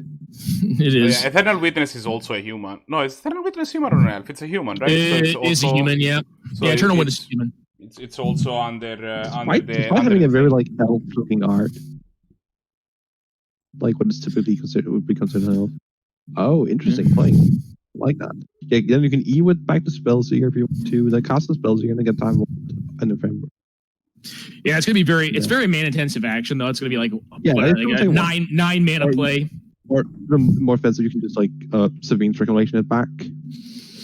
Yeah, but Savine's Reclamation is the same casting cost as both those cards, so it's like it's equivalent. Yeah, like you're putting Spellseeker into play immediately. If you have like the most efficient way to do it actually, because like I play with this. You can do a turn 4 with this deck, but involves Entomb and Unearth to get the mana efficiency to start it by turn 4 and then like go into the actual full loop on turn 5. That is the one thing. Like while it is a combo that can just combo out of literally Spellseeker, and it just got blown apart because that's a Scavenge Use, which it's very mana intensive. But Scavenge Use just blew it apart. So like the combos, the combo's not completely effed. But you need 2 additional cards at this point that you don't have access to right now. And answer to Scavenge Use and Ephemerate, and I mean technically you could do it with Ephemerate. It's gonna be hard, but you could do it. More right now if you Ephemerate, it wouldn't do anything. It would just get back Swords of Plowshares. We don't have the mana to cast it. No, you wouldn't cast Ephemerate now, but at some point you could could cast it. Get back the 2, get the time walls, get back there from. What I would probably look to do right now is just Eternal Witness, get back Swords to Plowshares, and get this ooze out of the board. Yeah, I agree with that one. You know, like you could do that, or you can make a 4/3. Like, but I think making a 4/3 is probably worse than losing the utility. I think getting the ooze out of the way here is really important. It's just it's a problematic card. You just like all the things you want to combo into. Well, it also just like kind of basically effectively kills your Eternal Witness if you don't deal with the thing right now. Because is also just awkward if you just keep green up at any. Sure. And it's a fucking free beat that actually grows, whereas Knight just stays full. Correct. I mean, that's if there's more in the bin. I think the long-term best play is to just deal with the ooze now. But never mind. They couldn't have. The ooze had a mana off of the stupid Elvish Mystic, so like they weren't going to do anything about it. It was already dead. That line wouldn't have worked. So we're both wrong. Oh yeah, right. Yeah. I don't, for whatever reason, that altered art always looks like Avacyn's Pilgrim to me. So I just beat a dumbass. I agree. Avacyn's true. Yeah. I just didn't think about the fact that they had mana. You know, they definitely had the dork. I thought it was Avacyn's Pilgrim for whatever. It's this altered art. There's birdie birds. Prettier. Yeah, Scavenge Goose is actually really problematic for this deck. That was like one of the cards that you have to like watch out for. Have, like the green mana here, which I doubt. If they do that for some reason. Maybe. Yeah, just interesting hardness. Without not even getting greedy. Disgusting. I was saying you don't attack there. You don't want to trade that. Yeah. I think you're gonna make your opponent a very happy TV. What? So black mana doesn't help either here. I think you could just like play like pins and 1 second, let me think through the line here. You can get up to a 2-drop right now with the cord. I think what you're supposed to do here is probably just get the Charming Prince down, scry 2, look for a land drop, and then on the following turn, go for a 4-drop off of Court of Calling, find PalaceJailer, and jailer away the Scavenging Ooze. Yeah, like I'm thinking something like that too. Preferably even trying to get either white or black souls. Yeah, any source would be fine here. I mean, just any additional land. Because the creature that you're playing this turn also kind of counts as a ramp spell next turn for the Convoke cost on Cord. So, you know, I think I'd look to probably set up more of a value line with PalaceJailer, getting rid of the Scavenging Ooze, and then trying to just, you know. Like even if you really get to a stalemate, you can start like setting up the combo if you really need to. If you get the Scavenging Ooze out of the way at some point. Sure. And then one of the other cool things you can do is like actually like after you get rid of the Scavenging Ooze is like use the Charming. They're going to start having to attack more heavily because they need to get back their Scavenging Ooze. They need to like, you know, stop you from getting cards every turn. Block with the Charming Prince and then use the Savine's Reclamation to get back. No. Like use the Savine's Rec to get back the Charming Prince to blink the PalaceJailer on the following, you know, like you can basically PalaceJailer multiple times. Yeah. A couple times. This deck plays in some ways like not maybe at this specific variety, but like decks like this will tend to play similarly to Blink, like Blink decks. That's fine. Like yeah, they can grow this. That's annoying. This is actually kind of annoying because it does take you down by a mana. So that's true. Yeah, it does. That's the problem with it. Is it takes you off mana, so you're slowed down by a turn. Like kill my goddamn mana dog without knowing it. What's that? You kill that mana dog without knowing it. Yeah, basically. I mean, right now they just want to push damage, what it looks like they want to do, which is reasonable. Their opponent hasn't done anything with the mana yet. They can pretty much safely assume their opponent scried some sort of mana to the top or put any non-mana to the bottom because they haven't been doing anything relevant with it. Yeah, we have to see the interim. So top or bottom. Oof. That's pretty good as well against this deck. It's actually very good. It is indeed. But it's only creatures, so I mean, it's not great. It is a bit of a non-bow with the Scavenging Ooze, but true. I don't think it's going to matter here. I think this one's Scavenging Ooze just staying a 4/4 that can, if you really need to exile something. This one's under wraps. I mean, like you know, like they're I believe. Are they literally dead? They're actually no, they're not quite literally dead. No, they have in hand. Yeah, they're down to 2. They're down to 2, I think, right now. But they're down to 2 guns. Correction 4. They're down to 4. Is how the attack step would go here. Well, what do we got? That is dead. That is yeah. That one's dead. So no, it isn't. That one. Oh wait. No, yeah, they put a counter on the Mystic. And then, well, they're doing 2 to face, right? The target player discards a card. Why? Actually, no, they can't. Okay. They can't return anything. Yeah. They could have actually survived there if they really wanted. Oh, they know. Wait. Yeah, if they wanted to, they could have carded full of a 1 from there. I guess that's still 1 blocker. Yeah, you're still on a 1 blocker. Still kind of a similar thing. Unless you're playing Spore Frog, Kami of the False Hope. Kami of the False Hope, bro. Or I was just gonna say, what's that land creature called again? The land creature called? Like about a Reclaimer? No, the one that's literally a land. Creatures a land. Oh, Dryad Arbor? Yeah, like tap that and your 2 lands, get Dryad Arbor. Now your 2 blockers. You could. I mean, yeah, probably screwed either way. Like no, you're in pretty significant trouble. I mean, it was like literally like have to get a Spore Frog to stop them from winning there. Spore Frog is just gonna get exiled. You can't. Then you're like, what do you? Oh, it's horrible. I'm just saying you get to live for another turn. I'm not saying it would win you the game. It certainly would not do that. Would certainly not do that. Well, I think that's it. Are we closed? I think that's it. Yeah, that is JP wins 2-1 that match, and that was the last match in today. Yeah, so Blahguy takes it down with Black Red, right? Oh, I never played. There's just the P1 left. No. Read that on interesting. We have 6.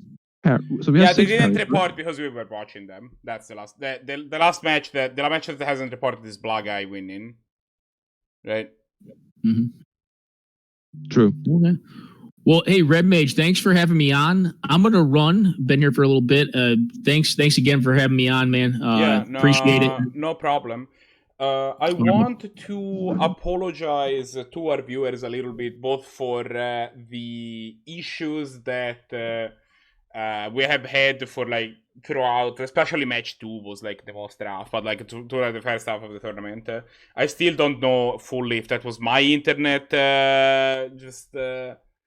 not doing super well or the or Twitch having issues, but whichever it is, I think that's working better now, and I think I learned how to address that problem in a way that is I don't know. We'll see how it works, but hopefully that doesn't happen again. Sometimes internet problems are something you can't do too much about, but hopefully that is hopefully it doesn't get that bad in upcoming weeks.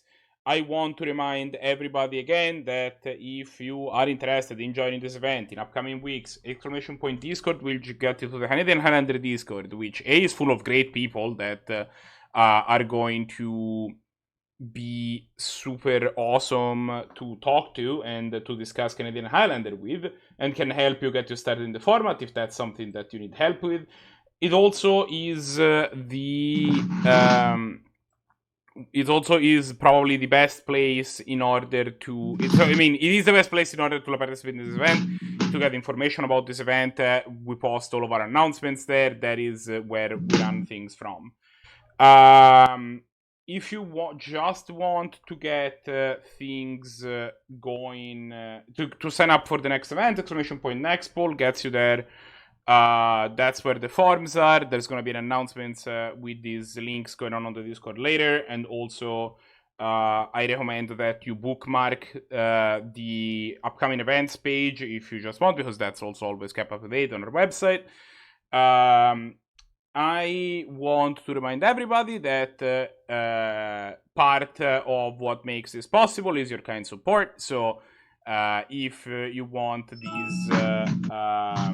if you want the quality of the broadcast to improve, and if you want things to keep going, there is if especially if you have a Prime sub, that's money that you don't really have to spend yourself. It comes directly out of Jeff Bezos' pocket, I'm told. And if you want to spend your actual sub, it just helps us keeping the lights on and improve the quality of things as we go forward. With that said, I am going to congratulate Blahguy again for winning the event. Good job, Rakdos Aggro. And let's see who's online. We can go do some raid arenas.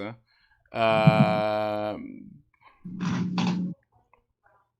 a little sad because it sounded like Ben was just about to go online, but he hasn't quite yet. So instead, we're gonna, as usual, just a teensy bit. We're gonna go to one of our usual suspects and raid Sir Jagged. So yeah, go show Serge some love. He's a great human being and also another Highlander human, which we always appreciate. So he's a Highlander enthusiast. Yeah, sure, we'll go with that. And yeah. With that said, I am going to say goodbye to everybody, and we will see you next week. Bye.